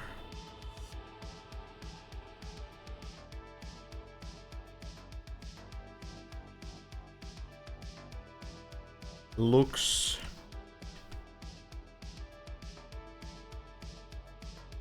tough. And maybe the car seems to be maybe moving. So the way Trackmania works is that if you are in any water at all, if you're touching water, you can unflip the car. The car will just sort of cartoonishly flip over. So it's so close, but so far right now. Hazard is trying to somehow get to the pool, but the car would flip over.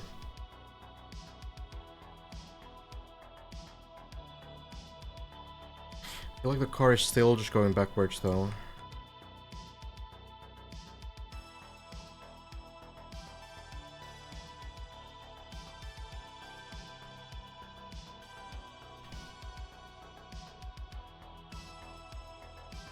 The MNF would be such an easy save. Yeah, the car is pretty weak sometimes, it feels.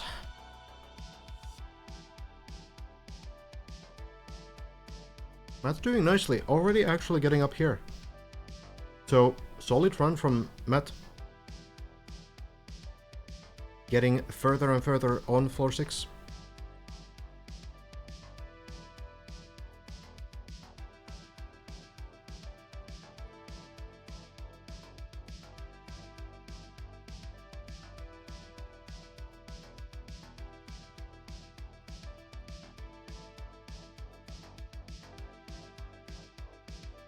Checking out the strats, I imagine. You're a khaki enjoyer. Could there be a map made that needed default movement for some trick? Doesn't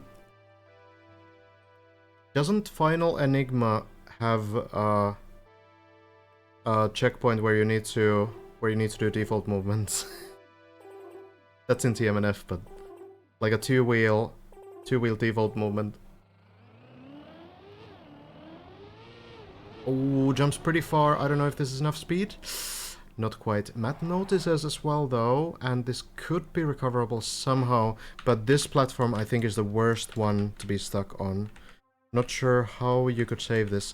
Maybe you can get a jump over here and land in the pool, and then go back to the final part of floor 5. That seems to be the best solution, but this is a tricky one. A Final Enigma is a TAS only map in Trackmania Nations forever. Not humanly finishable. Dropping to 4, like that's possible, I suppose, as well, or at least 3. But like, you don't really want to, because there's so much hard stuff after. I think if I was Matt, I would probably try to get some speed and somehow make this jump here. Maybe bug slide this landing and just try to finish. I try to get to the pool. That's maybe the best course of action, and I think Matt is lining up for it as well. See if it works out.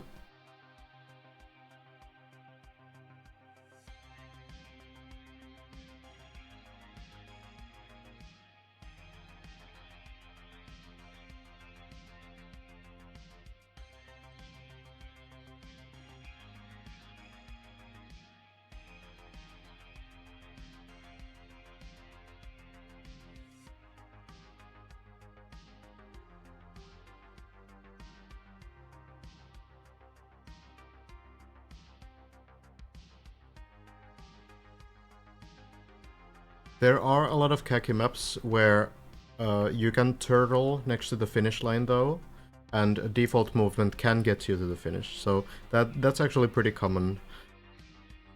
So it is definitely a khaki trick in a way, but usually not something that's required.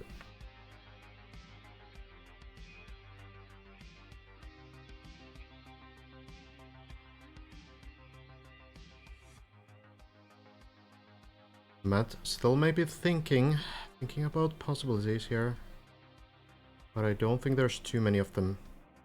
No. Going to try the jump to the grass, I think. Or maybe. Maybe not. Maybe still looking. Giving us a better view of the car skin, perhaps.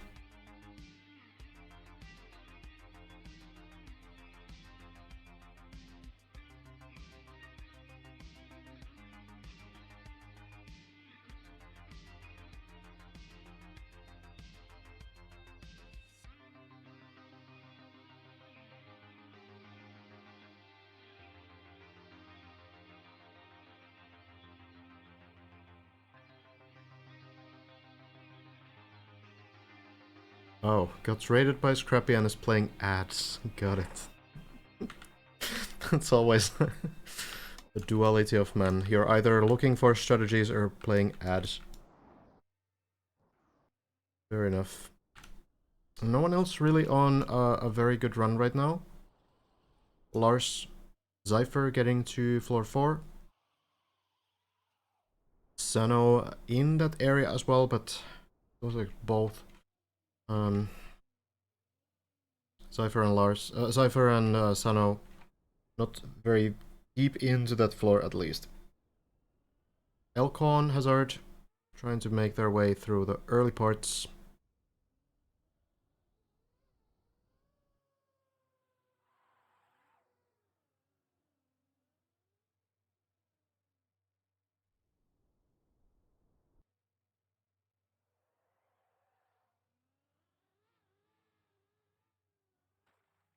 Now, hope the wait was worth it. Still not going.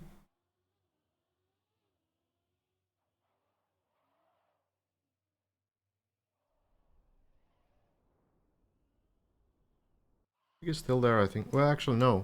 Actually, my playlist did end. True. Back to the beginning we go. Thank you. For some reason, I still keep hearing it, even if it's ended. There's something wrong with me. Okay, Matt. Doing something.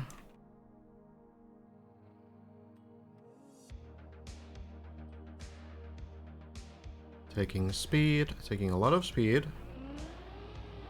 And going for the jump. Oh, it will not work. Alright. Seems like a pretty long jump indeed.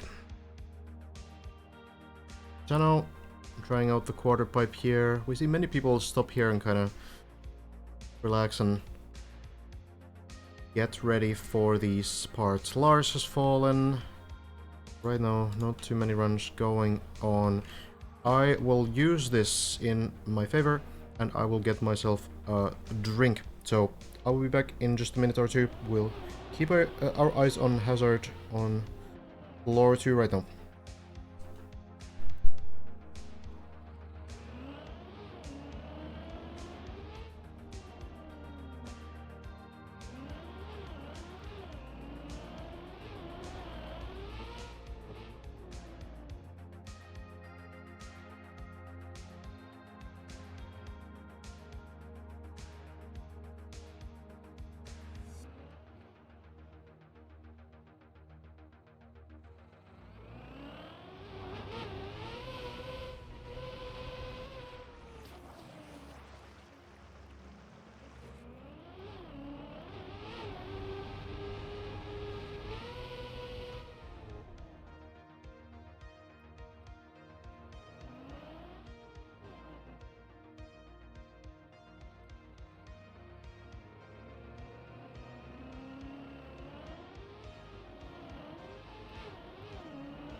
Oh, is the bot dead?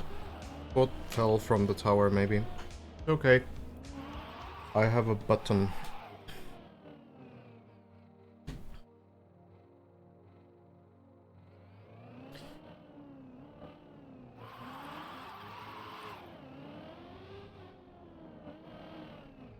Let me do this.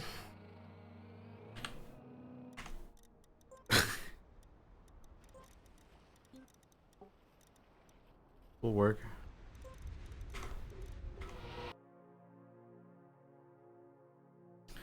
Now I can alt-tab without interrupting the gameplay. The button, yes.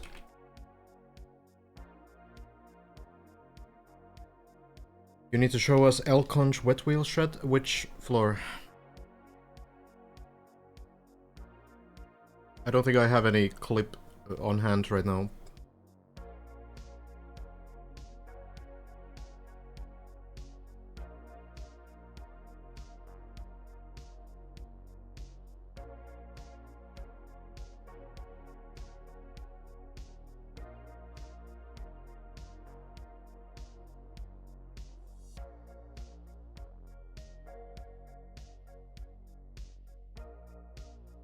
There we go.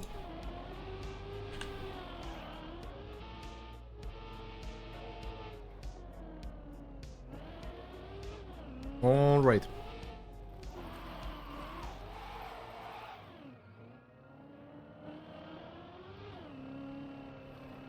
Starting to get some runs. Matt is getting further. There's a spot where everybody dries their tires. Oh, sure. Yeah, actually, maybe Elcon is right. Okay, Elcon is getting up to that point. Yeah, sure. There's not really much to see. Like, it's really just...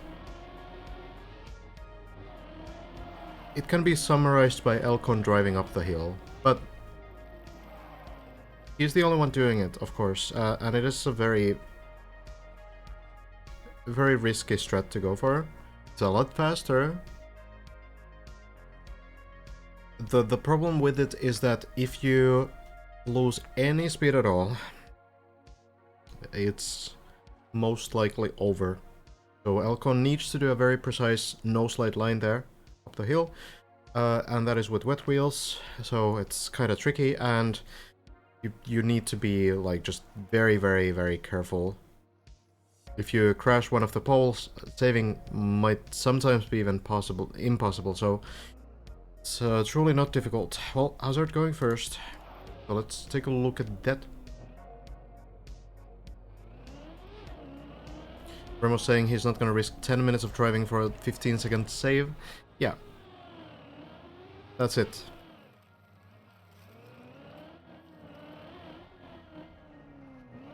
It is one of the most worthwhile strats to go for if you want to be a bit more efficient, but the risk seems like a lot. So here is Hazard. Hazard will go for the normal strategy, also going for the nose bound, which is another strat that Elcon does a little bit differently. Elcon goes for the side flip. So Hazard sets up here and will dry the wheels before going.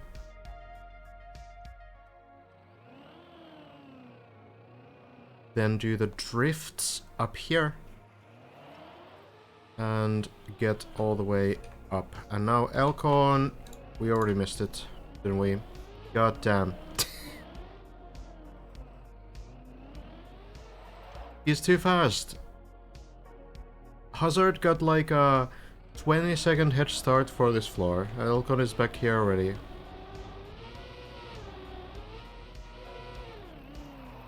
There are clips of it though, that I can maybe find, but really there's not much to see. It is as described. Elcon drives up the hill. It is just a straight line around the poles, and it just works. Doing it every single time, hasn't failed it for a long time either. Can't clip on Elcon's channel. We probably have it here to, well... Lands to the pool. We'll get to try it again. Hazard joins Elcon.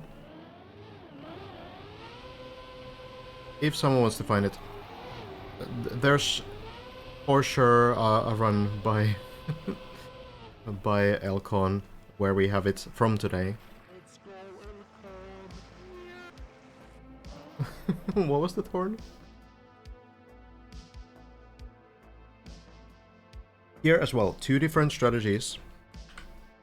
Hazard will go for the slow speed strategy, Elcon will full send this smashing into the ramp. Both work. And yeah, Elcon did change the double turbo spot, the turnaround turbo, into the wet wheel strat. Seems like Elcon does prefer that now. Was drawing the wheels there, so even more differences on strats on this floor.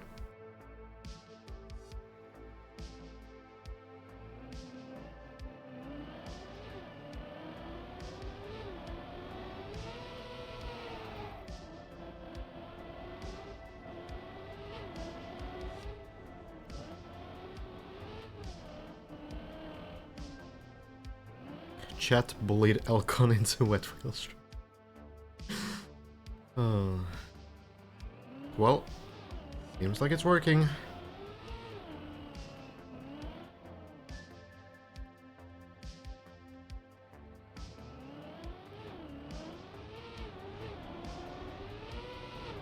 Both Hazard and Elcon doing these parts super consistently.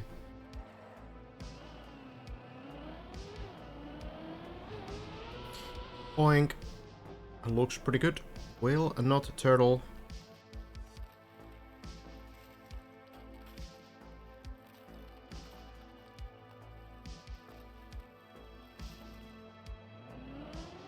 Hazard a little bit further ahead. We'll need to go for the backup actually, so Hazard maybe hit the wall there.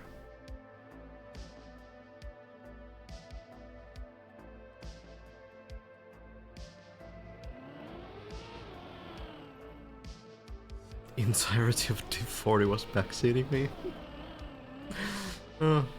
Understandable. Hazard falling down unfortunately failed the recovery, I suppose, and or maybe actually the plastic bounce probably was maybe there already.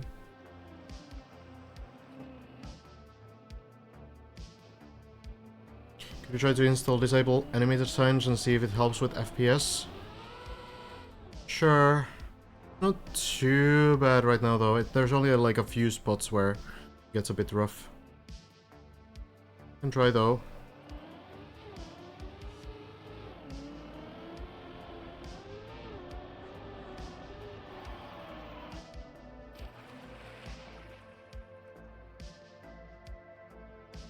Can quickly check.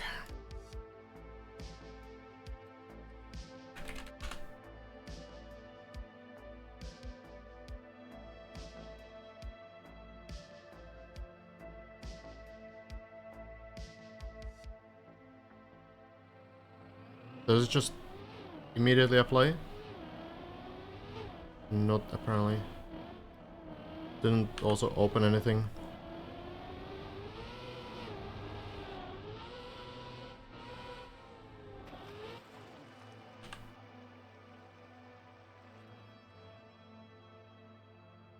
Yeah, okay. Try to do this so that it's not hiding Elcon.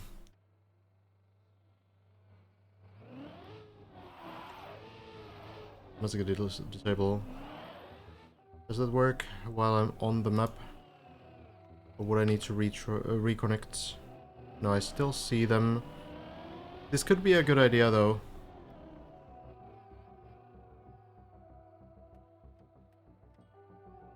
I suppose maybe the server might disable stuff. Elcon? Making these attempts count. Getting further on onto floor 7. Yeah, let me try that a little bit later.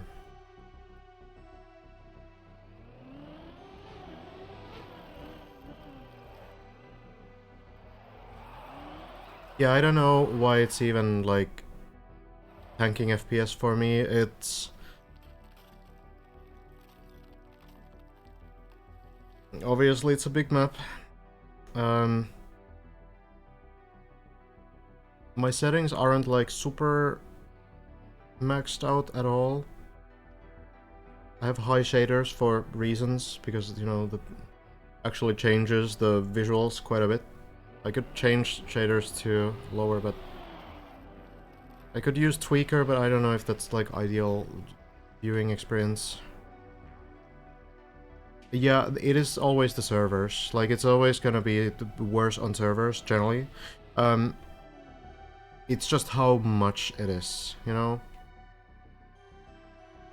Could also be a spectator thing. True. It's like a combination probably of like 3 different things happening. Elcon, tricky jump, lands it. I don't have 20 FPS. I have like 45 to 60 generally. So mostly it's like all right. I'm hoping it doesn't drop to 20. I could very quickly try reconnect. Elcon taking a small moment. Could be that it will apply the plugin now.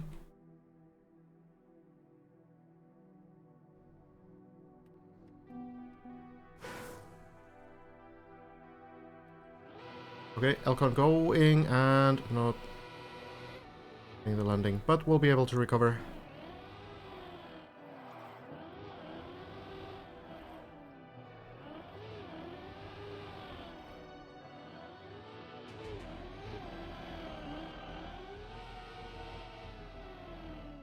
No, the signs are still there.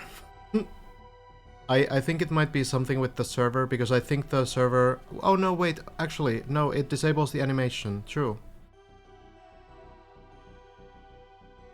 Like, static now. Yeah, okay. I mean, I thought it would just make them all off, but this works fine.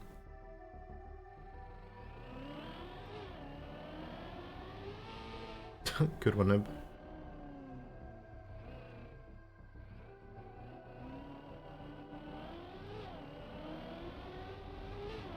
Elcon makes the recovery road, and you need to go back to the ducks now. So, getting further. I mean, yeah, my FPS is 50 to 60, roughly.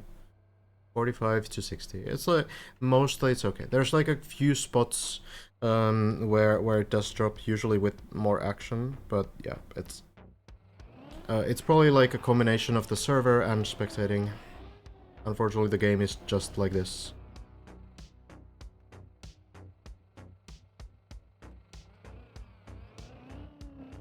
For the stream, it should be fine.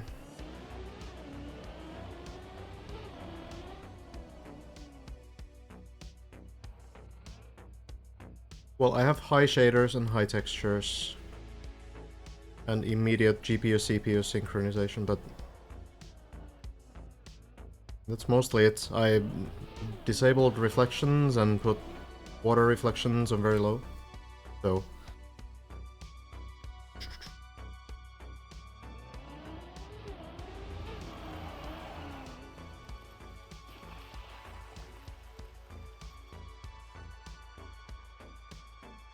Will the next player who reaches floor 7 hit a duck?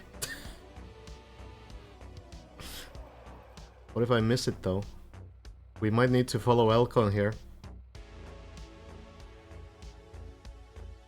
No situation where water reflections shouldn't be very low. Yeah, but the baked-in stadium reflection, this should be doable. Yeah, that's what Hazard hoped would have happened last time. Having a little bit of the car on the water will be able to... will enable the flip to work. Second try.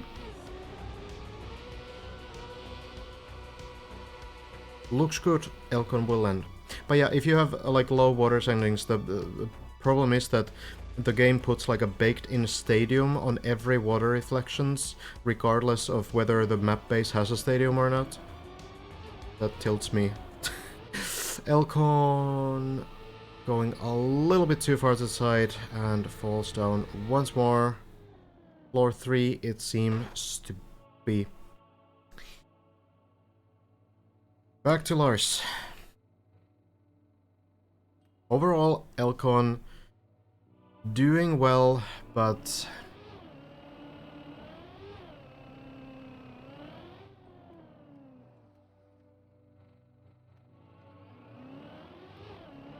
it is hard. It is hard to get through floor 7 now, and you know, floor 8, that is kind of like still the boss, right? Elcon has cleared it one time, but it's not a whole lot of experience. Usually you need a few attempts on these floors to truly be able to rely on your muscle memory and the fact that you understand what to do and what to avoid. So for Elcon, getting back to floor 8, that would be a big win already, even if he has cleared floor 8 as well. So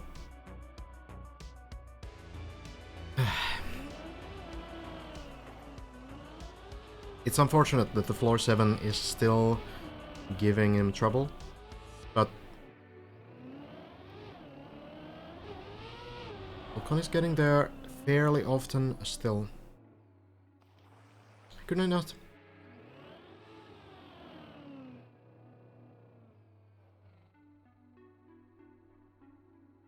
We tried to switch the GPU-CPU sync as well yesterday, but it results in some small freezes.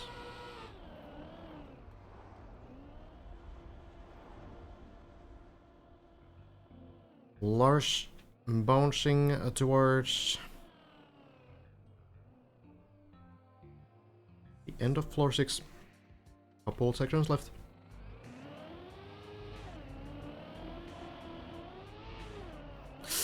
That is not enough speed at all. Where is the landing going to be? It's a turtle landing, but it's a maybe possible to save. Maybe to the water. Nicely done. Lars lands into the water below floor 7, so gets to do the turbo turnaround. And this one is recoverable.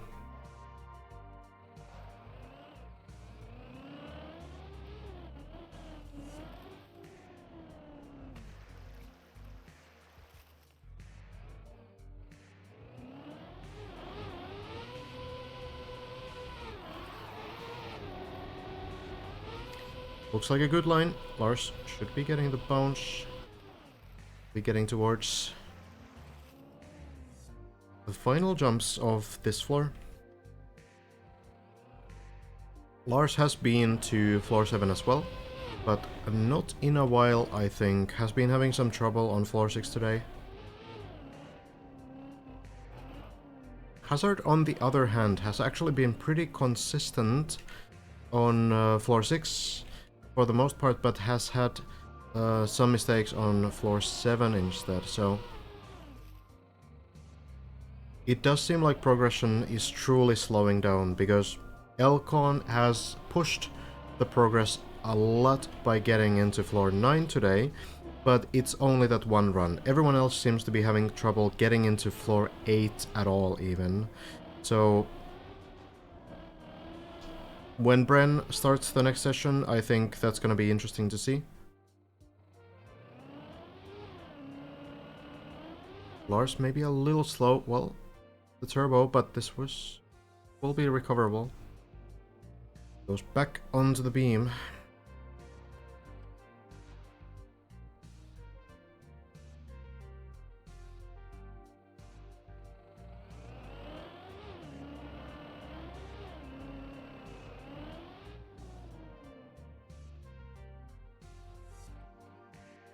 Makes it this time.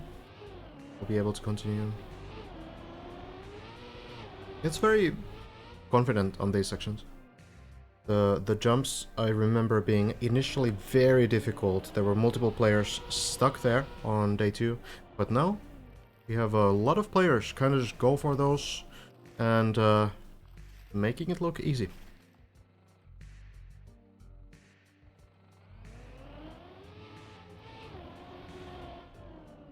Yeah, I do not understand how water reflections can affect the visibility of these black platforms. Those aren't very close to water, I don't think. Like these blocks here. It is very confusing, but... oh well.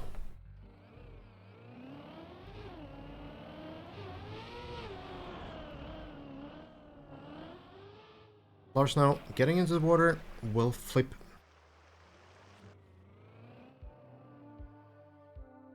Funny stuff about this game is the fact that it's deterministic, but at the same time, Villa showed us that adding a block of scenery can change what a mess of effect rings results in. Yeah, and even like a press forward map can break because you placed a scenery block onto like a completely arbitrary position far away from the map. I wouldn't be even surprised if some of these tricks on this map would stop working if you rotated them 90 degrees. Entirely possible. So, the game is deterministic as long as you don't change anything. So, it's deterministic within like its sort of own... like, within the map itself, it's deterministic.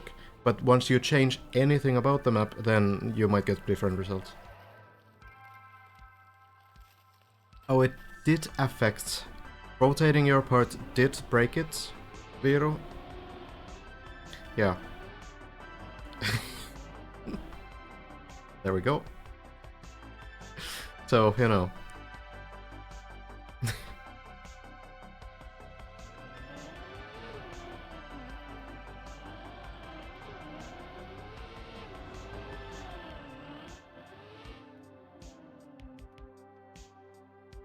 Gravity says that all bodies each other attract each other the same way according to their mass. Makes sense?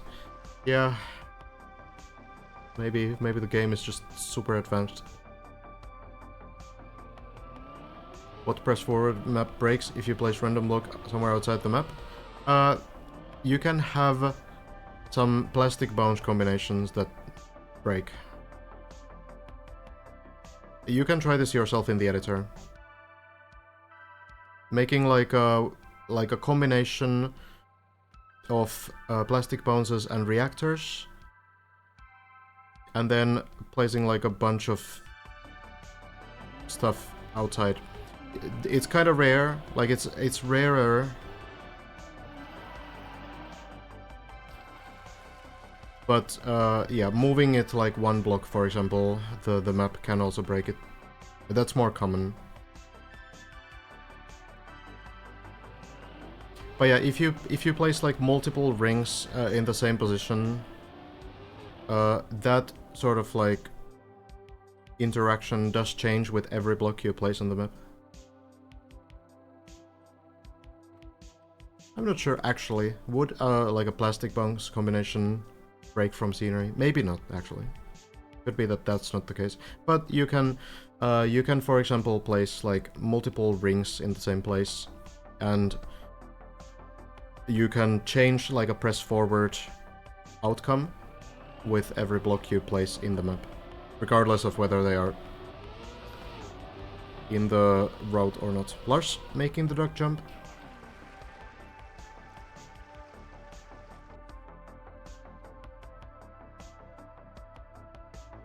PF maps also break when you move your mouse or when you spam your horn, that's true. Lars, very close to floor 7 now. Looks to make it.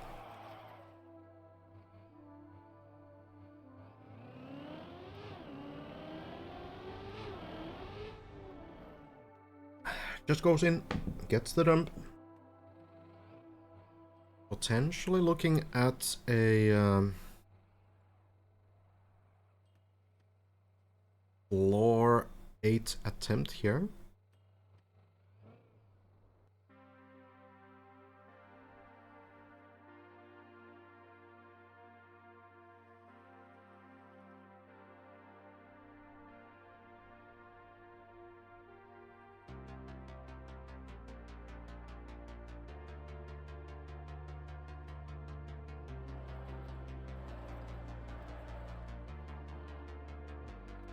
gets the speed slides.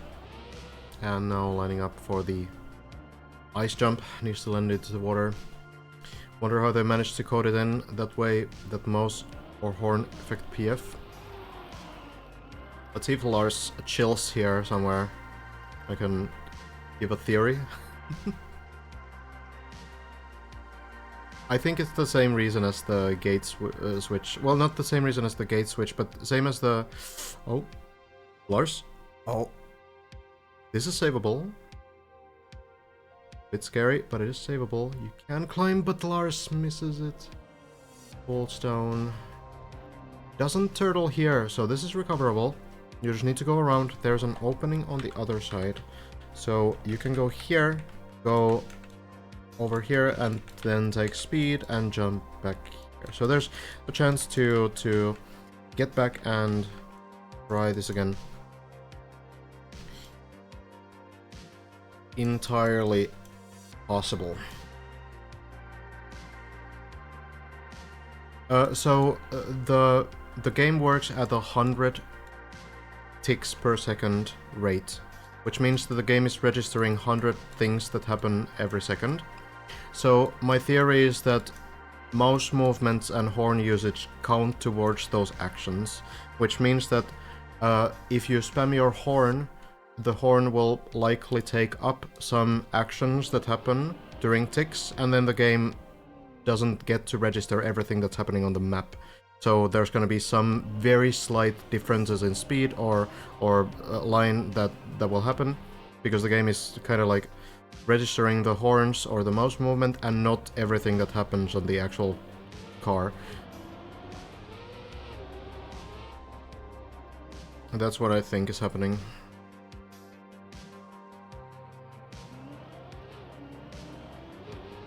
Should it do that? I don't know. I'm not a programmer. There could be a good reason for why it is like that.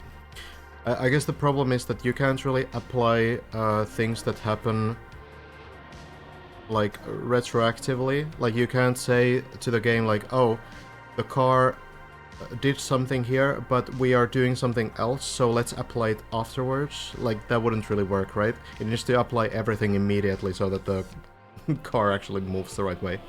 So that probably introduces some issues. Lars, flipping the landing, needs to do this again. In the meantime, Hazard getting to floor 5.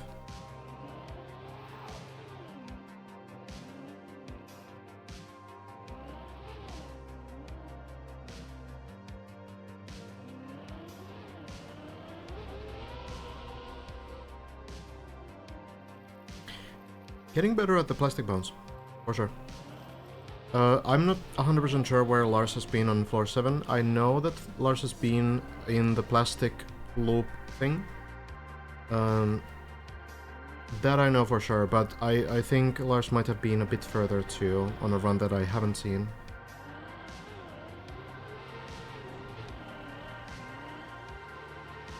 And yeah, Lars's khaki map did abuse the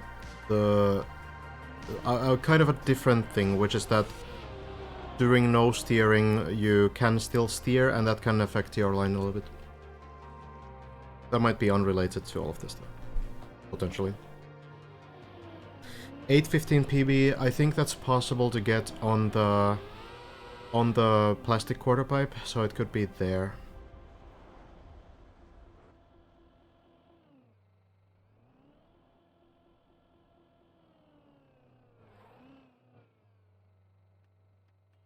Wonder if instead of the height, it could be possible to place like some triggers, maybe through media tracker or so. Oh, Lars. Will be able to recover though. This is the beginning of floor 6, so not falling too far back. So yeah, I wonder if it would be possible to track like progress on the map differently through like media tracker or something. Not that it's, you know, too bad to have the height either. It's maybe requires a little bit of context sometimes, because you can get very high, but the next part might be lower, So, you know, it's maybe a bit misleading sometimes, but mostly it's fine. Checkpointless checkpoints, exactly. Yeah, that would be interesting. No anomaly. It wouldn't work as a checkpoint. It would just register your progress. Virtual also on floor 6 right now? Gotcha. Yeah, Virtual is playing on solo, so we unfortunately can't see it. Virtual fell. Gotcha. Virtual has been to floor 6 somewhere around here, but not much further, I believe. Would be bad if there's a cut that skips these trackers, I suppose, but you know... I guess eventually you will hit another one still.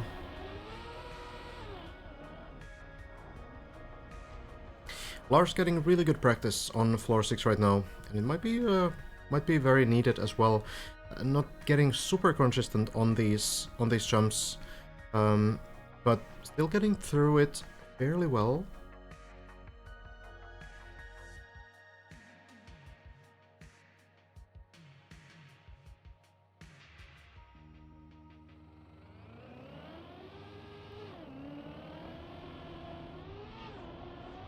Lars this time looking pretty clean.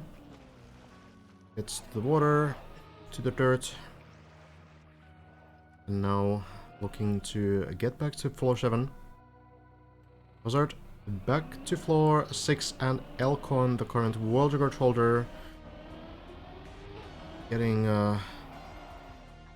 further into floor 4 right now.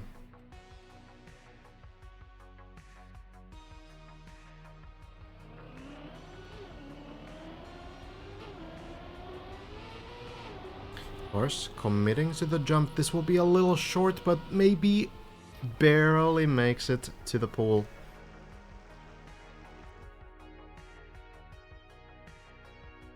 Doing just fine, I suppose.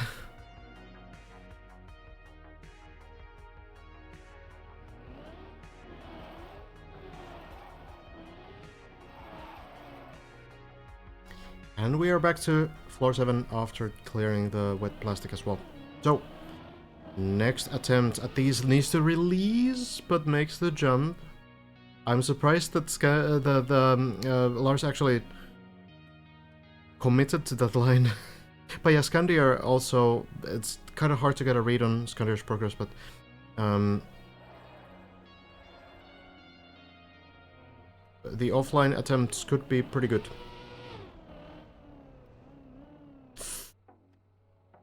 That was close. Don't want to take the turbo too early.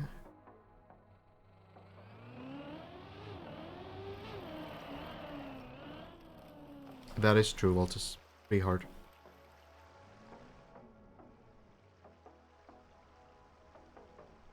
Hello, Joachim.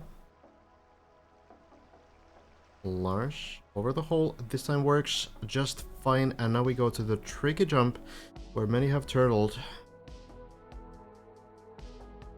No, Lars! Lars does not get to the jump.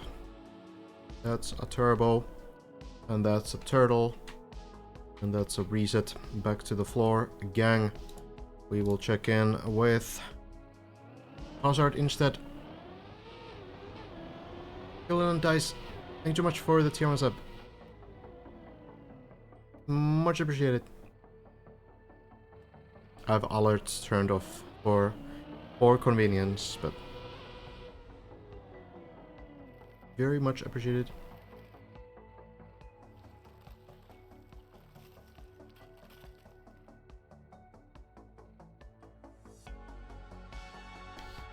If Hazard can get another attempt going here. Been a while since Hazard last was on floor 8, as far as I know. Has got there, but hasn't survived the first few tricks.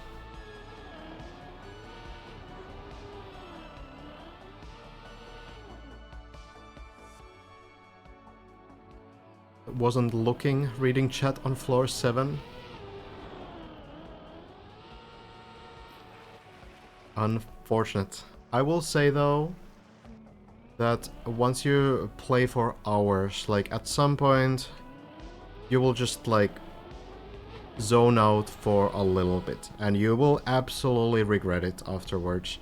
But it's going to happen at some point. It happens to everyone. Like, you kind of just, for a moment, you just kind of forget that you actually are very close to ending like a 20-minute run, and it's easy to say afterwards, like, oh, I should have focused more, but then a bit too late.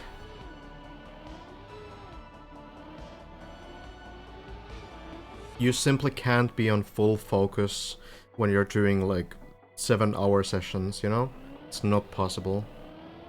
Having a speedrun for a while, done all kinds of runs, I can assure that it's the case. Hazard not getting the setup for the duck jump, but luckily it's very recoverable. We'll set up for it again. Has done this many times at this point. Floor 7 that has been mostly troublesome for Hazard. Who just patiently tries this as long as it's not working. This looks good. Commits the line, jumps up, and looks pretty good. We land right in the middle.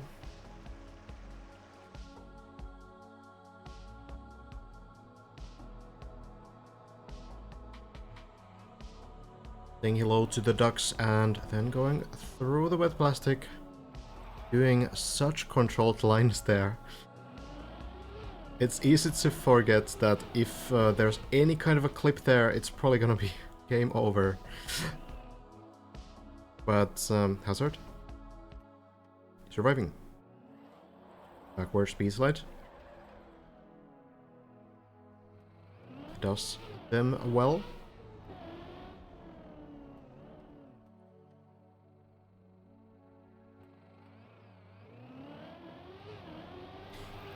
The jump into the pool seems to work as well. And now hoping for another attempt on the hole jump. Not this hole, but this one after. One works out, and now Hazard hopefully will look at the monitor when going past this turbo. We've seen some players make some mistakes on that area. And then the jump through the hole, and then hoping not to turtle again. Manages to land very clean. We move forward. Hazard not taking any extra breaks here, just going in and lining up the jump. Let's see if it works. This looks promising. It could just land, and it will. Hazard getting another attempt on these transitions. Elcon has failed a couple runs on these today, and not being the only one. Very tricky, but Hazard clears them. With the plastic bounce. Works out. And then continuing the run. Under 20 minutes. Mostly through the floor 7 here. The pace is getting there. Still quite the commitment to spend 20 minutes on a run like this, but Hazard also doing a little bit of a different strategy from Elcon here. Elcon is going for an isolate line, whereas Hazard decides to take some speed and turn the car sideways and then not really pressing anything.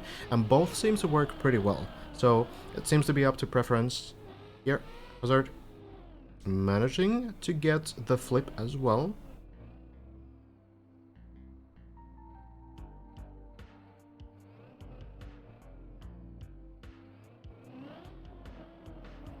And we get to the final jump.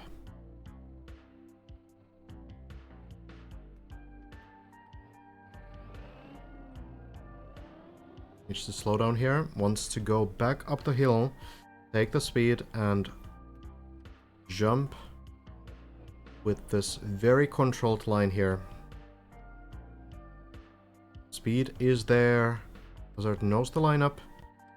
Wants to get to the specific point here, and now we go. It is enough. Hazard once more to floor 8. And it's another chance for personal best. Turtling right away, ready to go immediately.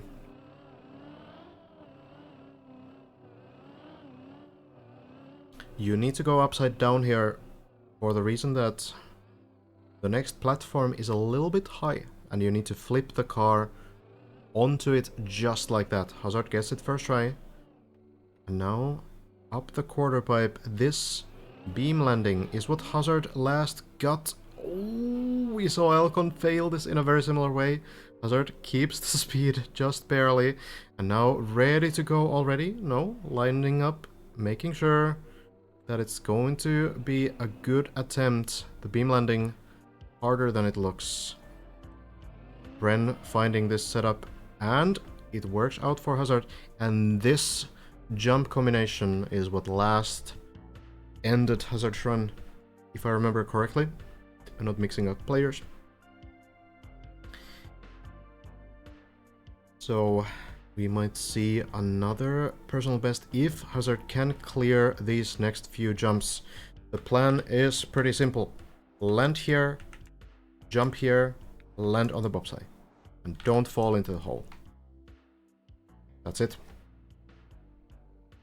Oh, is this a personal best? It might have been Elcon who failed the bobsleigh landing last time then. Yeah. So this is already new territory for Hazard, I suppose. Trying the bobsleigh landing, and it will work. Will work, and the clip there is actually beneficial. As long as it's still getting you onto the bobsleigh, because going through this hole when you have too much speed, that's game over. So this is Hazard's new area. Now trying to jump all the way into this platform. Or maybe Hazard has something else in store, but that is what the others have been doing, so I'm gonna assume that it's going to be Hazard strategy as well. Avoiding the turtle, nicely done. And the next part, fairly safe from what we know. Basically going through this tunnel, making sure that the path is known.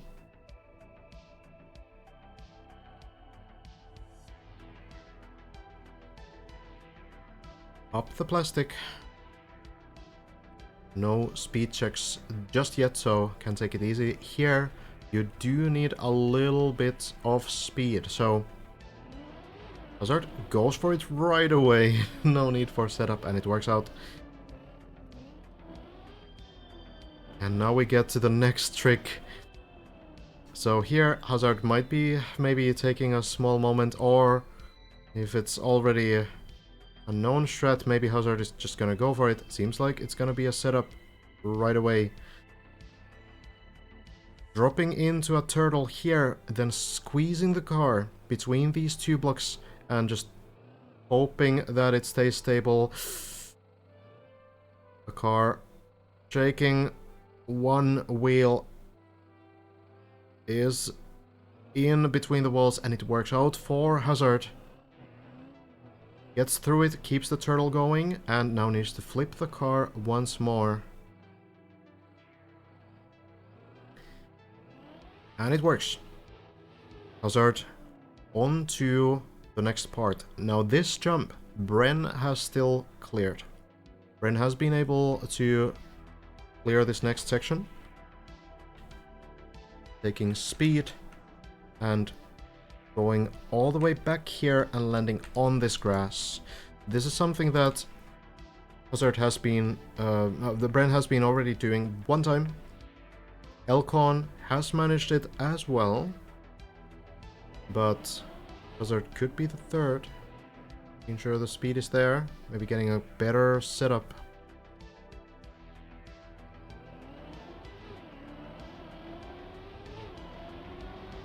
Lining it up. And manages to securely land it. And this is where Bren failed. Hazard will probably take a small moment here too. Going downhill. Flipping from this block. Landing here. This is difficult. Elcon managed to land it, but landed in a turtle. Hazard going for it already.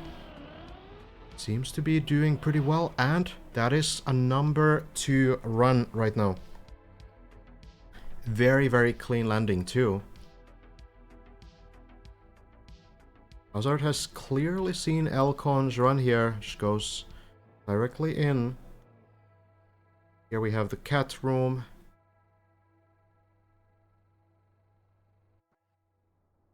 And another jump that Hazard will probably back up a little bit for. We go next to the cat, take the turbo and jump all the way to the reset, where we begin our next turtle part.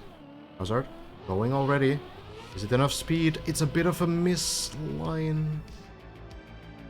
And Hazard will fall down, maybe to level 5. Yes, level 5. Well, 4. Well, okay, yeah, 4. Well, it is a personal best, and it is the second best run that anyone has been able to get. So, a huge improvement for Hazard, getting about halfway done this floor here. And yeah, Roa, there was a question about maybe being able to flip from here directly on this platform. It looks like it might be possible if you take like really clean speed from here. It's right here, and you skip all these tunnels. Sort of looks intentional. It seems far. The car might just be able to reach it, but the thing is, like, are you going to risk it? That's the question. It's going to save like half a minute, but it might be some world record strat, and not really a first clear strat. So the jump that Hazard did not manage to do there.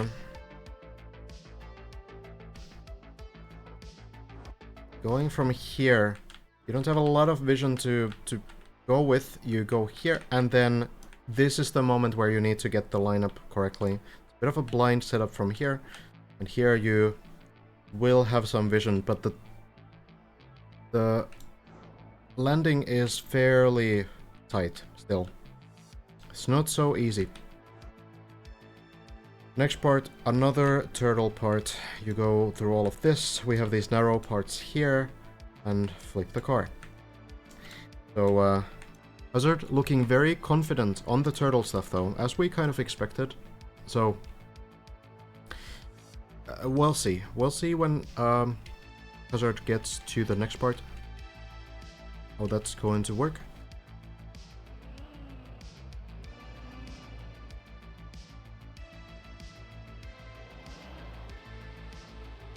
Keeping the run going though. Might be getting back there pretty soon.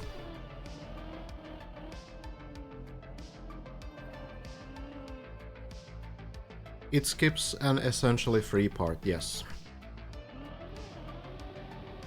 If it's possible to do at all. It could be a bait as well. Never really know. Evil mappers. I would never.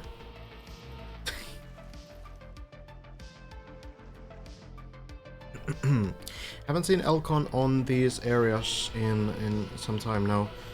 Still on the first few floors.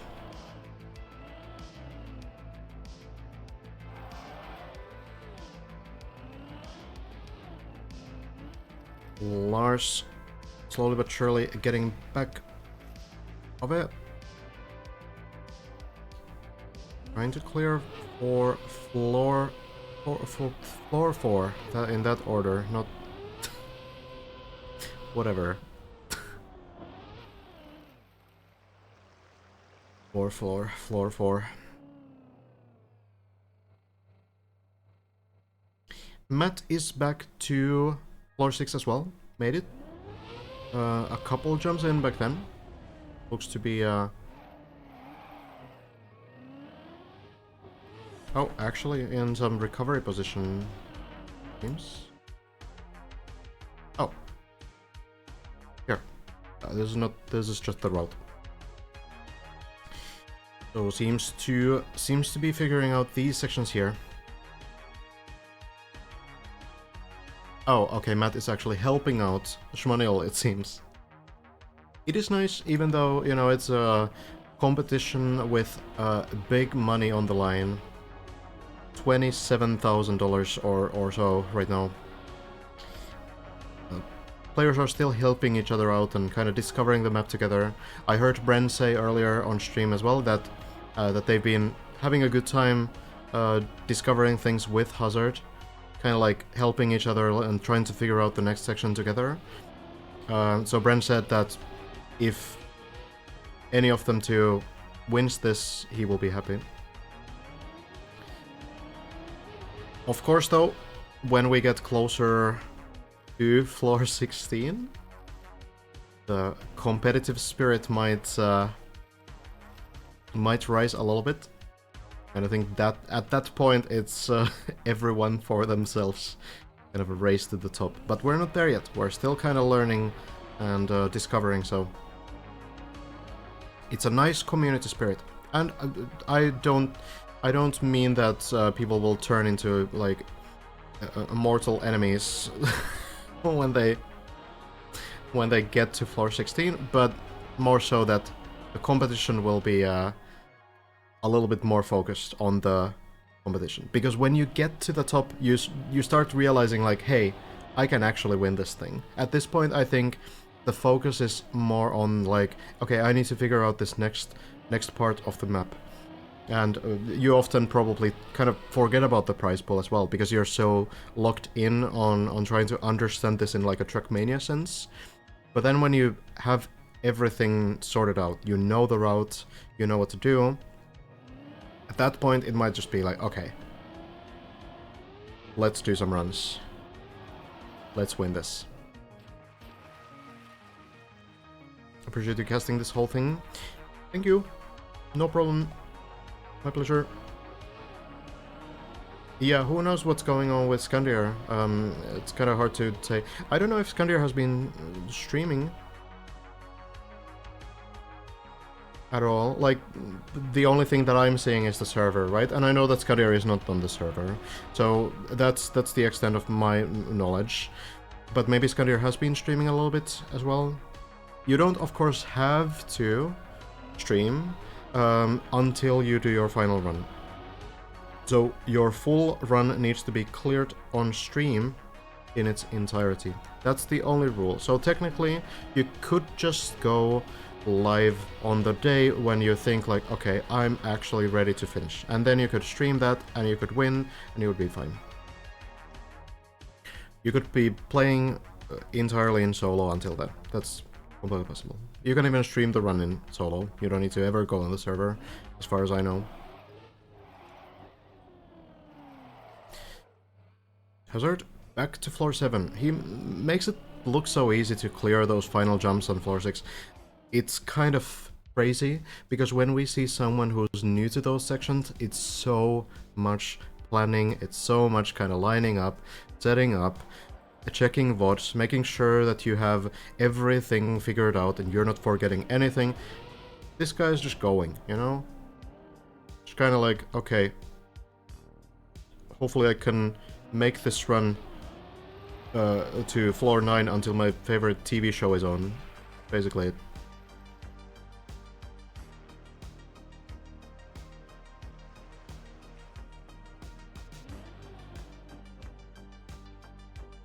How long would someone like Hazard have been playing this game?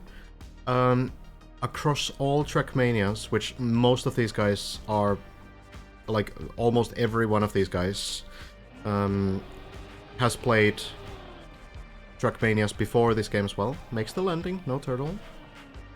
I would guess that most players here have, yeah, at the very least, like something like 5,000 hours, probably way more as well. The very top players, probably something like 15 to 25,000. And even the ones who are a little bit like, maybe started with like Trackmania Turbo, or maybe started with Trackmania 2 or something, even they probably have like 10k hours. Or 5 to 10k at the very least. Probably at 30k, yeah. These guys have been playing Trackmania for their whole lives. It's big numbers.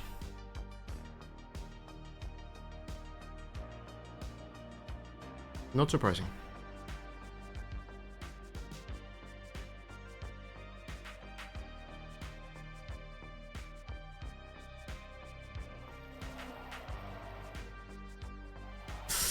Hazard saves it.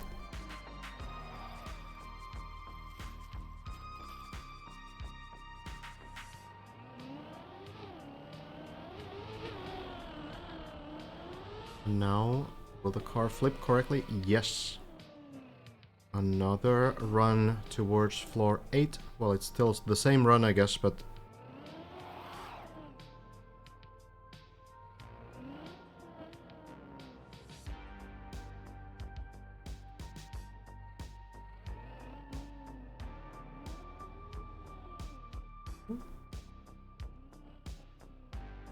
this will work out.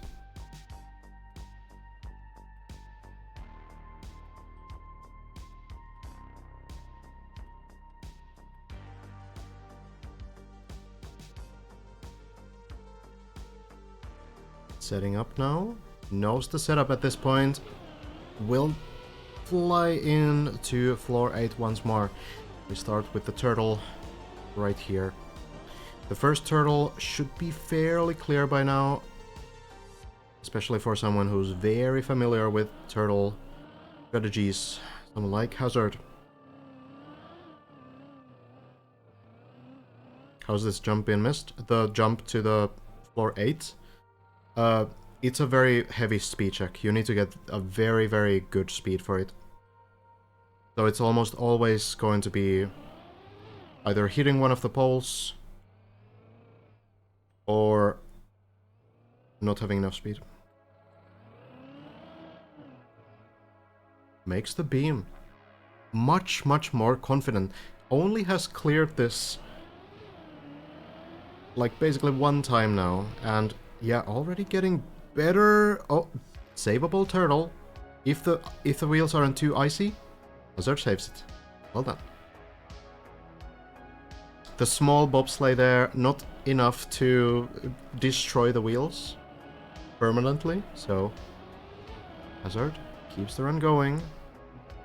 Getting back to the parts where we last saw him.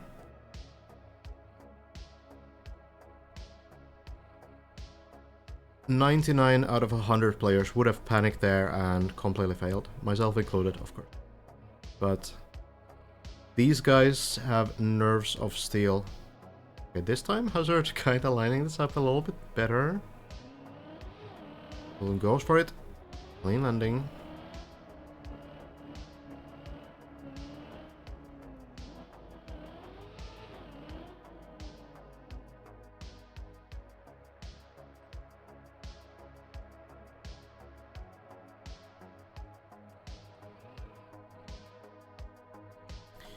Now for the second one. Again, between the blocks at the specific time. Then very shakily letting the car do its thing. Some tapping to the side, and the turtle keeps going. Hazard will have a chance. Getting back to the personal best. Flips the car, and it works out. The timing, always perfect.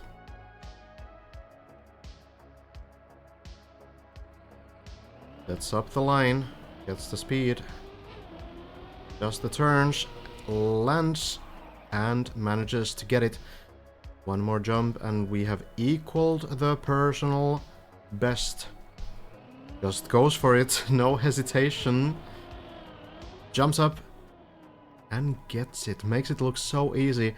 The only player now to do that jump twice.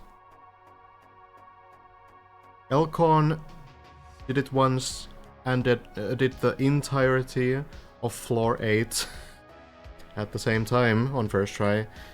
But we go back into the cat's room now. Back to the jump where Hazard did not manage to quite get the line. This time has a bit more information. This looks a lot better.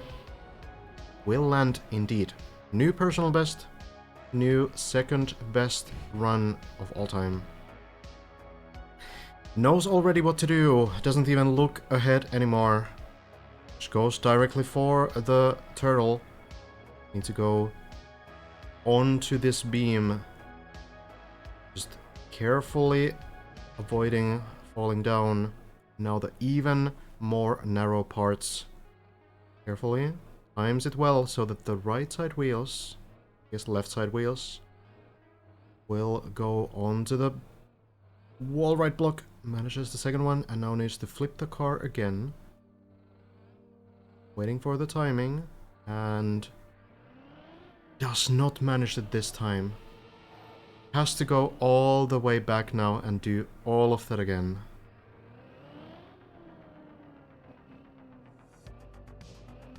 Brutal. Truly did not seem like a huge trouble for Hazard though.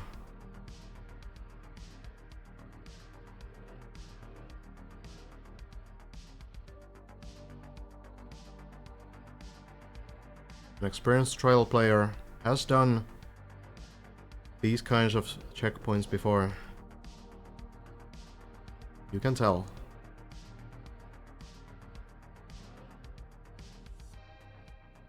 First one done, and the second one will follow. Now the flip.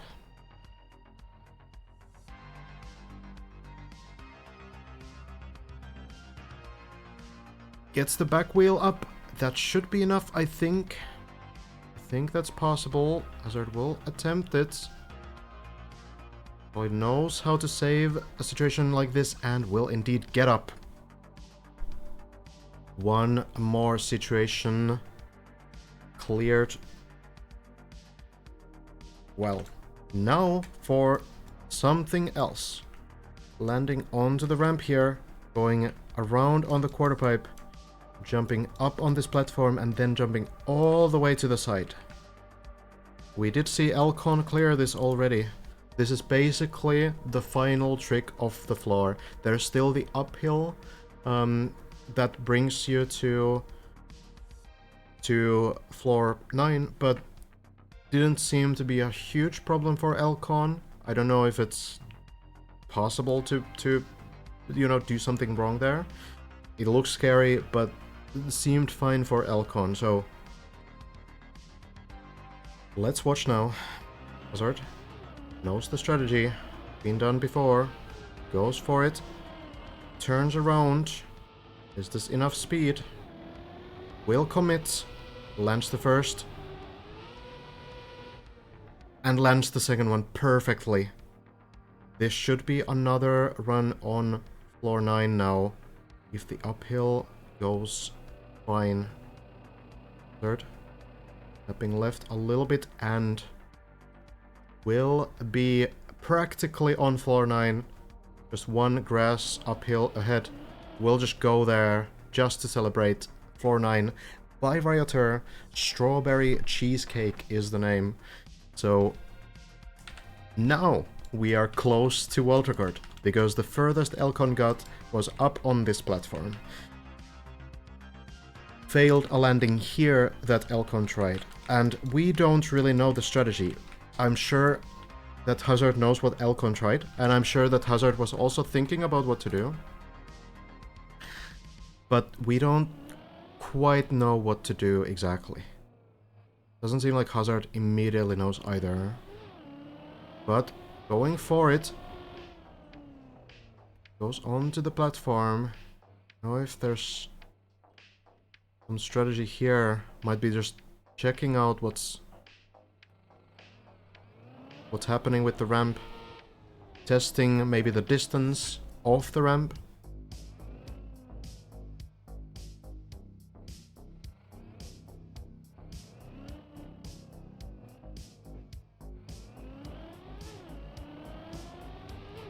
Maybe committing now? No, still testing. No, committing. Landing into the ramp. This is interesting. What is the plan here? No.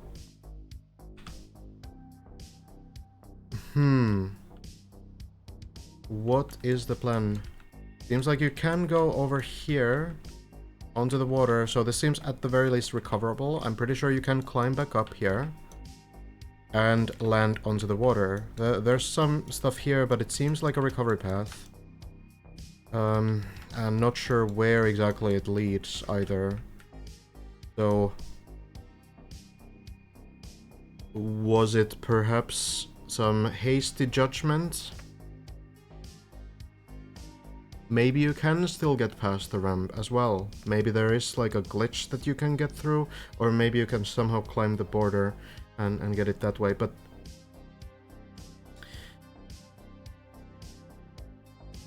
we'll wait and see what Hazard comes up with.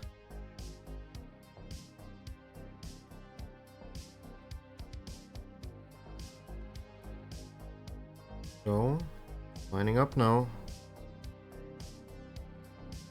This is very scary though. A very scary position to be in. Don't really have a good camera. Okay, so now we'll drop down. Continues towards the pipe. Seems like Hazard, yeah, Hazard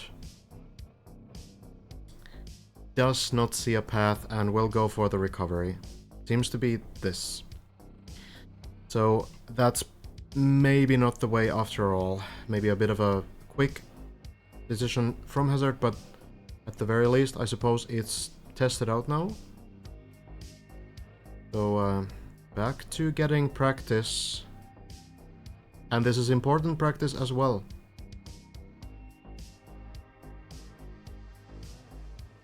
I was kind of like talking about whether some players would want to practice on these later floors by kind of like intentionally dropping down, but it's kind of a hard thing to justify mentally and even like rationally, kind of thinking like, okay, do I want to get ahead of, or do I want to, you know, sacrifice the run potentially?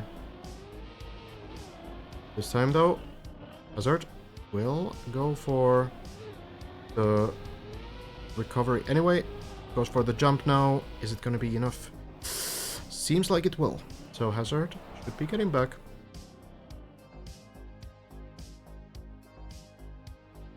Carefully up the hill. Well, carefully, he's just full speeding it, but suppose that works. So now what? Are we back to square one?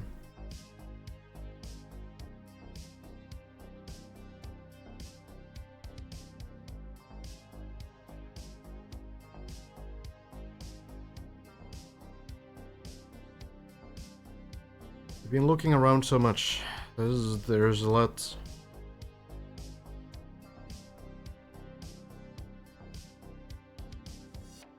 There's still this mysterious turbo here. What is this one for? Maybe it's just a meme. Maybe it's scenery. I don't know. But it's there.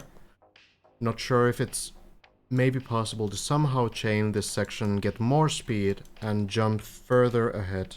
Jump perhaps over this, land here, and then land on the ramp. Maybe. But Hazard, I'm sure, is thinking about all of this stuff as well. And the important thing also is that now Hazard kind of has a feel for how far the ramp will get him. So has like a one jump down, knows what kind of speed you get, by just driving from here, knows what kind of jump you get from doing it like that. So now there's some information to work with, and you can maybe put the pieces together. I don't see it either. I don't see the gate really giving you that much speed, but I can't see anything else, and I don't know why else the turbo is there. Could be bait, I suppose.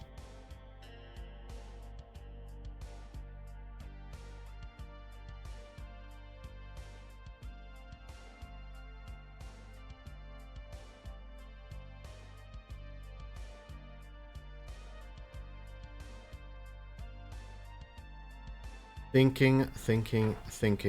Okay, well, maybe time for action now. Maybe testing the lines here. Now, going in. Does decide to go for the landing, lands the ramp, goes for the next one, lands on the turbo. This is what I was talking about, well, you know, with the weird turbo strategy. This is what I was suggesting, and now jumping forward onto the platform here, and then going back onto the turbo on the other side.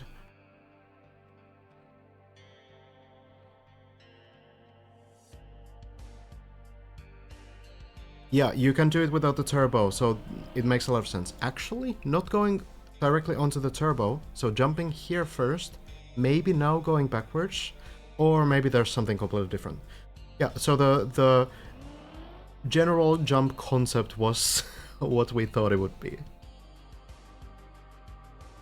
And we have a new world record, by the way. This is now a new world record run. We are basically at 1,000 meters.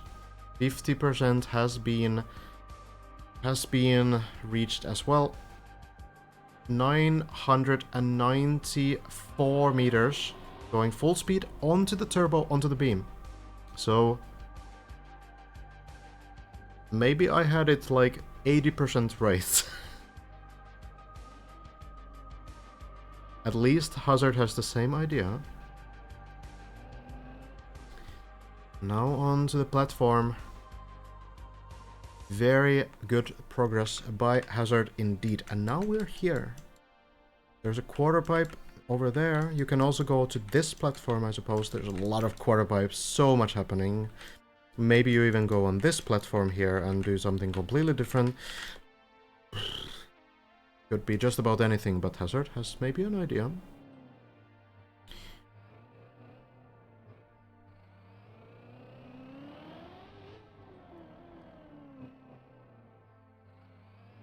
Sure, my idea wouldn't have fully worked.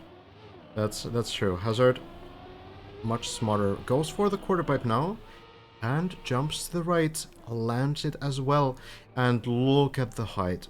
That is a kilometer up in the sky. 53%.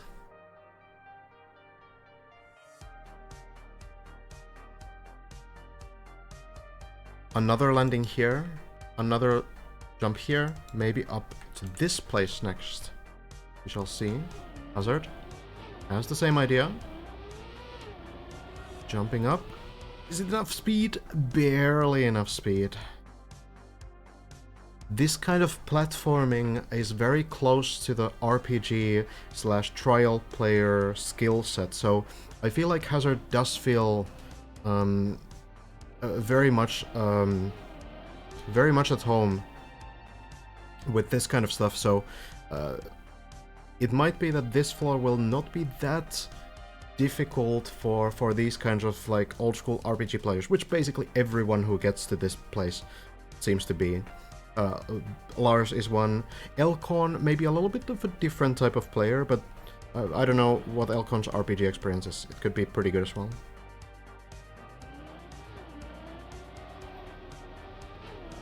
Now, going for the turbo jump here.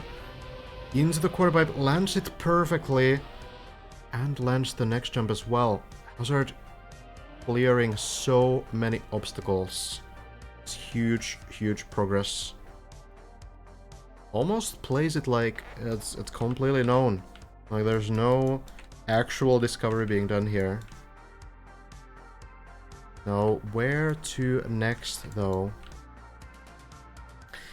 There's a quarter pipe here and a ramp afterwards, but might not be the way after all.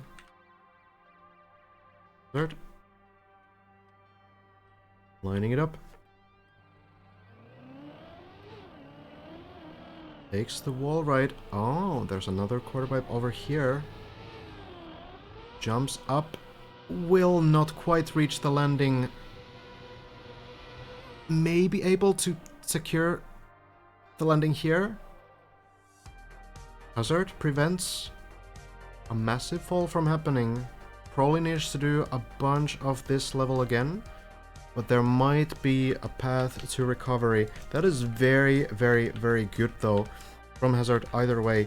You can go to this pool right here. That's probably going to be the plan. So going from this pool and following the beam maybe and going back to the turtle there. That could be what Hazard has to do.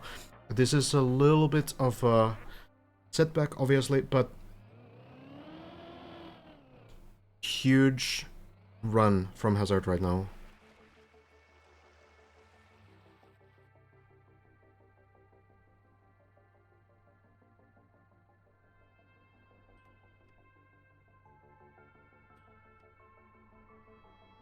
I think Hazard will be waiting for the wet wheels to go away.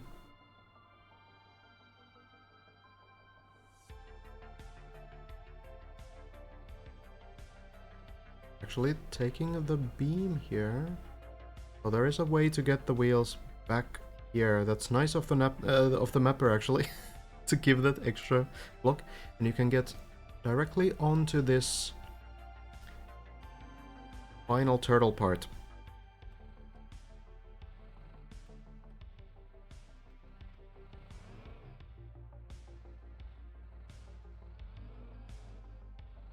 Back to upside down driving. Upper.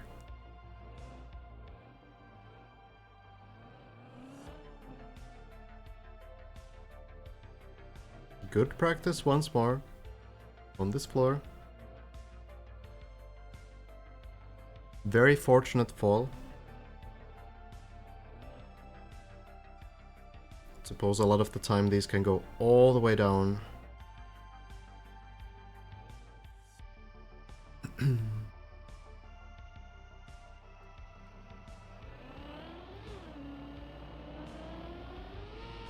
For the third time, going into this jump, turns around perfectly.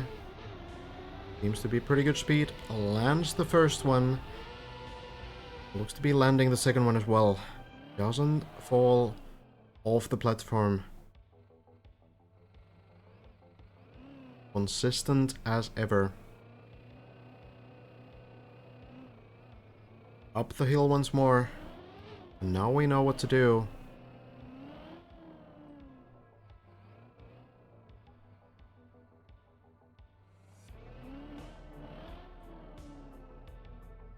Wants to get the maximum speed here. Lines it up, looks good. Lands the first, lands the second. And back onto the turbos. Seems to be working, should be able to get this back up. Very nicely done. Hopping onto this platform. No problem there. Now to the left. Nails it. Now for the speed and the second turbo side landing. Okay.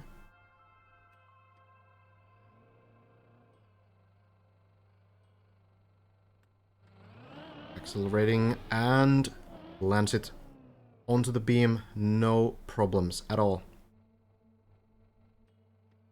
Around the corner now. Knows the strategy here as well. Going for maximum speed once more. Into the quarter pipe. And a Landing looking good. Getting nicely back near the position where we last were. Next jump combination. Up to the platform. Makes it once more.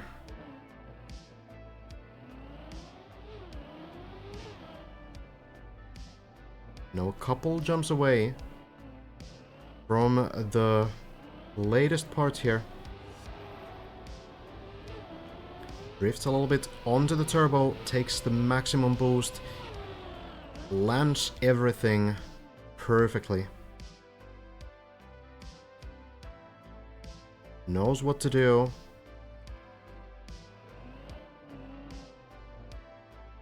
Now getting speed for the quarter pipe.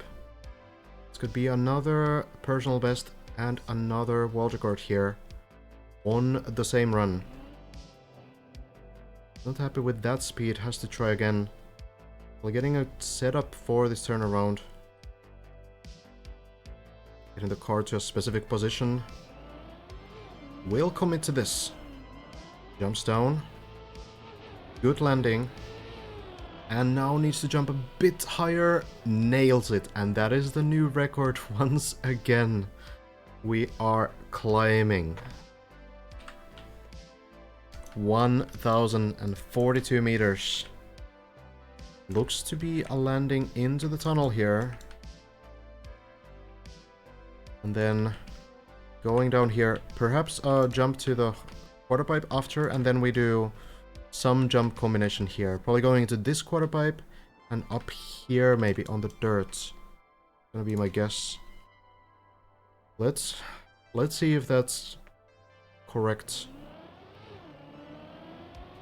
Into the tunnel. Manages it. Now needs to find maybe a plastic bounce actually. I don't know if Hazard has some idea of how to do this. It could be some plastic related bounce. Or it could be just a simple drop down.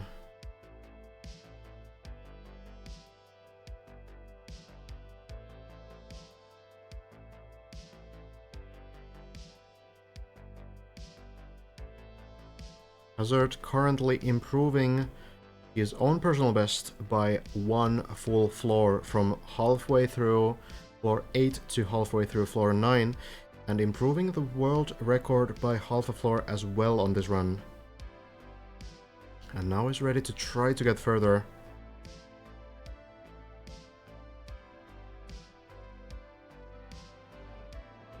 Thinks it's just a drop down, looks pretty clean. The jump happens, it's clean, onto the quarter pipe and then up. Is it enough speed? Oh, it's onto the pole, but it's not going to be enough. Is this going to land still? Will land. Hazard should be able to somehow save it, but no. Hazard falling down, unfortunately. It's so much pressure. So many eyes on this run. No pun intended, I promise. Not the eyes pun. But that's where the run does end, unfortunately. Huge run from Hazard, though. That is really, really impressive. Getting all the way here. And we can sort of look ahead now. Maybe we can figure the rest out. See where you can potentially get. Landing here, that was the goal. That did not quite happen. Needs a bit more speed. Seems to be a super clean landing required, and I do wonder if you might be supposed to just take speed, drop down and plastic bounce here, and then drop down here. That might be the dumbest idea of all time, but it might work as well. So going here, potentially landing on this ramp here, maybe on this part then. Hard to say. Is there any route here? Some ramps. Oh, this seems like a recovery. Recovery path there. So probably not there then. There's a... Okay, here, perhaps. Dropping down onto the side. Jumping up. And then... Well, no. We've already been here. That's a recovery as well. Um, do we just go... Huh. Just jump ahead from the landing? From here? Wait, do you think landing here and then jumping up here?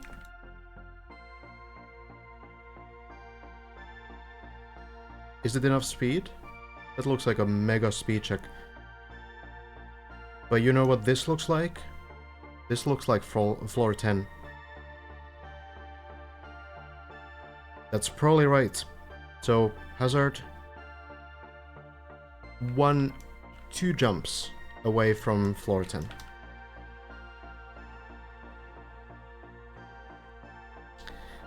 And then we have a new style. Seems to be some plastic, some ice. A lot of stuff.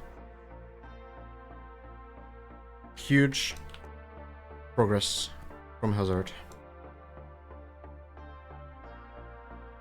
That is a massive run, one to remember, for sure. And I think Bren, when Bren is starting the grind later as well, will be pretty happy getting into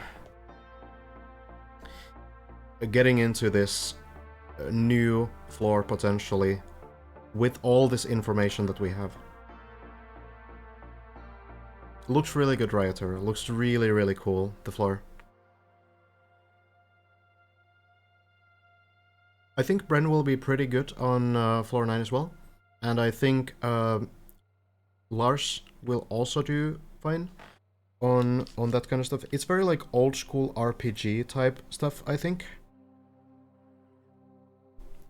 Fairly transitional.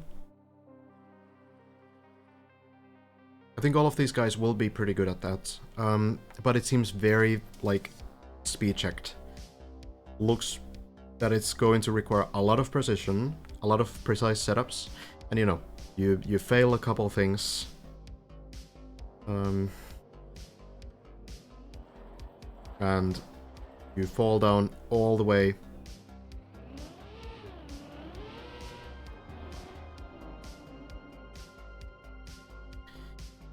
Hey Billy, thanks so much for the gift sub to Writer. Well deserved as well.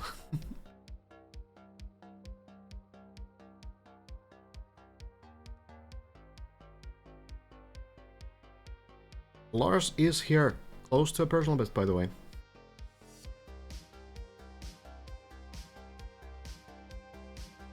Lars was saying the scariest part looks like the jump to the yellow booster at the start. Yeah, it seems very sketchy. You might fail that even if you line it up like right, you know? Even if you have the correct lineup there, it's a very bumpy landing, potentially. There's so much going on. So, yeah, I could see people failing that as well. So, you know, the floor seems like it can be done fairly consistently with good setups, and if you just, you know, get all the lines right. It's a lot of precision to get the jumps completely correctly. Lars here, trying to get through the hole safely, and will manage. Lars has a PB chance here. But yeah, even then, you know,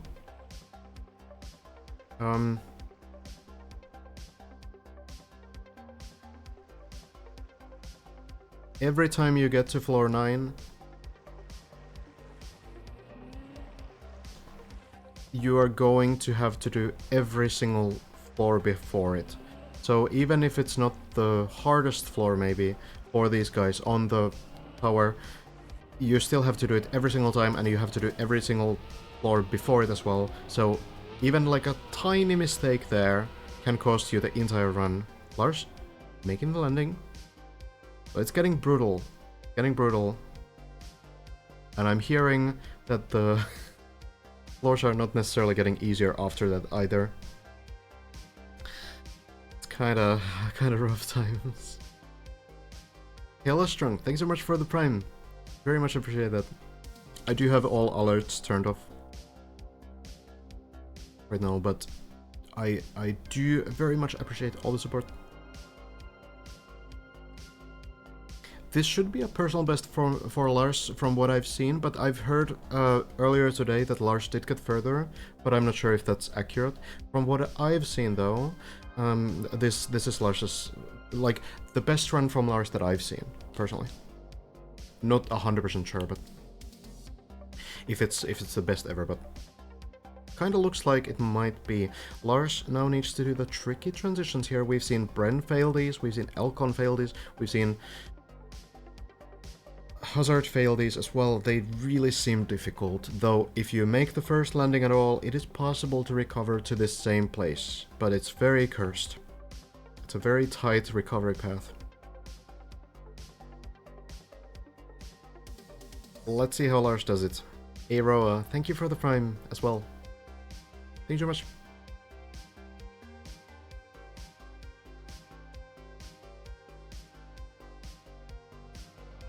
Lars going in. Gets the first jump, gets the second. Very clean first attempt here. Getting towards floor 8. Couple tricky sections remain though. The first one hasn't been too troublesome for these players. Plastic bounce on the ground. So Lars just needs to flip the car here in the landing. Still a new thing, so it's a little bit of hesitation. Does it perfectly. Now onto the dirt. Jumping up on the right side.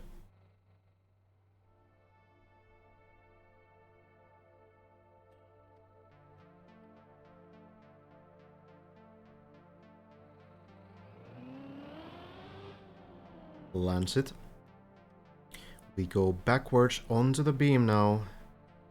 Say hello to Techie. Lars hopefully is not going too slow here. We've seen some people get stuck here too. This looks fast enough though.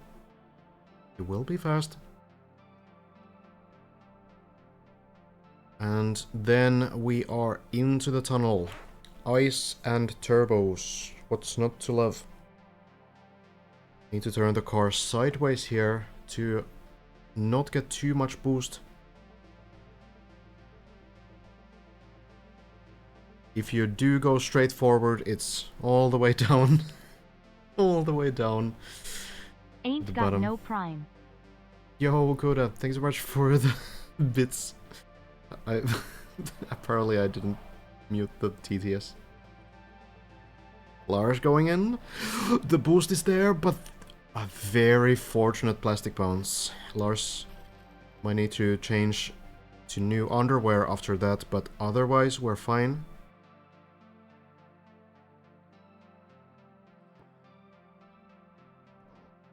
Into this loop next, bouncing and flipping the car into the next part.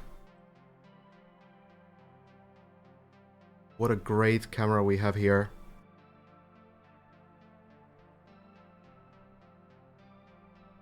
Loving the coverage. It's like 10 times more exciting than any TMGL or TMWC. I kind of agree. I am enjoying this more. Car will flip and Lars lands it.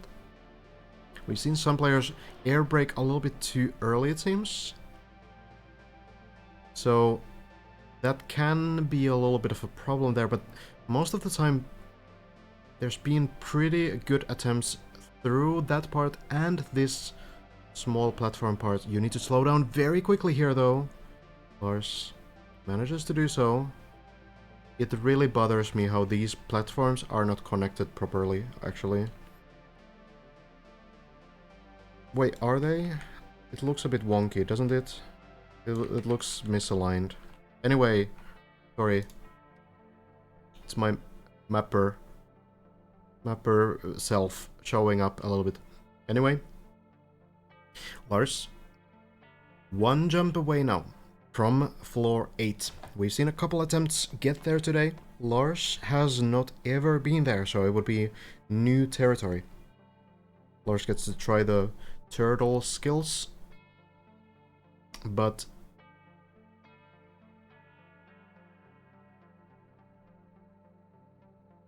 this jump has also been failed.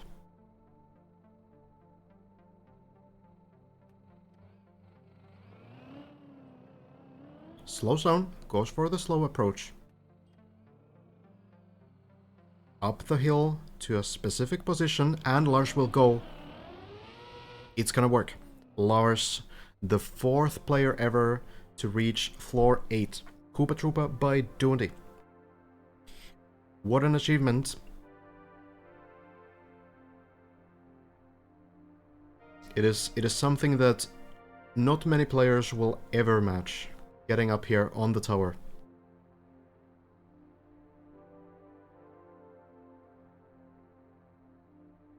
A bit of a maybe discovery or a well-deserved break for Lars. We've seen this not too long ago. It's a lot of turtling, it's a lot of unturtling, which is actually not so trivial here either. It's some very tight transitions.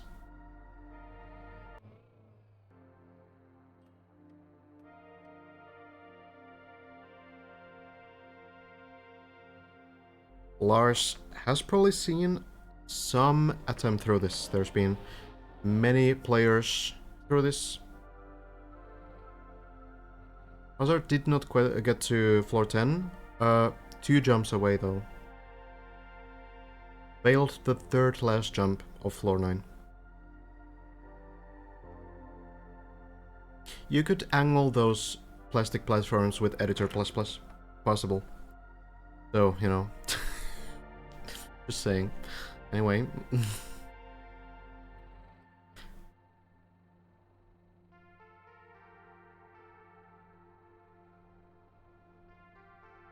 Thank you, Nugget.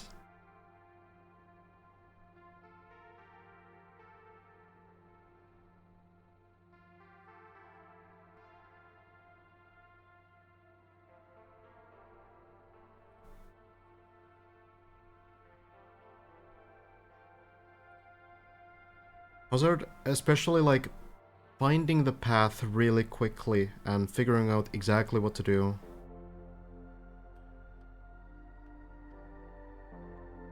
Very impressive. And also a huge deal that Hazard got so far on first attempt on that floor.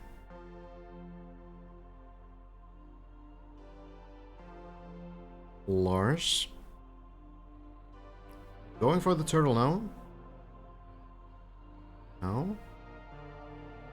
We'll go through these narrow sections here.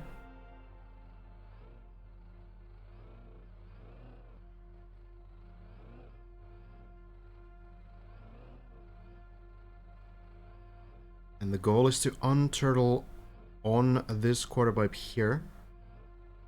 Does not manage, and no! That is the worst possible way to fail this unturtle. That is going to be Lars's run over. The car doesn't flip, doesn't get on the quarter pipe, it stays in the turtle position. And I don't know if there's any path to recovery. Now, even with this default movement going backwards, the car will just eventually hit this block. I don't think it's going to help much.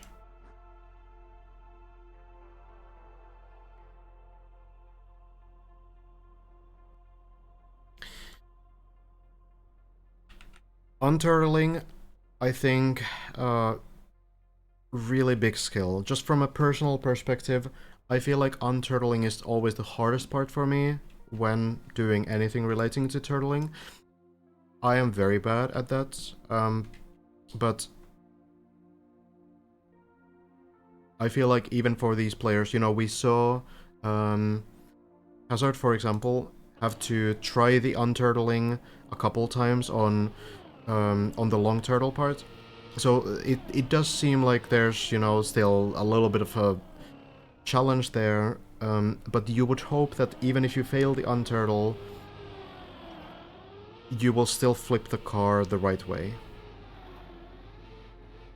You would hope that that's the outcome, and not that you actually just dead turtle there. I'm not seeing Carl Jr. turtling, no. Depends on the height a lot. Yeah, I'm sure. And like unterling against the wall, which we saw Hazard 2 as well, as a recovery. That one seems to be a bit easier than these quarter pipe struts.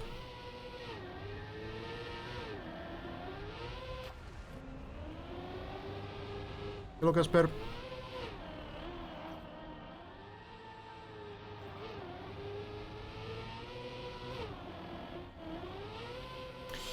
Elcon in the floor gang. And as it turns out, there's no one on floor 4 right now, so a little bit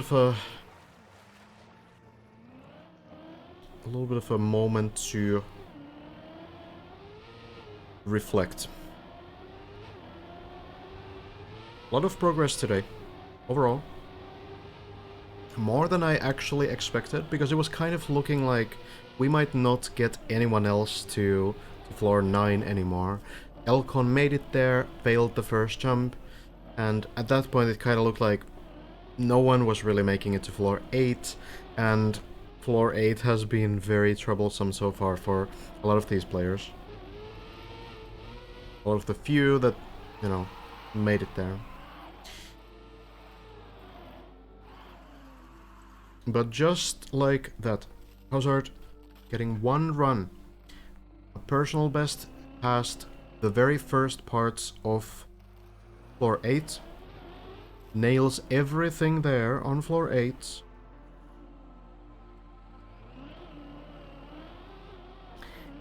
and manages to get directly to floor 9, gets the first parts right, figures out the route, then fails on floor 9, drops down back to floor 8, does floor 8 again perfectly, and manages to get very close to floor 10. It's gonna be big. It's gonna be a big, big day that I think will not necessarily repeat. That floor 9 still looked very difficult to get through, even if it's kind of in the comfort zone of these RPG trial players. But if it happens that, you know, Bren, for example, finds it as comfortable as Hazard seemed to do, maybe we can even see a floor 10 run tonight.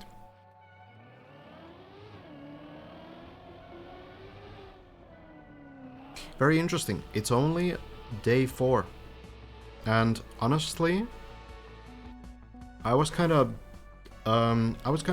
thinking that the progress would slow down so that we would have like less than one floor cleared a day already. But we went from floor 8 all the way to floor 10. Well, floor 9 technically today, but we did improve the world record by more than one floor, let's say. From like halfway through floor 8 into the very end of floor 9.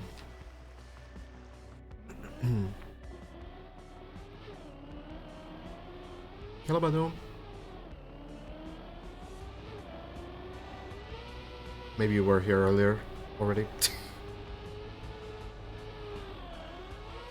The mappers thought it would take a month. I haven't heard that, I don't think. I think we might see one day of one floor progress and then no progress and one day of one floor progress. That could very well happen. There's probably going to be some very like slow days where absolutely nothing happens. But it's hard to say.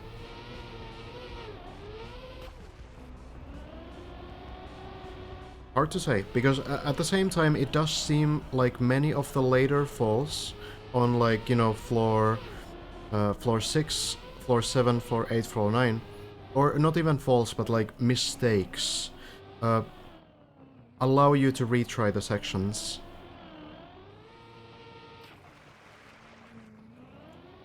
So in some ways, if some of the later parts are also more recoverable, then you can actually get more practice on them than we previously might have thought.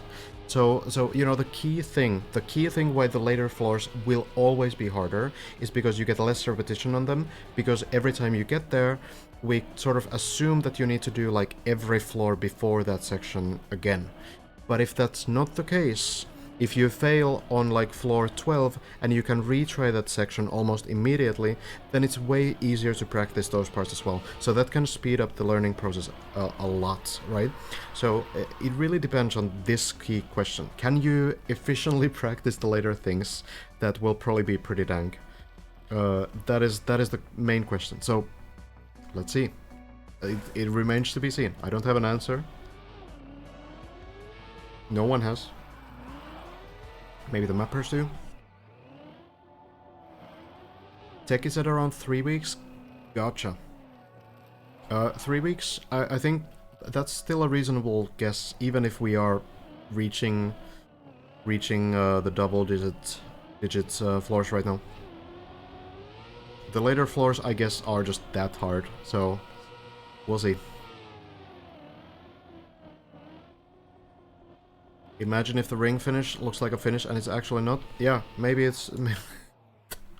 Look, it's still really possible that the finish is just here, right? There's like a hidden finish on the first layer. Should I check it? I have a plugin that shows unclaimed checkpoints and finishes. No, I'm not going to. Someone else can do it. I will keep the mystery. Maybe it's there somewhere. Hey, thank you, Swallow. The event, I think, is pretty approachable, even if you're not a Trackmania player. But yeah, top 3 will decide when the event finishes. We'll have to wait until 3 people finish the map.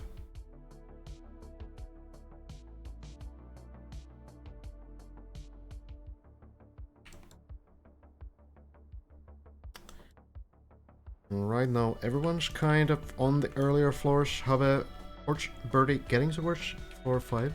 And there's actually a lot to look out for on Korch, because Korch was getting up to the later parts of floor 6 as well. So a promising player here for sure. Sweden has many top tier players.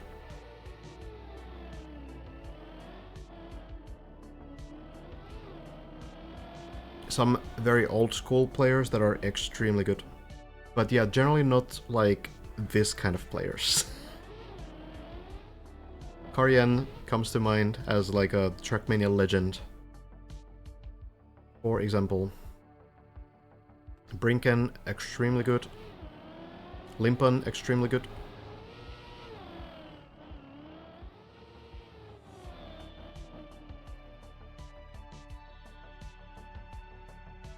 Kebab, I don't think that's a player. Ave as well, yeah, it's true, actually. Oh, Korch. Might be pretty rough. Maybe the car flips. Not quite. It's gonna be a restart. Copro 2. Wille.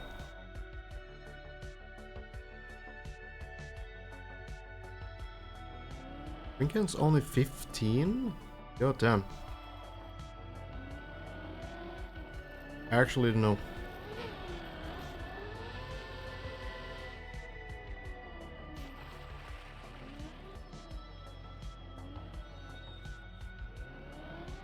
Such a neat community. Trackmania seems like a hidden gem. It definitely is. And I think Trackmania is one of those games where when you get into Trackmania, then you really only play Trackmania. It's one of those games, you know? There's really nothing really like it.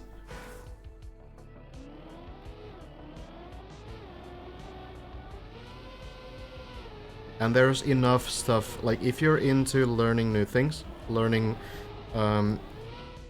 like mechanics, improving as a player, like, there's so much stuff. And if you're into creative things, you can do so much in Trackmania as well.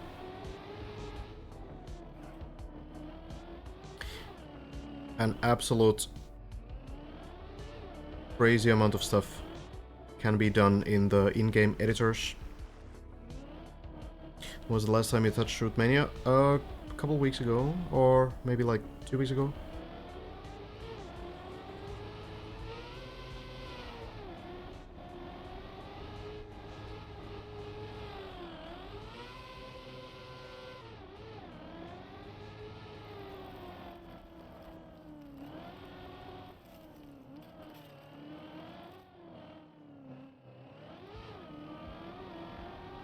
Birdie apparently on personal best made it past the quarter pipe jump. I will get myself some hydration, and we'll see if Birdie will be ready to go by then. We'll be back in just a minute. Oh, well, Birdie's going. I guess we can check this first. Well, it's gonna take some time. Probably setting up for the next part first. Through the... Well, I'll just get my drink, alright?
Alright then.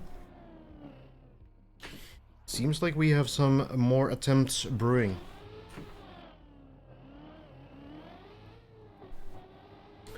These guys have such a strong mental, honestly. Like, you commit so much time to get these runs into these into these later areas. You fall all the way down, and most of them seem to be ready to start over. Just go back in on the grind.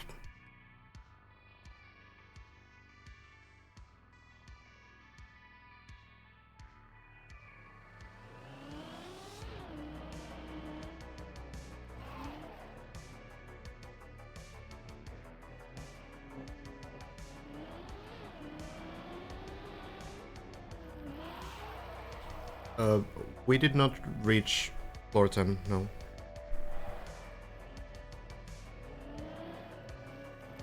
Massa back down, like falling all the way down here.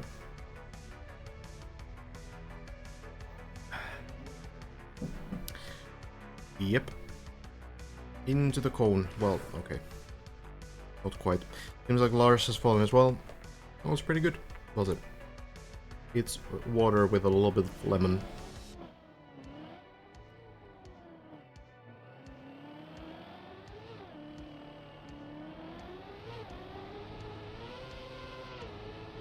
Not sure who is still playing, because I know that some people are playing solo as well. Virtual was at least playing in solo due to some FPS issues.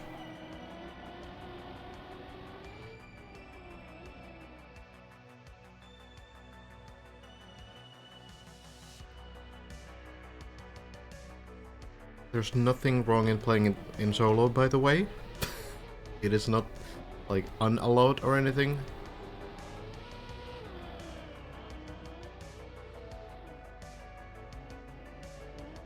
Elcon also went solo? Gotcha.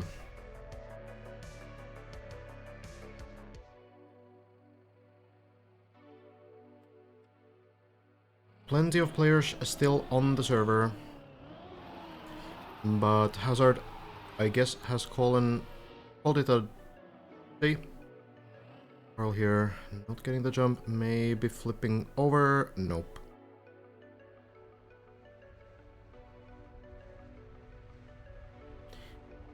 All the way back down. Seems to be the dominant story right now. Semifying, trying to get the middle floors down, as in middle floors to where we've been to at this point. Was there a rule that the finish needs to be on server? Because I thought the only rule was that the finished run needs to be streamed in its entirety.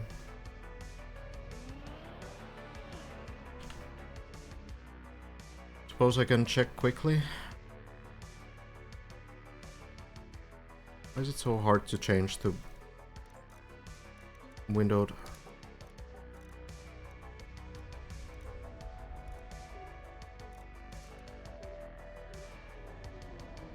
Boink. I do have the rules. I have the information.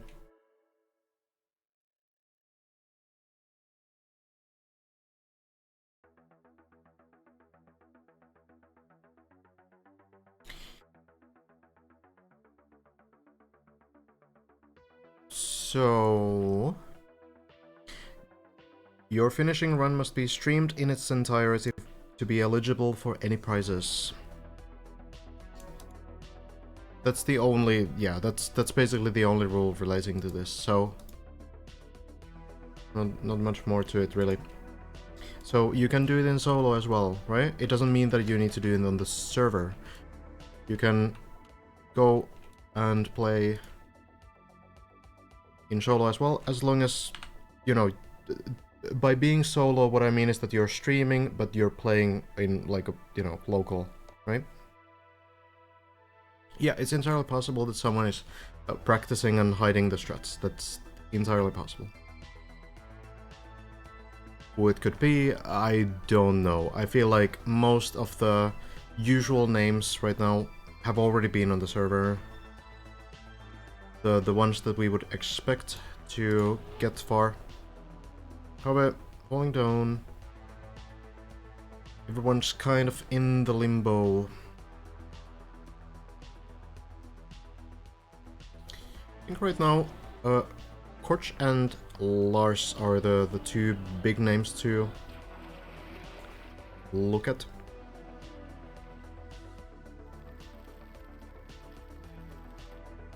So much money involved, I wouldn't be surprised, but who would it be? What is going on? Why does it take 2 seconds for me to get a new sub? Yo, Phil, thanks so much for the 5 gift subs. So much appreciated. Thank you very much. I do not know why that alert It wasn't muted. Oh, it's such a mess. How is it so hard to mute them? Very much appreciated, dude. It's entirely on my responsibility, of course. I'll figure it out. Scandir, yes, but Scandir has played on the server as well, and Scandir has streamed too. The thing is that we don't really know if Scandir is even playing this map, because apparently there is going to be some LAN, RPG LAN, this next weekend. So, could be practicing for that as well.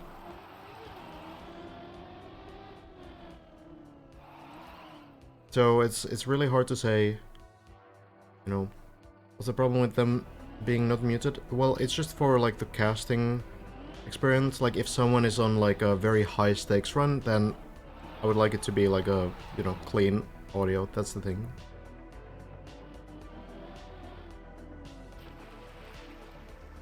Just for documentation purposes, you know? I'm trying to make the Gorge turtle savable? I think it's savable.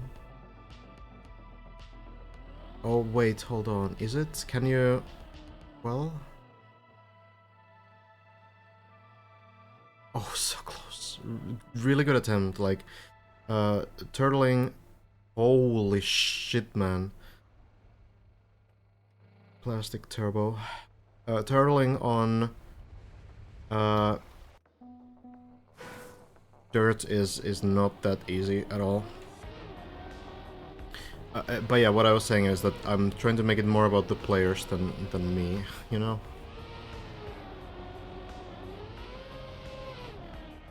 That's why the mute.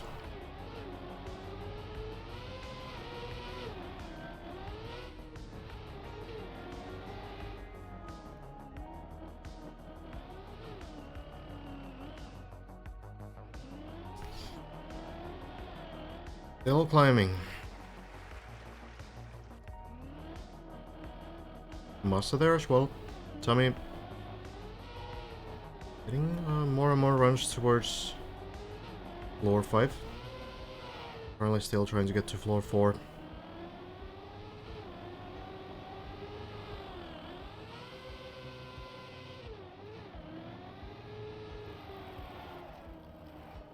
Very interesting to see how these early levels develop as well. This must be like the 200th time Corch is doing the very first floor, right? So at this point, it's like, you know what to do. You don't need to look at the monitor while they're doing this stuff. Kind of everything in muscle memory.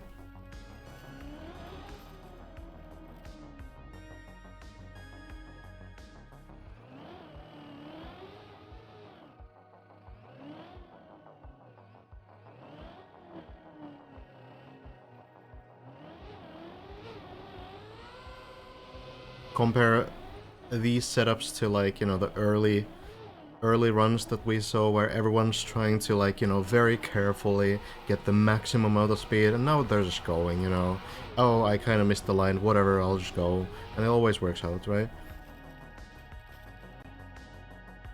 A little bit of, you know, care on these kinds of parts where you literally don't have the space to drive any faster.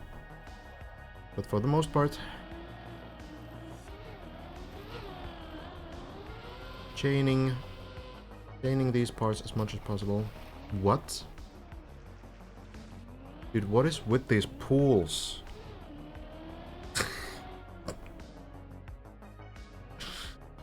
All of this is so weird. How do you bounce like that? It happened before as well on floor 5 to virtual last night. Yeah, everyone's kind of playing the same way as Bren and Elcon, Lars Hazard are.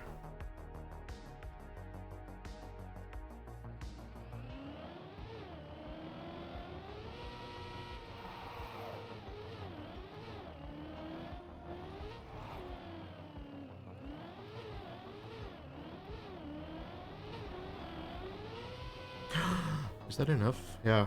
Like, that's also what I mean. Kind of just going. There's no way on day one anyone would have taken that attempt. Like, they would have always lined up back towards the wall. Now it's just kind of like, yeah, it's probably gonna work. Very consistent lines. All around. Lars has left the server. Not sure why.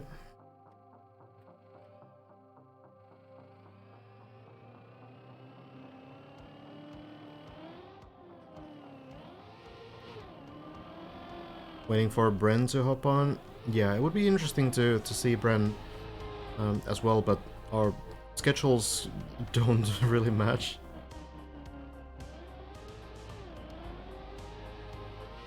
Oh, it's a little bit off, and it will not land.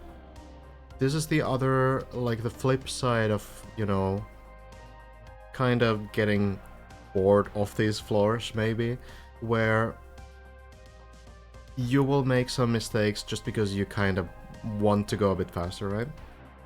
To be fair, that was maybe more of like a line problem than a speed problem.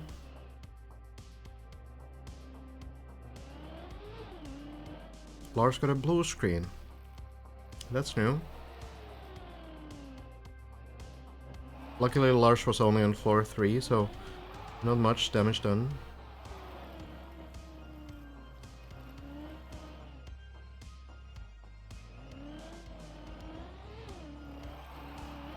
But yeah, if Bren follows the same schedule as on the last few days, then I think probably will be off online in maybe a couple of hours or something.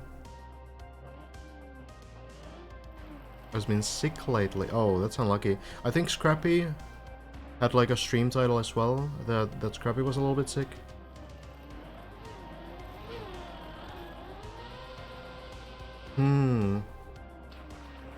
Wow, now that's a speedrun strat from Court.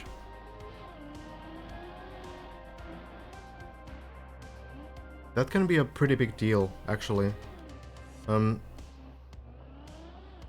There could be an argument to be made that this is a very physical challenge as well, right?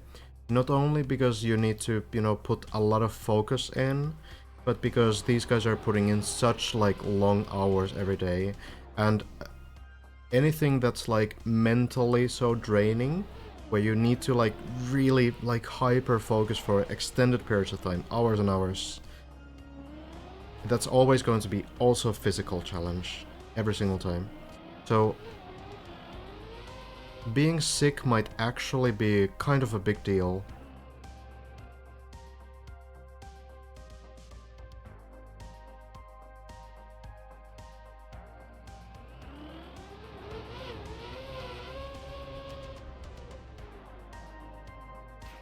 And yeah, like, obviously, like, if you also want to stream and make it entertaining, then that's another aspect to it that that you kind of want to consider. But at the same time, you know, you will probably prioritize the gameplay, so... I think he said his throat is dying, but he's otherwise feeling well. I don't know if that changes towards the end. Yeah, okay.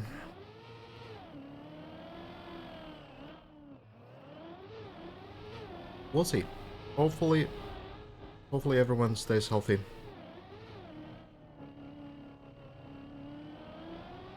Lars turning back. Porch gets the jump.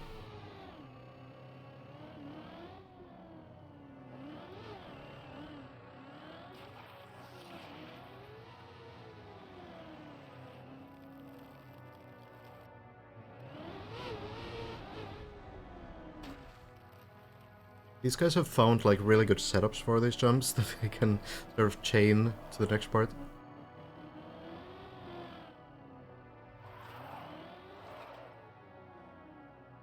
I think Elcon is still the only one to land this in an ice slide and, like, carry it all the way through.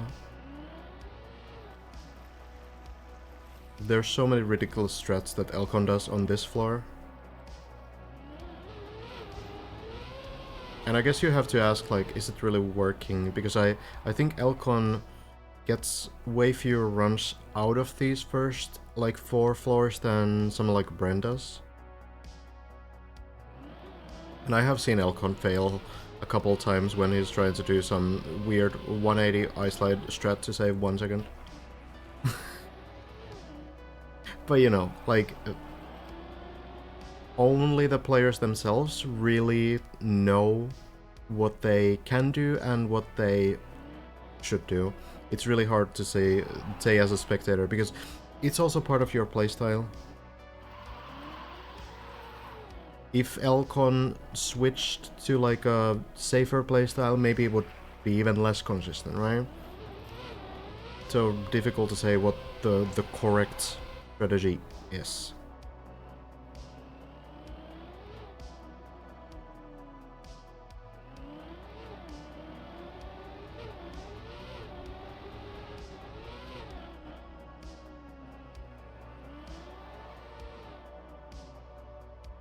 From Trackmania, I know that, which is an FPS game, much like Trackmania, but you play an FPS character. From that game, I do know that there are some strategies, some techniques that look incredibly risky and incredibly dumb, but actually make the gameplay safer overall. Like sometimes chaining jumps without losing any speed, without ever slowing down, that is actually a bit safer than stopping between every jump, because the momentum is so hard to get back. So maybe in Trackmania something like that can be true as well. Obviously, like, some jumps you need to chain like these. I don't really mean that, but more like chaining like ice sledge, for example. Maybe some players will find that safer, even if it's not like necessary, just because it kind of keeps the car flowing. You don't need to maybe deal with the gear changes and stuff like this. I think Elcon has left the server, yes. Someone mentioned earlier that Elcon was having some lag issues, so might be playing still in solo.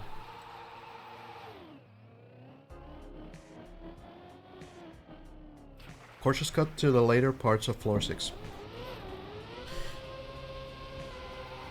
Where exactly, I am not sure.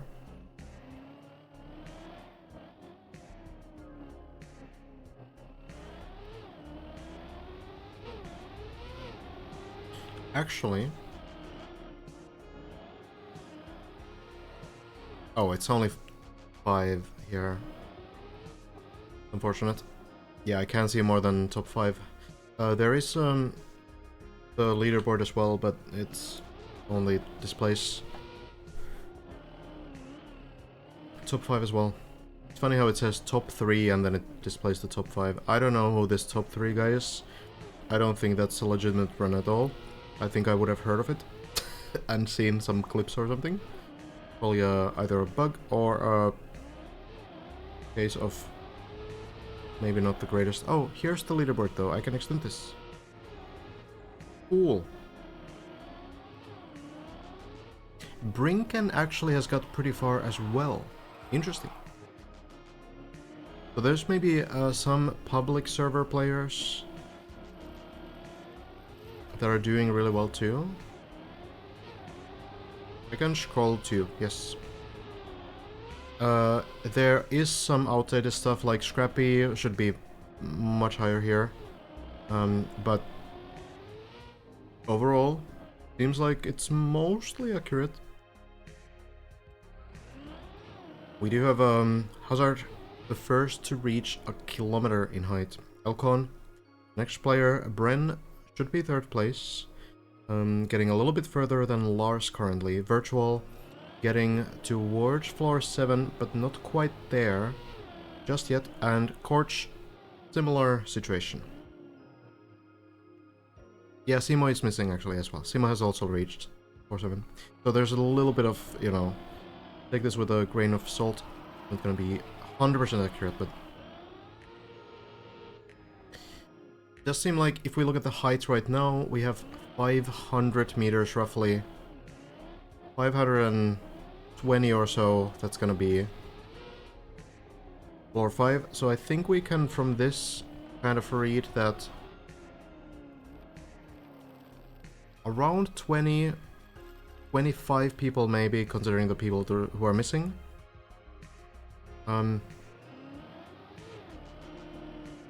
Have reached the floor number 5, where Corch is currently. Carl Jr. pretty close as well, by the way. Has made it all the way here too, so that's outdated as well, I think. It should be a little bit higher than 510 or whatever it was. Yeah, I don't know who the even guy is. Twist.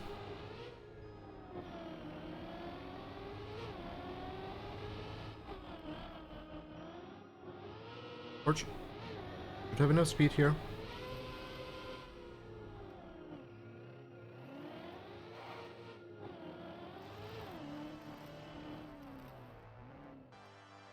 Yeah, not like an obvious snake this time.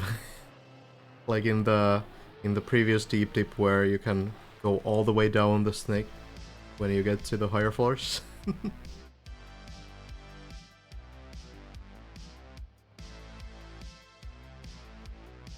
But I don't know, maybe there could be some invisible thing in the balloons on the scenery, I'm not sure.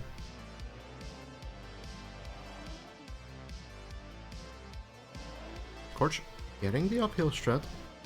Small snake, oh. Haven't seen it yet. In Deep Dip 1 there was even a prize for the first person to ride the snake.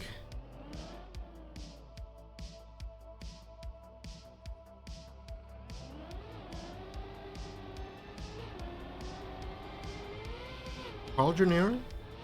seems to be on floor 5 too. Not too bad. A positive snake?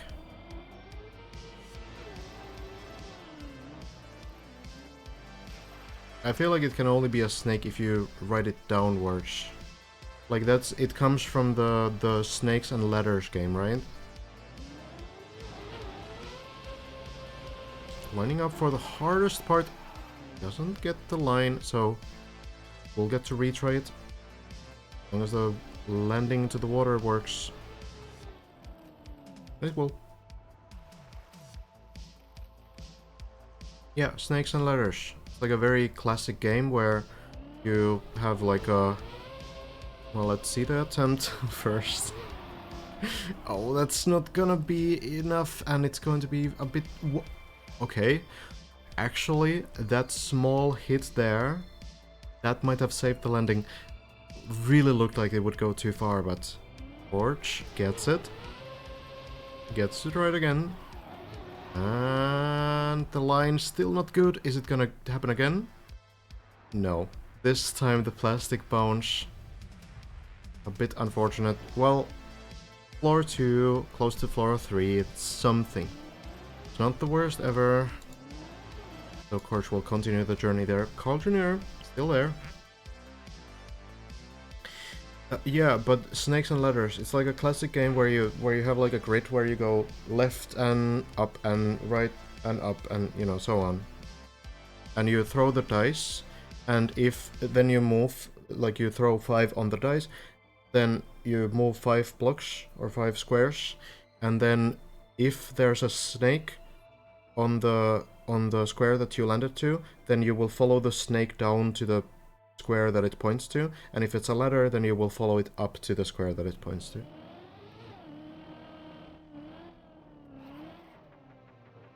I think it's a pretty well-known concept. No?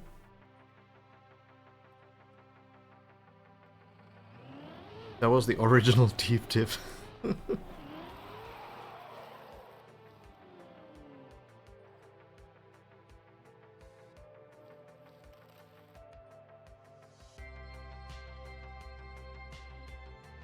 The snake is from Getting Over It, but I think the snake concept comes from Snakes and Ladders.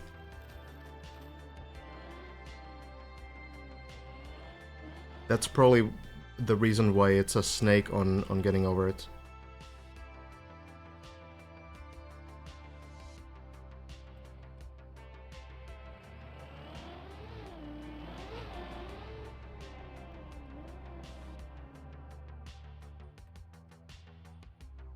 took you 13 days to finish Snakes and Ladders.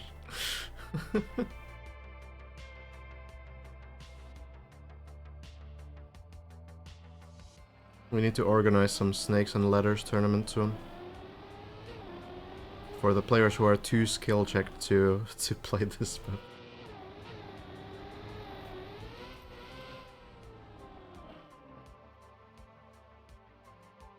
Good lore.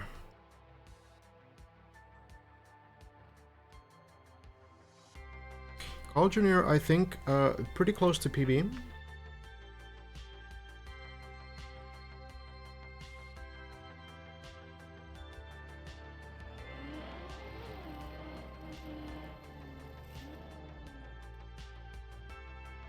Maybe we could somehow recreate that concept in Trackmania, but it would be really difficult. Not really sure how you would do it.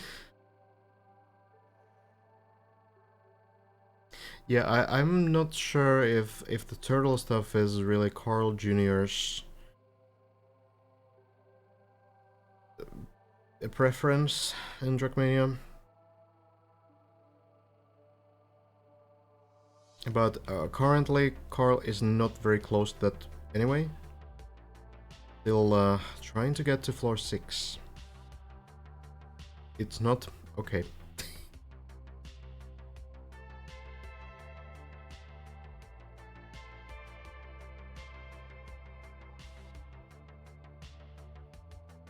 Yeah, there is a short turtle part on floor 2. Course, and that might be a bit of a tell. If that was already difficult, then the later stuff will definitely be difficult. We'll see though.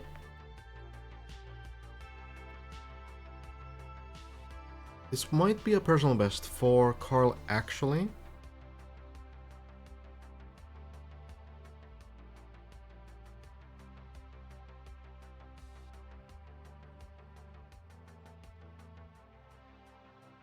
Maybe looking ahead, thinking about the plastic bones here.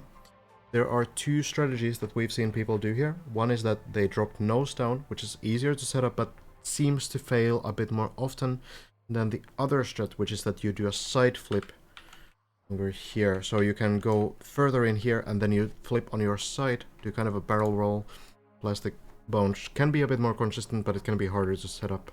Easy to go too far, easy to make some mistakes in the setup, but yeah, kind of a personal preference thing. Carl goes for the nose bounce. It does not work, but this is recoverable.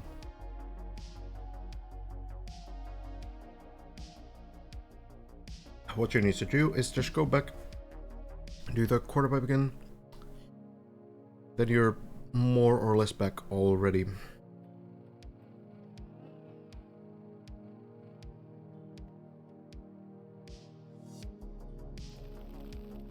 Oh, Carl, careful with the ice. Getting very high percentage ice wheels here. Okay.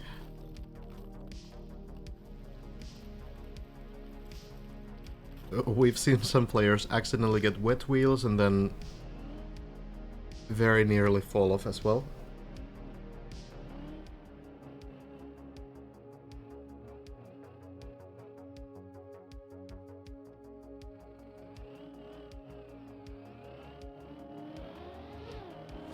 Speed up for the quarter pipe.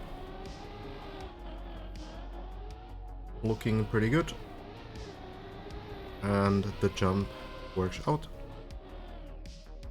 So now one more bounce here. And Carl gets to try this again.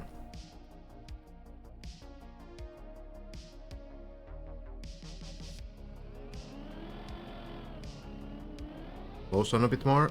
But that's a bit too much. This might not survive. The wood on the front kills the turtle, so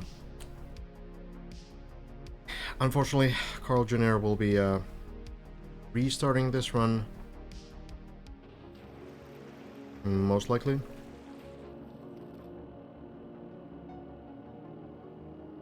It is new wood. It is new wood.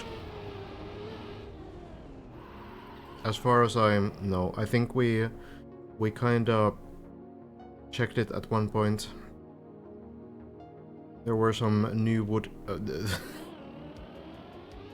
in the sort of occasions. Ixon, okay, Ixon. Nicely gets a new attempt on floor 3. We've seen a lot of mistakes in these last 30 minutes on these early floors. Like, all of these guys have been through these parts, but right now it seems like even these guys who have got much further, like Lars and Porch, are not really making it.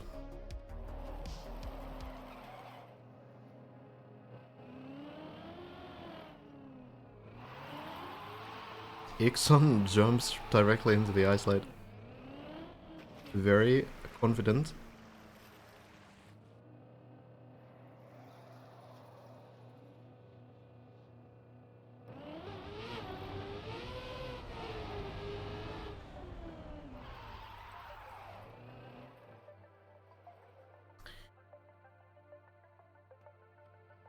Ixon is missing? Oh, Ixon is missing, yeah. What's up with that? Maybe he doesn't have the plugin or something? Oh no, Ixon is there, it's just behind course. Yeah, it's just a very even run, I suppose.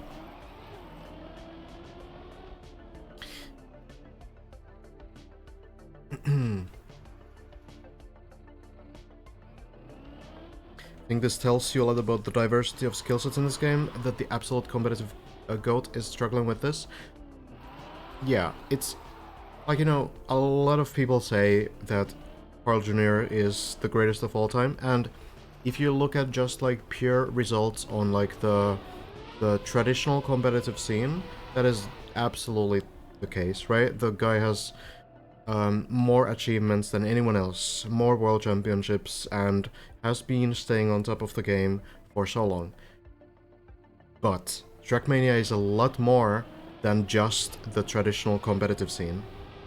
There's so much more to it, and if you put the greatest TMGL players on like a full speed tournament, they will not last long. If you put them to a trial tournament, some of them are really good at trial, to be fair, but like, we have these guys that are not... Okay, Mada, sure, okay, sure, there's like some players that will do very well in full speed as well, but the point stand, surely you know what I'm going towards. The point stands that there's very like specialized skill sets in this game, and it's really difficult to master the whole game. No one is able to do that. So you will have some blind spots in your understanding, and you know, for Carl Jr. it's going to be the things that he doesn't really need when he goes into like Trackmania Grand League, World Cup, all these like, you know, tech tournaments, things like this. Doesn't really need to turtle there, right? If you turtle, you restart the map, right? So it's not really going to be something to prioritize, and like, you will not be able to pick up every single thing. Same as, you know, Hazard will have some blind spots as well in things that Hazard doesn't need in the stuff that he wants to play. Ice as well is a very specialized skill set, yes. Ixon here saving this run quite a bit. The turtle identity in Trackmania World Cup. Not really having any identities anymore, are they?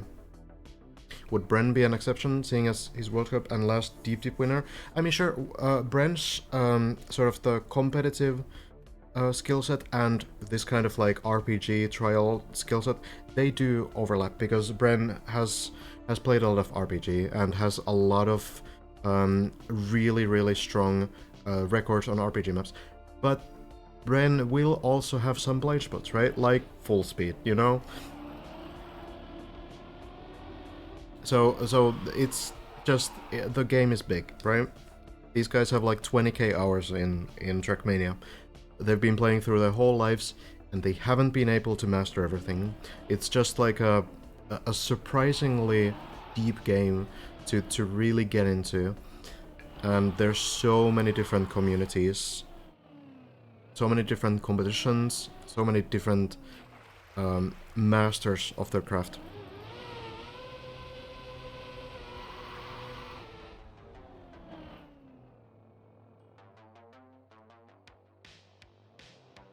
And even if we look at TMGL players, like if you put some of them against like the best competitive tech players on like a top level tech tournament, they might not do so well, right?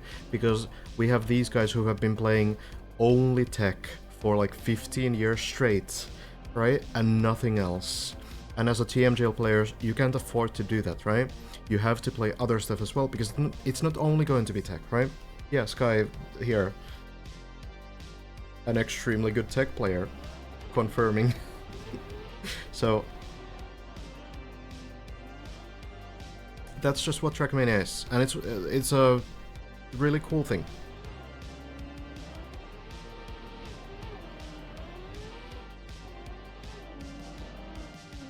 Or like, you know, Kaki. Kaki also has very specific group of people who are excelling at Kaki, right?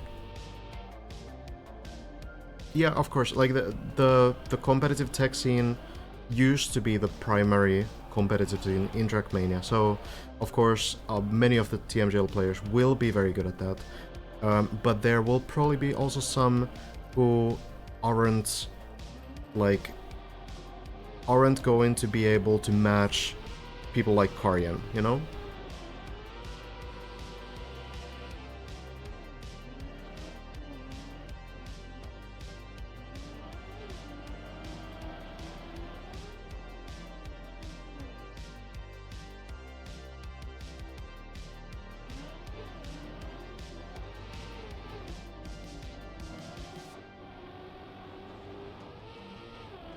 Ixon, getting a run going finally towards floor 5.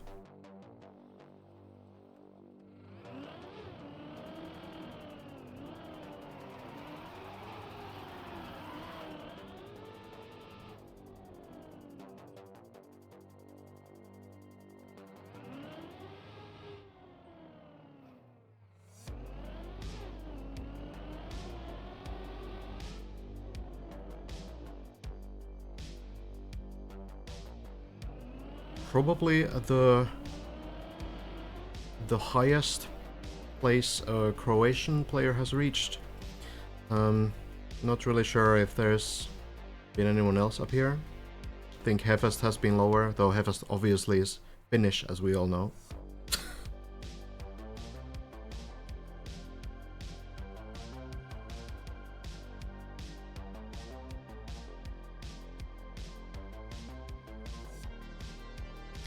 So Ixon on to floor 5 here. Lining up the first jump.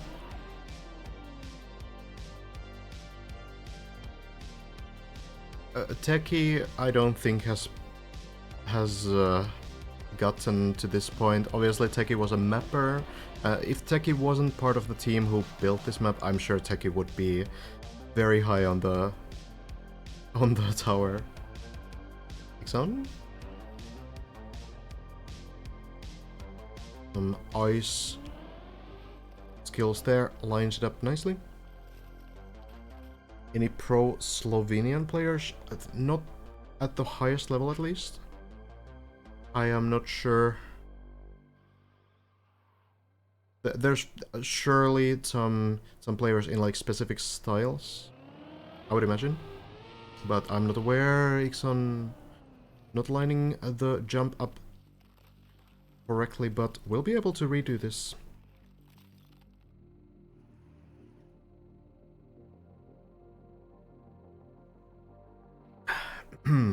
Massa is back and locked in, apparently. We'll see. It was very brief drama. Okay. Sure thing. As usual. Oh, Ixon, this looks... Oh no, hold on. Oh no, Ixon.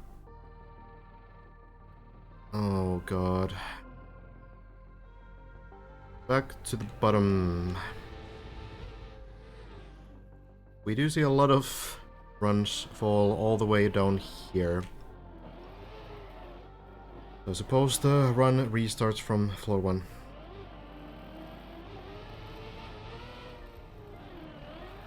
Where is Corch? Again. Getting back here. You're doing a great service doing commentary. Thank you. Glad to hear that.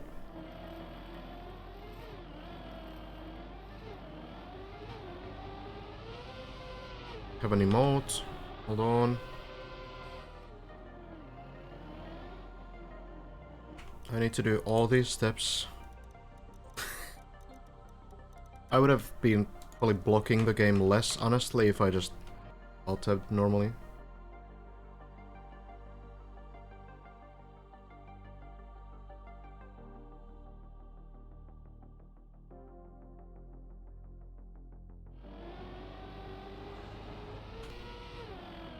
Oh well. All kinds of plugins. Alright. Could you have imagined building a floor for it? Yeah, for sure. I don't know if it would have been good enough, but I could have tried. Probably could have come up with some ideas. Not really, you know, my typical building style though, so I do think there are probably better mappers who can do stuff like this. And I feel like so far all the floors we've seen are very nice.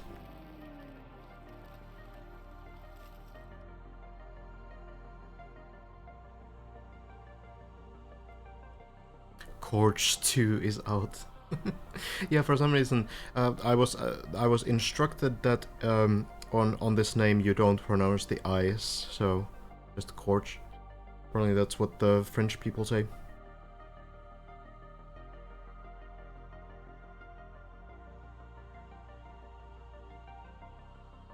Getting into floor 5 now. Maybe getting through it as well would be nice to see. Yeah, Hevest and Simo both have a little bit less experience on some like TM 2020 specific stuff.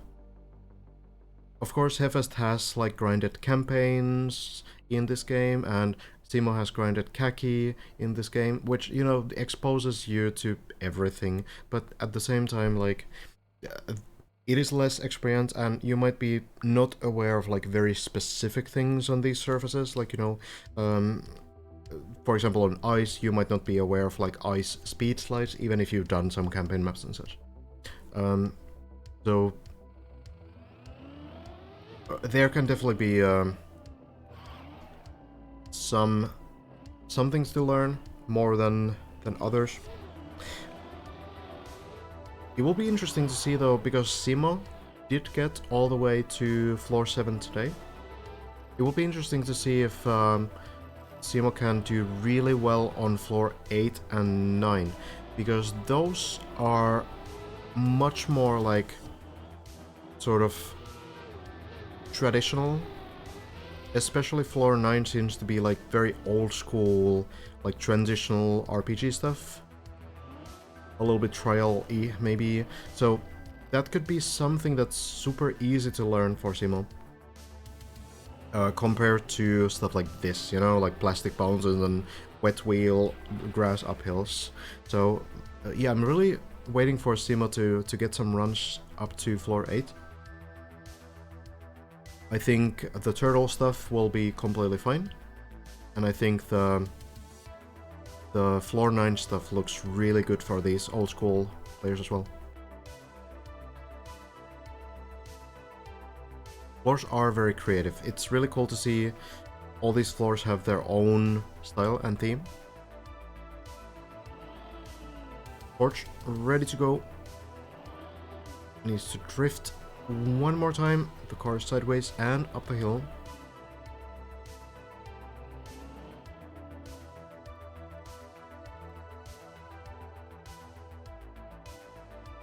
Goes for the slightly slower but potentially safer strategy can go over these beams and drop down on this road. Helps you get this set up faster as well though, so maybe it doesn't really cost any time. Plastic wall I think was good enough. Landing works out.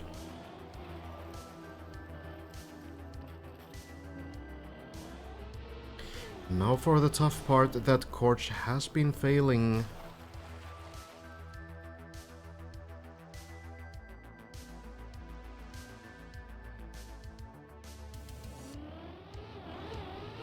Let's see.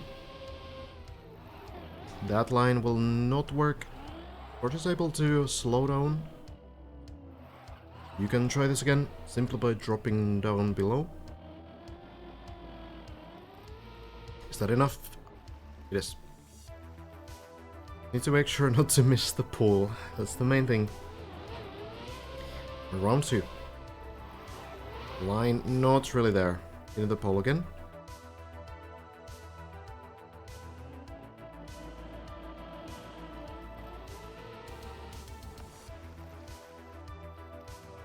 Round 3. Maybe this one works. Nah, Korch abandons it immediately, unless that was some weird inverted steering thing. You do need to land in an ice slide in maybe a little bit of a weird position. So, could be that the steering, when you need to counter steer to I don't know if you need to counter steer actually. Haven't really paid attention to the inputs, but ice is weird, that's the main thing. Trackmania is considered an esport game, yes. Top level Trackmania I can definitely recommend. Right now the official tournaments are a bit scarce and there's no official league going on anymore. Official like top level league. But there will be many community tournaments over the summer especially. Later this year there's XP Evo, for example, which is a pretty big tournament. We're expecting to see the best players there. Usually Trackmania Esports looks very different. It looks like very smooth maps that flow kind of like, you know, you would expect a map like this to flow. These are more like special challenges, these kinds of climbing maps.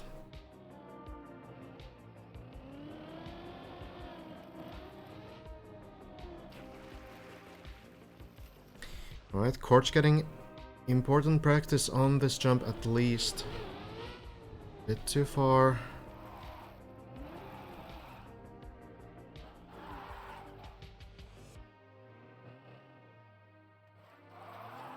This is the hardest part of the floor.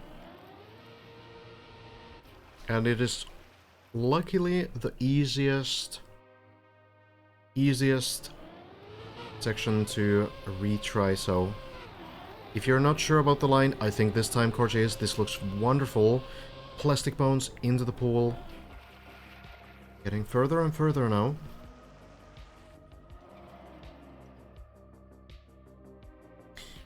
Lines this up. Goes for the slow approach. Turbo pushes you fast. Jump all the way up and try to slow down in time. Korch manages to do so. And continues. Has been through these jumps before. Very close to floor 6 now.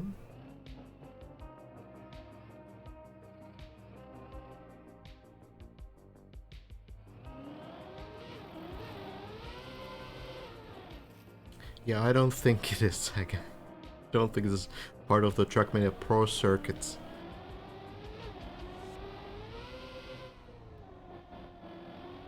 Should be, maybe. Korch into the first parts of floor 6 now. Gets them nicely and gets to try a new personal best. Pretty close to floor 7, I think. Has been... I'm not 100% sure.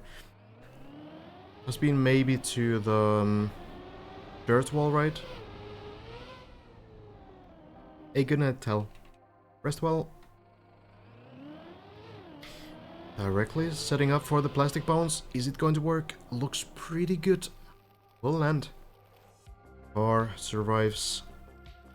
And we go into the next jumps. Looking solid. Landing should work here as well. And now going into the quarter pipe turnaround.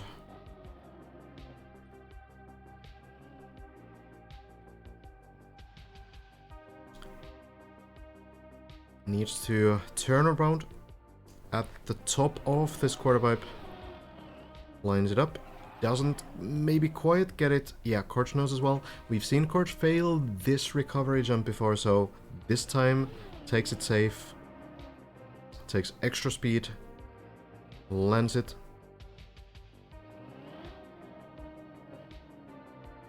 Yeah, I disabled the animations on the signs in an attempt to get a bit more FPS out of this. Corch, unfortunately, doesn't rotate the car enough this time.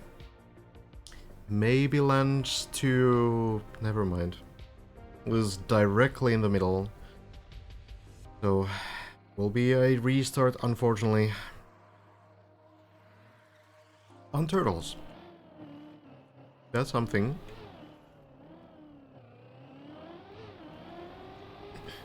A very tricky jump that we've seen these players fail. Lars has failed it. Virtual has failed it. Elcon has failed it.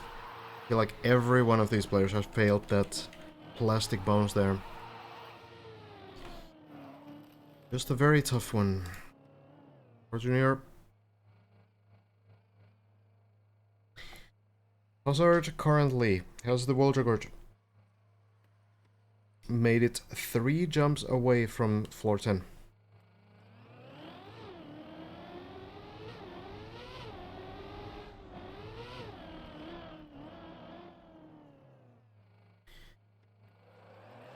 How long do you think the one guy finishes it? It's very difficult to predict right now. It's been really good progress today, but I feel like there will be some days without any progress. Currently, I'm sticking to my previous guess, which is that it's gonna take more than 10 days. We're right now on day 4, so probably until the weekend. I don't think Bren will finish tonight. That would be extremely surprising. Could be done this week though, it's possible.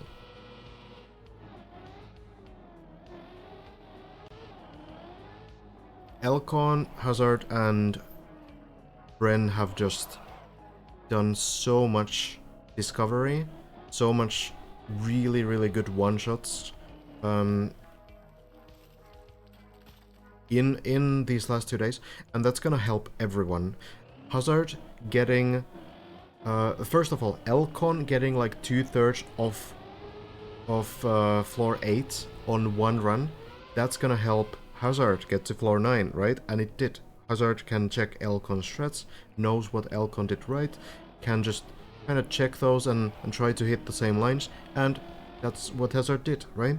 So then when Hazard gets to floor 9 and clears 80% of that, that's also going to help Elcon, it's going to help Bren, because now they know what to do, right? So I think there can be some runs towards floor 10 pretty soon, but the further we go, the harder it is to get these runs towards those parts. Like right now, there's really only those few players who have the experience to get to floor 8.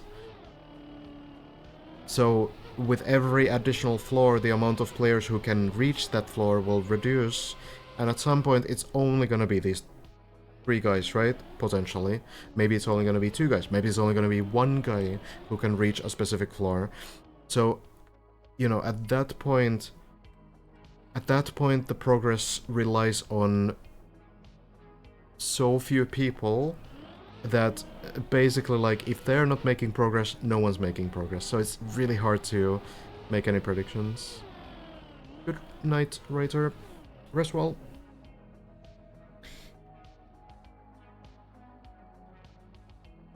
Hazard didn't quite make it to floor 10. It looks like that in the water guard, because there's been a jump that exceeds floor 10 height, but Hazard was 3 jumps away from getting to floor 10. I can show. So, this is floor 9, right? It starts from here, you go here, land on this block, go up here, land on this turbo, jump up here, and then you go here. Get maximum speed from this plastic, and you land on this turbo, land on this beam, and go around.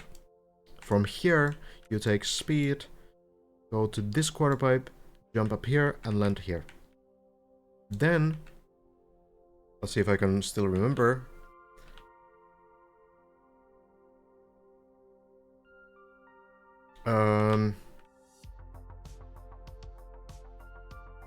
Where did you go? God damn. It's a lot to remember. Where was it again?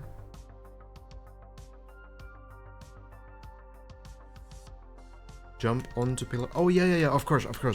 Yeah, true. Yeah, so you go here, take speed, land here, jump up here. Take speed again, go around, land here. Go here, take speed, and jump to the turbo, jump all the way to this quarter pipe, go around and land here. Then go and take speed from here, jump through the quarter pipe into this other quarter pipe, jump up all the way here. And then going into this tunnel, you go all the way here, and then either flip into the quarter pipe, which is what Hazard did. I was kind of thinking that there could also be a plastic bomb strategy, where you actually just fall down here, hit this block, and land into the quarter pipe. Either way, whatever it is, you go into this quarter pipe, jump here, and then jump up, land on this. This is the jump that Hazard couldn't land. This is the one part that Hazard didn't do. It seems that from here, you go through this part, land onto this ramp, go here, and jump up. This is assumed to be the beginning of floor 10, so Hazard is a little bit away.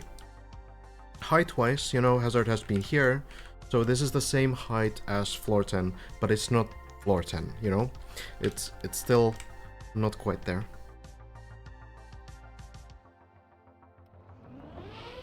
Lars getting closer to floor 6. It's entirely possible that someone will finish this by the end of the week, but I wouldn't be surprised if it takes longer. Like, you know, Sunday is going to be day 10 or day 9. Can't do math. But, you know, that would be kind of like the very low end of my prediction. I could also see this going like 2 weeks in though, so it's gonna be interesting to follow these next few days, especially Bren's session.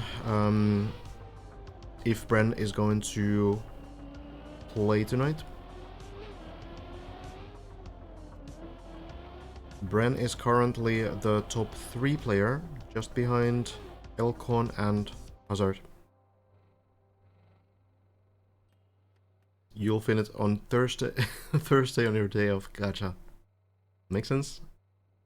I haven't looked at any floors that the players haven't reached, not even floor 10.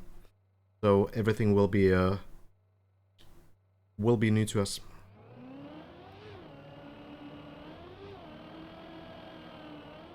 Oh, Lars, slow down. Boink. Gonna be a restart. All the way down.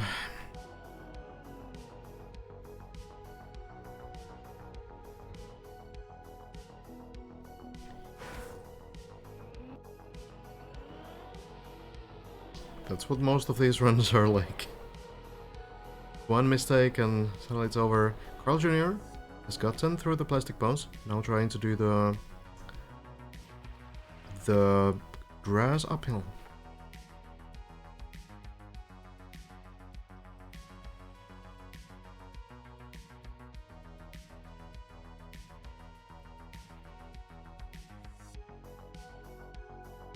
While he's playing 4x3, I'm not sure. Entirely possible.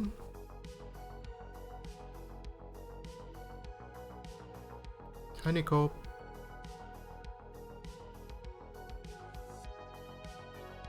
Still watching them falling in agony. At this point, I'm used to it, you know? I'd like to see some runs go further, of course, but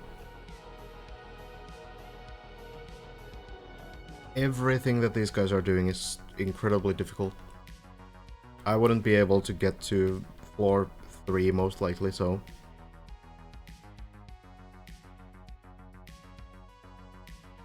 Can't really complain, right?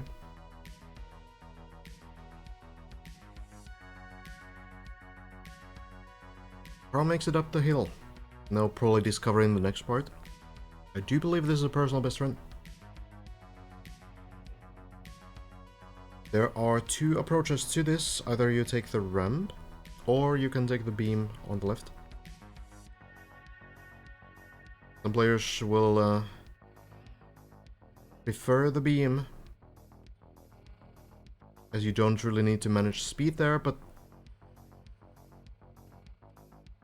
at the same time, you can fall off the beam.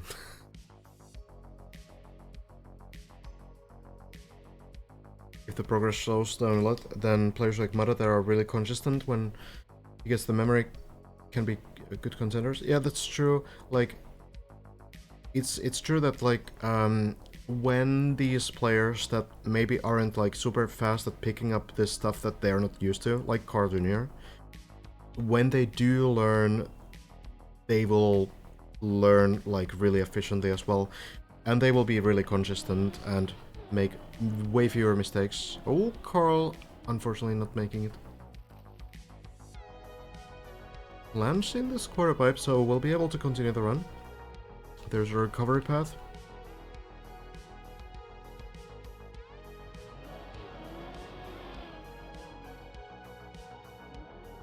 Take some speed. Has to take some more. But the flip side to it is that I don't really know if you can get more consistent than what Bren and Hazard already are. Like, they're already getting so many runs so far into the map. So I'm not really sure. I feel like these guys already are the consistent players. So it's hard to see anyone like get insanely consistent compared to them, because I feel like those players already are insanely consistent. So I guess it remains to be seen. Maybe someone can actually be like 95% consistent on like floor 8 runs or something. But I really feel like it's hard to believe. We shall see. Have you actually tried the map yourself? Look, Isel, why aren't you playing it? Yeah, so I figured that I'm not as good as these players. And there's a lot of streamers already playing the map. Carl, unlucky. So I'm doing something different, providing a different public service by getting this kind of like a multi-POV coverage instead.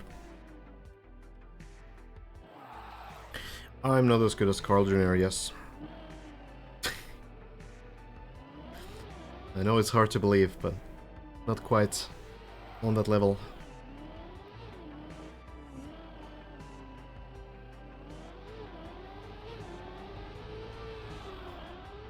Simo might be a name to watch out for. Simo currently has a personal best on floor 7. Maybe a little bit held back by the TM 2020 stuff, like ice, maybe plastic stuff, and you know, these weird tricks that some of these trial players like Hazard might be more used to. But at the same time, there's the latest floors that we've seen floor 8 and 9 specifically, are pretty old school. So I think once Simo figures out floor 7, we might see actually already some like floor 10 attempts pretty soon after, because the stuff on those 2 floors there, 8 and 9, they will be very familiar to Simo. As like an old school trial player, khaki player. It's gonna be interesting to see those runs as well. Hopefully, tomorrow.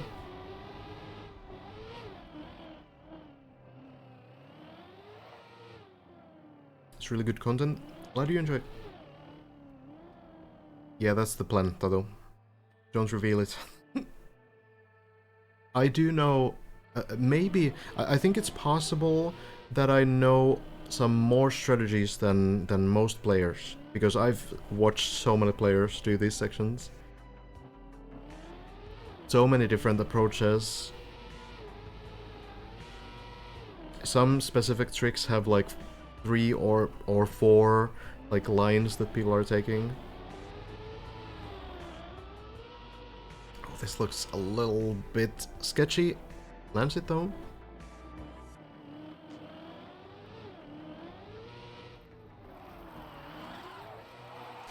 Yeah, it does seem that the floors are getting harder. Maybe not so that every floor is harder than the previous one, because it also depends on your skill set. But in the sense that I think they tried to rank the floors in terms of difficulty. I think that's, yeah, probably what they tried to do. Hazard is a couple jumps away from floor 10. Height-wise, it is the same height as floor 10, but it's not quite floor 10.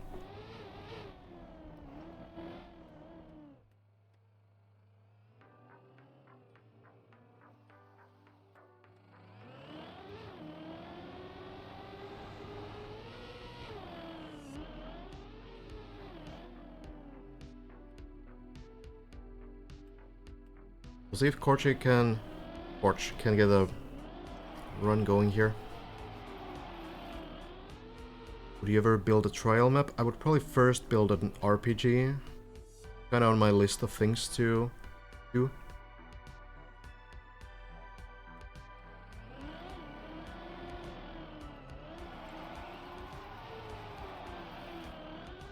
This looks a lot better.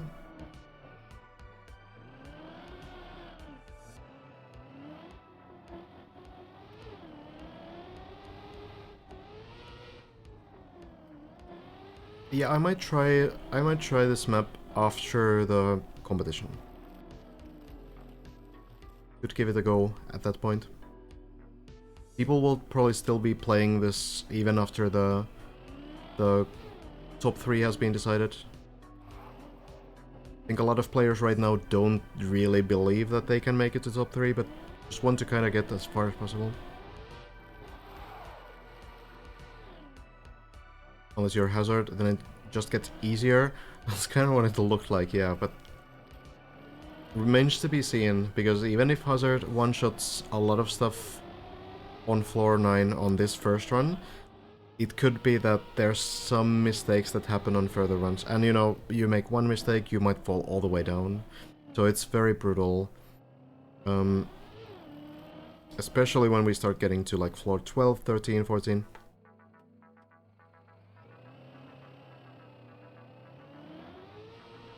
The validation of the map has been done with a plugin, so it's not a legitimate validation.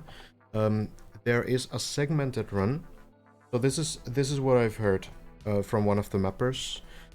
There's a segmented run that is about 25% slower than the current author time run, and the author time run is 54 minutes, 32 seconds, and 10 hundredths. So it's 543210. So the segmented run they've done is...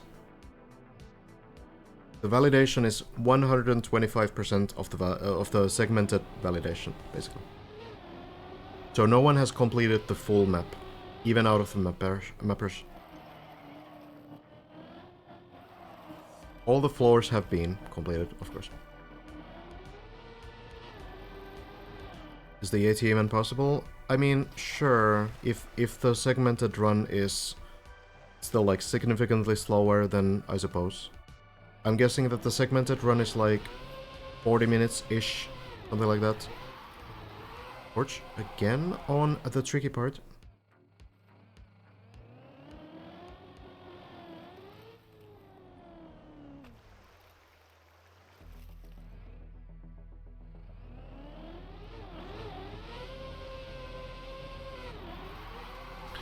Doesn't quite get the lane still.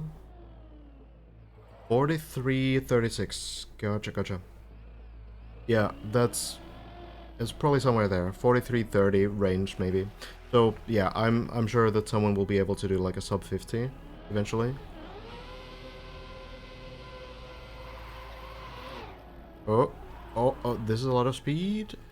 Going to land in the pool still.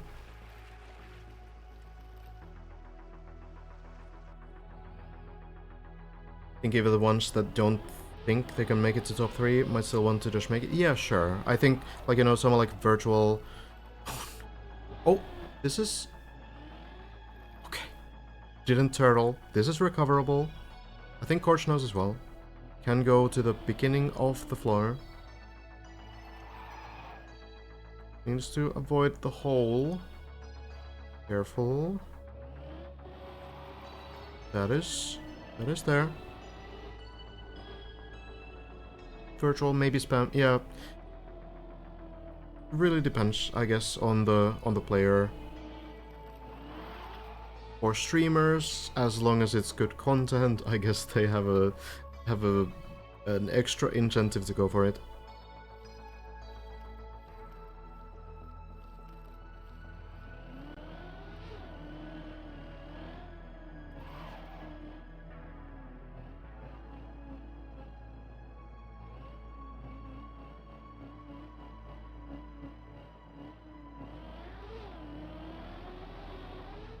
Lars has been to floor 8.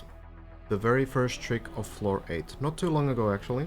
About maybe 1 hour ago or so.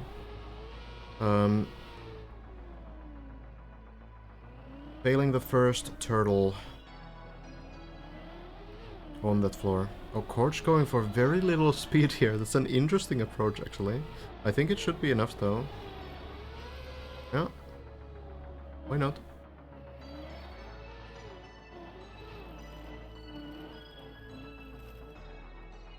So Lars is currently top 4. As far as we know. The thing is that there's some Ivan guy on top 3. I have no idea. I've never seen this name before. Not on the server.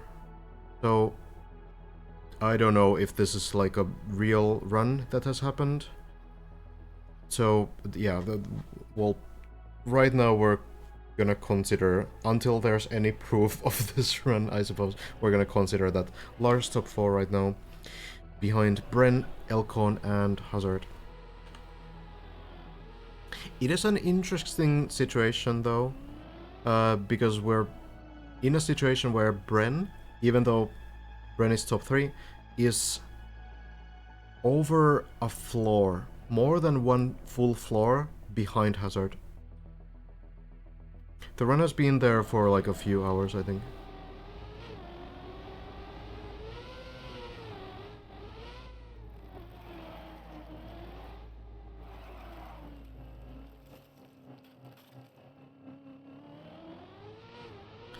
Torch, not enough speed.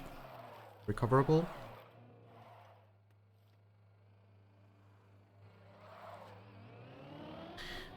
Yeah, I mean, the later floors could be a bigger challenge than any of these players can really imagine. Bren is a full session behind others. I mean, it's hard to say for playtime, really, but that's true. What I don't mean that, you know, Bren fell off L plus ratio. What I mean is that it's an interesting situation where I think for the first time in a pretty long time, there's like a really big gap between our top 3. So that's kind of something that I think will happen less and less the further we go. I think there will be like these choke points. Like 2 days ago, for example, everyone was kind of on the like middle parts of floor 7. There were like 3 players there, and some players like a little bit more behind on like the later parts of floor 6. So I think the further we go, there will be more like clear choke points where everyone will kind of get stuck. So I do wonder. I do think that Bren, with the information that Elcon and Hazard have gathered now, when Bren goes for the later session, might actually make it all the way to 410. That's entirely possible. But at the same time, I have heard today that Bren is feeling a little bit sick. So we'll see how that affects it, I suppose. Don't have any extra information, really.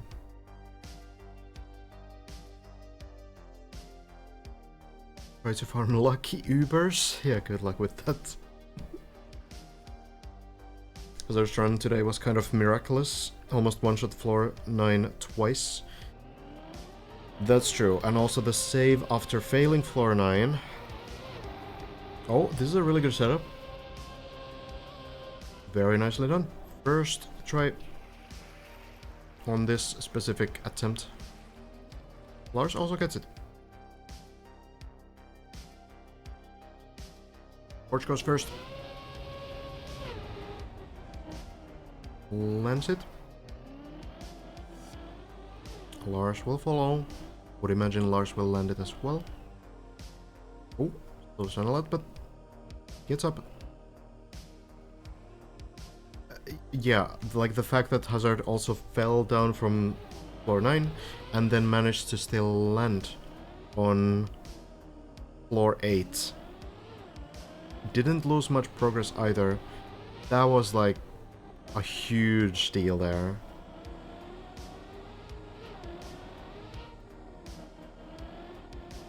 Granati has been picking up the strats really quickly, yeah.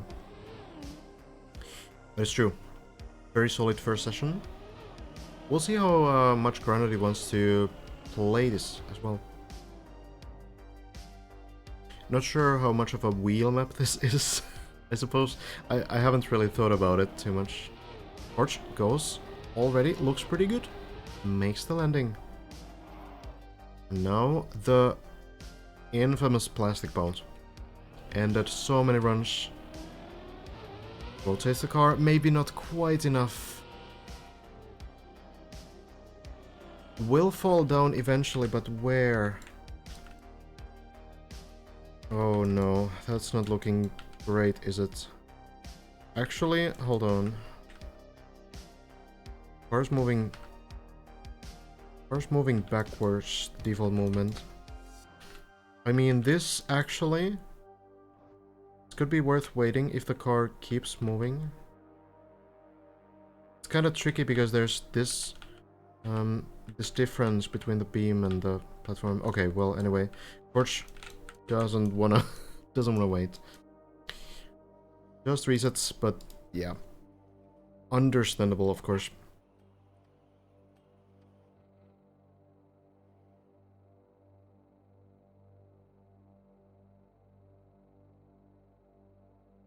Tough section. Lars has also failed plastic bounce many times. Seems to be one of the run killers here.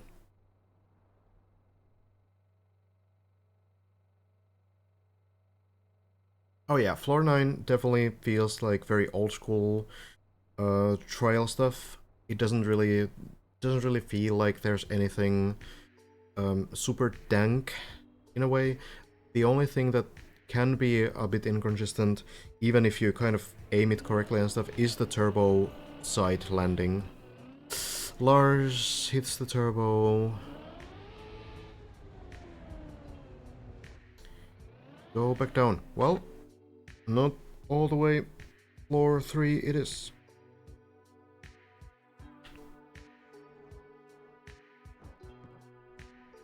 So this landing, you need to land on this turbo here. I think this is something where You can fail this even if you kind of do everything right in some way. Can just be a little bit unpredictable with the gap here, and there's like an extra block here, I guess, to remove the gap. Actually, didn't even notice before. That beam is usually not there, but even then, you know, might be a little bit unpredictable.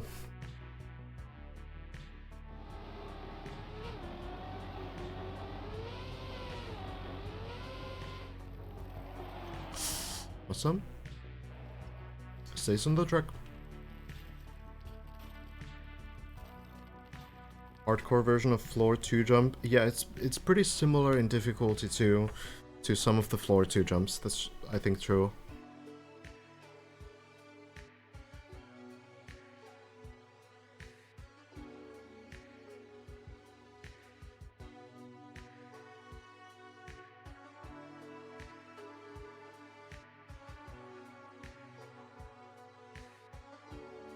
Well, here we are again.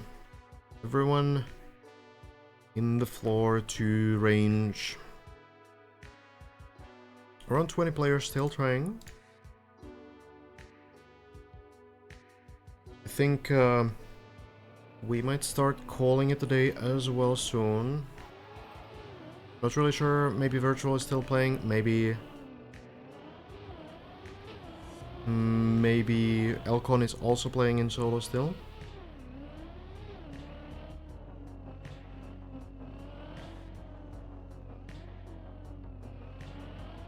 I think we might maybe watch Massa's run here and then perhaps call it, as it seems like it's a bit of a quiet time. Hazard has left for the day. Bren is not yet playing either, so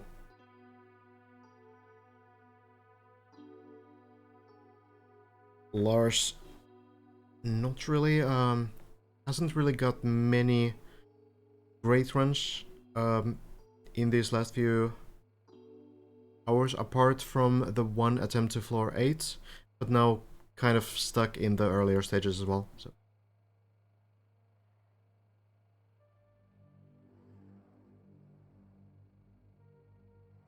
of course, good progress today for Lars as well. Getting a new personal best, even if not getting very far into floor 8. The consistency, I think, will be the big thing, because you do need to get to floor 6, floor 7, floor 8 much more often if you want to challenge players like Hazard, Elcon, and Bren. It's gonna be the important part.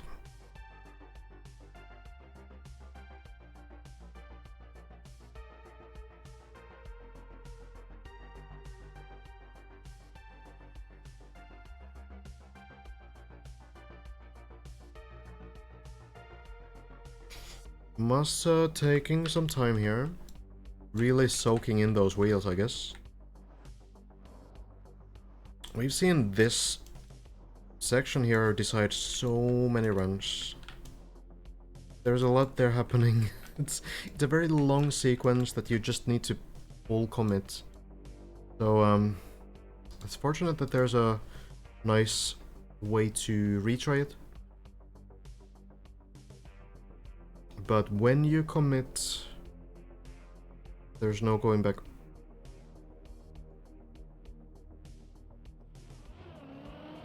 Lars already getting back to floor 4.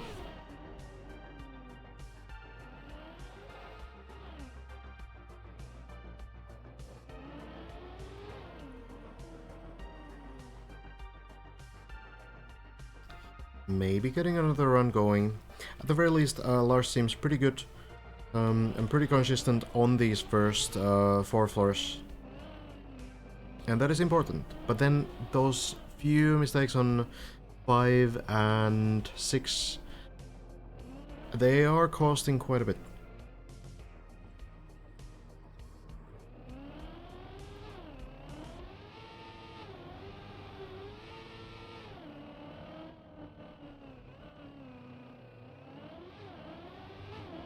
7 as well, but 7 is still proving to be pretty difficult for most players.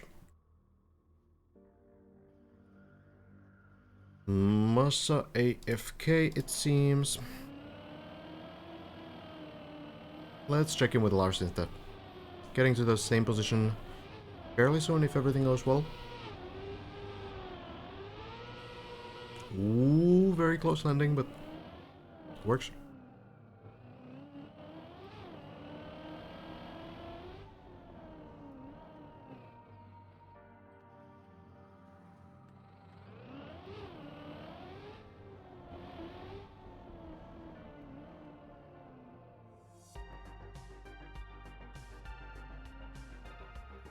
Has done these jumps so many times at this point. Really the biggest danger on these jumps is that you lose focus, that you don't respect the jumps enough and you kind of just think about other stuff and don't really pay attention to the small details. Lars does these parts very well. No problem.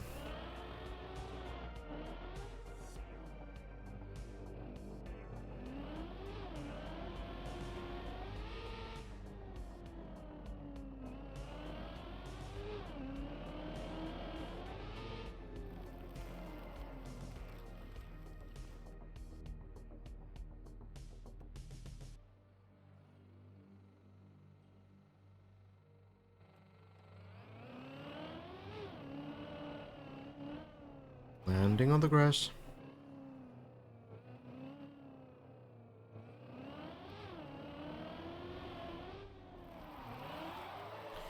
This stuff should all be pretty basic for Lars.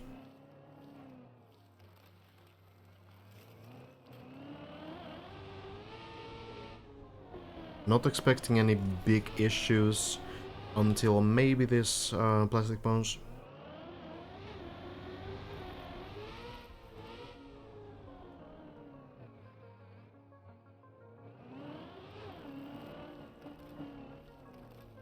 This one can still be a little bit inconsistent, and Lars is going for the a little bit less reliable method.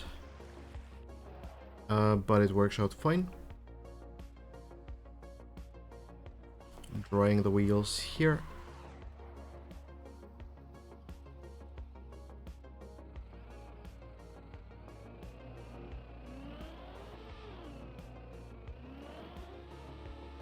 And up the hill.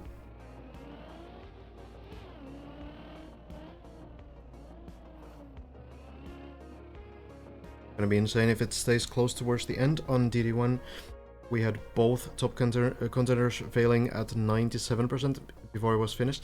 Yeah, and this time people are saying that the final fours are like mega overkill, so we'll see. We shall see. Massa on the move, but back to the pool. Lars now here as well.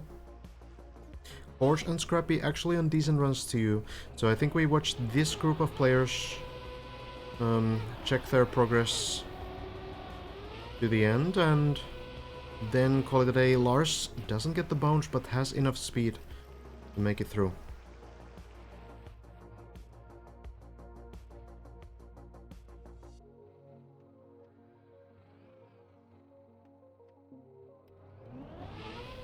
Now, going in. Landing.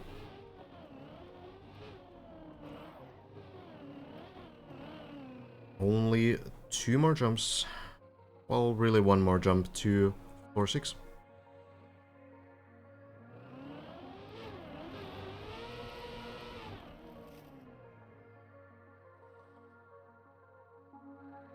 Yeah, it's really interesting, Hefa. Like, these kinds of things, when we were first looking at the very first players who got to floor 5, it was like, you know, oh, what do you do? This is so interesting, and this looks so insanely difficult.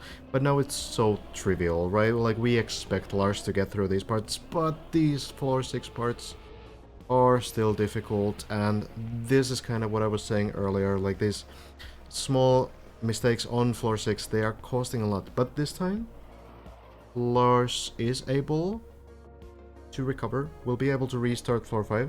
So yeah, I wouldn't expect anyone to get 100% consistently through floor 6. I'm talking specifically about this stuff on floor 5, where you have the, you know, the jump to the bobsleigh, for example. I wouldn't really expect this to go wrong, right? Works fine.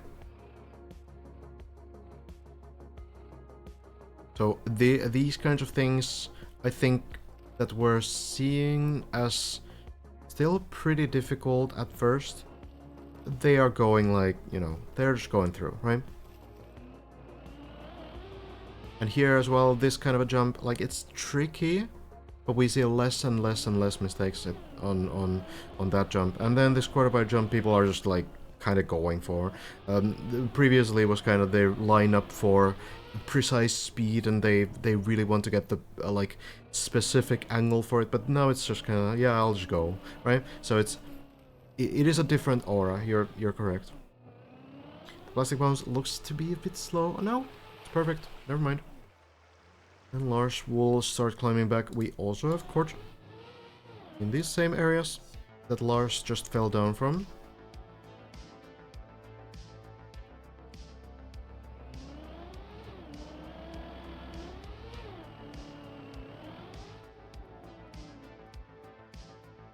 And then making some speed, jumping down, looks good to me.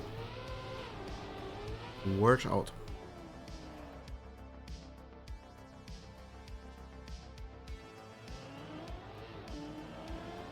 Now the plastic bounce looks much better than last time. It will not turtle. So Korch, one important part down on this floor number 6. Many to go. Barely avoids the pole there. Works out fine. Now to this one.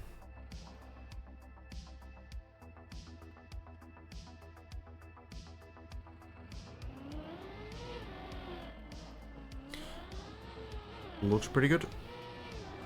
And should be enough speed to get to the next wall.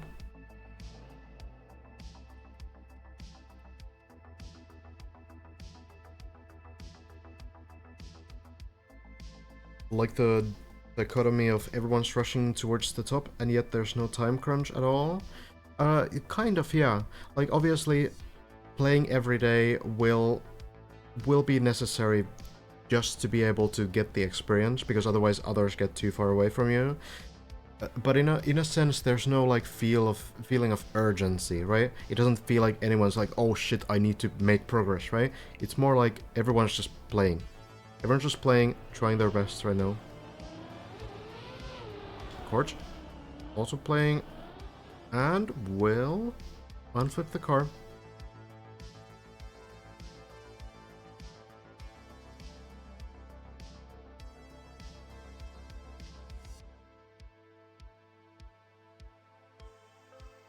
And yeah, when we get to floor 15 up there, then there will be that feeling of urgency.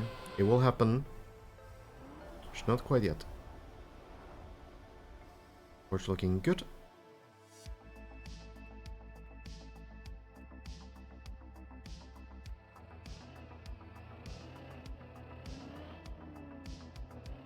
Now we're getting to, I think, the latest parts that the course has been to.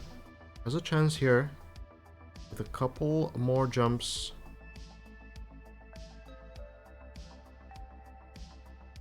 you get to floor 7. such a long marathon, it's not really possible to have a super intense race. It would be, yeah, it's hard to imagine. It's hard to imagine people like, you know, being super sort of focused on the competition for like 2 weeks, you know?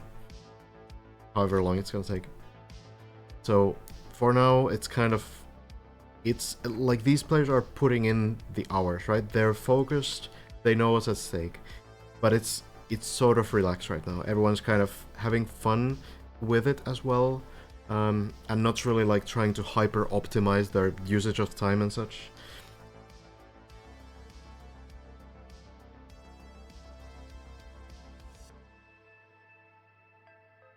Is Alcon still streaming? I know that Elcon went to play in solo at some point. Lars has fallen, by the way. Scrappy, actually. Pretty near Corch. Elcon's still streaming, gotcha.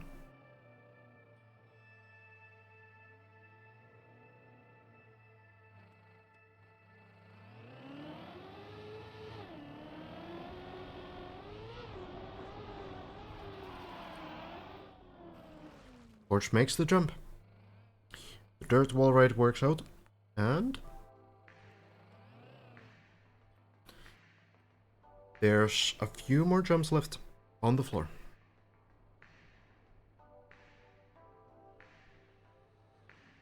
What's the point of moving into solo FPS? Yeah, and there's been some like server disconnects as well. One happened to, or two happened to this guy here, not Corch, but the guy behind the lights. But Scrappy is still playing on the server, regardless.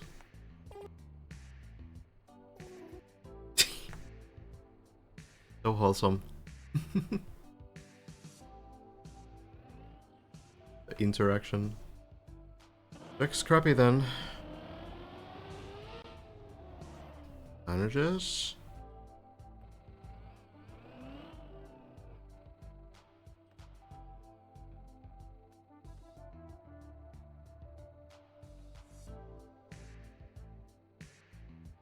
Alright, are we waiting for Corch?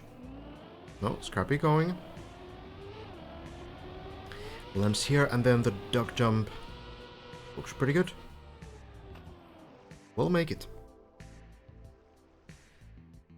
Corch, ready to go as well. Scrappy still has a very tricky section here, so it's hard to know who to watch exactly. Let's hope that Scrappy takes a small moment there while Corch fails. So, we will focus on Scrappy now. Run looks pretty over, unfortunately, but it is a new personal best for Corch still. So, very close to floor 7. Scrappy now. Very close to floor 7 as well, but no. Does not manage to do the first drop down. This looks recoverable. I've never seen anyone land on this platform here. But surely there's some path somewhere. I think you can maybe go here. Take some speed. And then drop down to this quarter pipe. I think that's possible.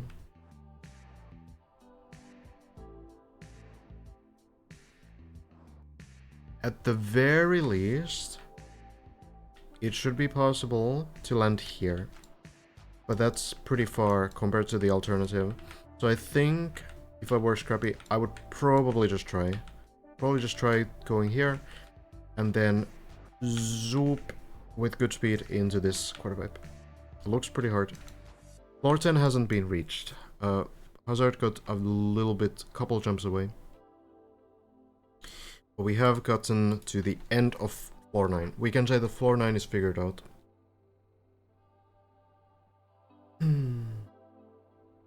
Hazard. Hazard did not get to 10. Did Elcon reach 10 in solo? Strawberry shortcake cake is floor 9. That is not 10.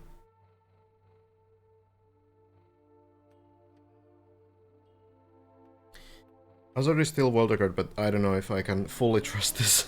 Oh, Scrappy? Okay. Scrappy goes to the beginning of the floor. Not wanted to try the Risky jump, seems fair. 3 jumps to 10.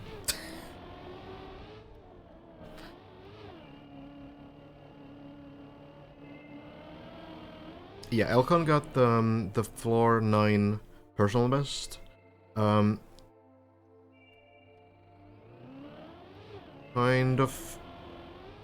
of early today. Many hours ago. Suppose hasn't got there since.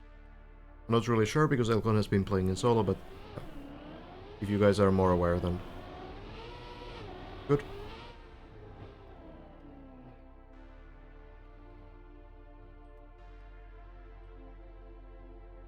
Yeah, it's we have reached the height of floor 10, but we haven't reached floor 10.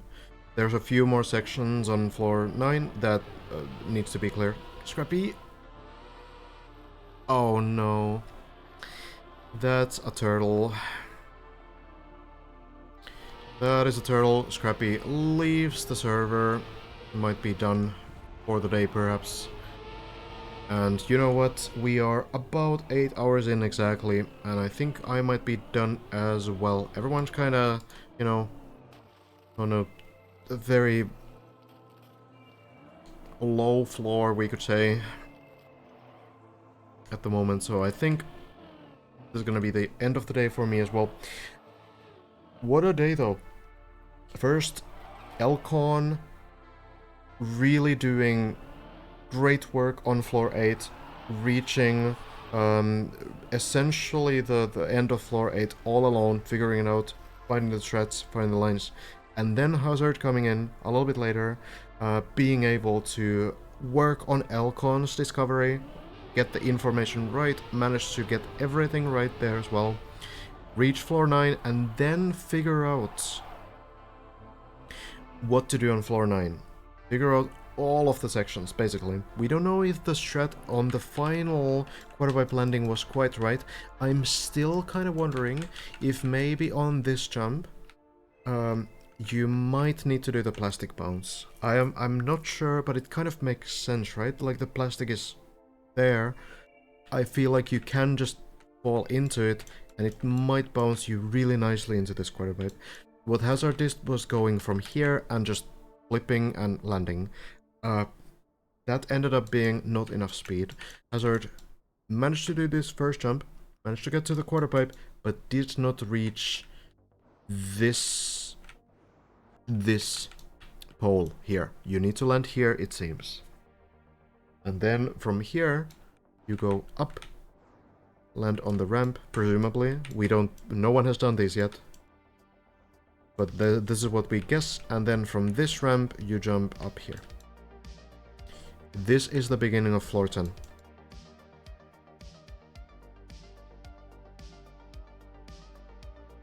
So it's a little bit of a mystery still. A bit more to figure out before we are on double digits. But we are on quadruple digits in one way. And that is in the way of Hazard reaching 1,000 meters today. Going well over it as well. So huge progress for sure. And I assume that Bren will be streaming at some point as well. Feeling a little bit sick apparently, so it's hard to say at what point and or how long and stuff. Maybe with no mic or something. But hopefully Bren will feel healthy and will get some runs in. Would be great to see what Bren can do now with Hazard and Elcon having built this foundation for these next 2 floors. So, with that being said, I will thank you guys for tuning in. Hope you enjoyed. We are going to continue tomorrow at the same time. So in about what is it?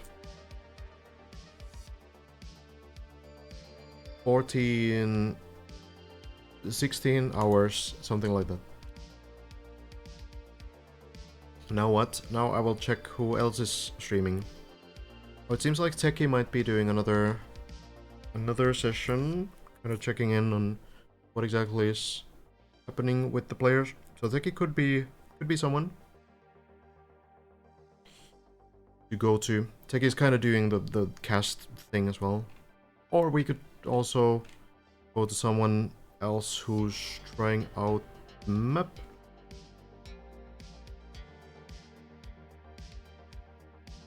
Is there someone who has just started, maybe?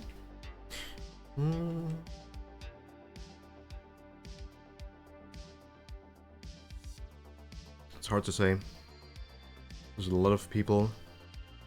Okay, it's alright. You know what I'll do? Elcon needs my viewers much less than Techie does, even. So, you know what? I'm gonna check. I'm gonna see if I have time to check some other streamers, some smaller streamers for the next time. So maybe then we can have someone else to rate. That could be a good plan. I'll see if I have time to kind of discover these players and such. But for now, I think Techie is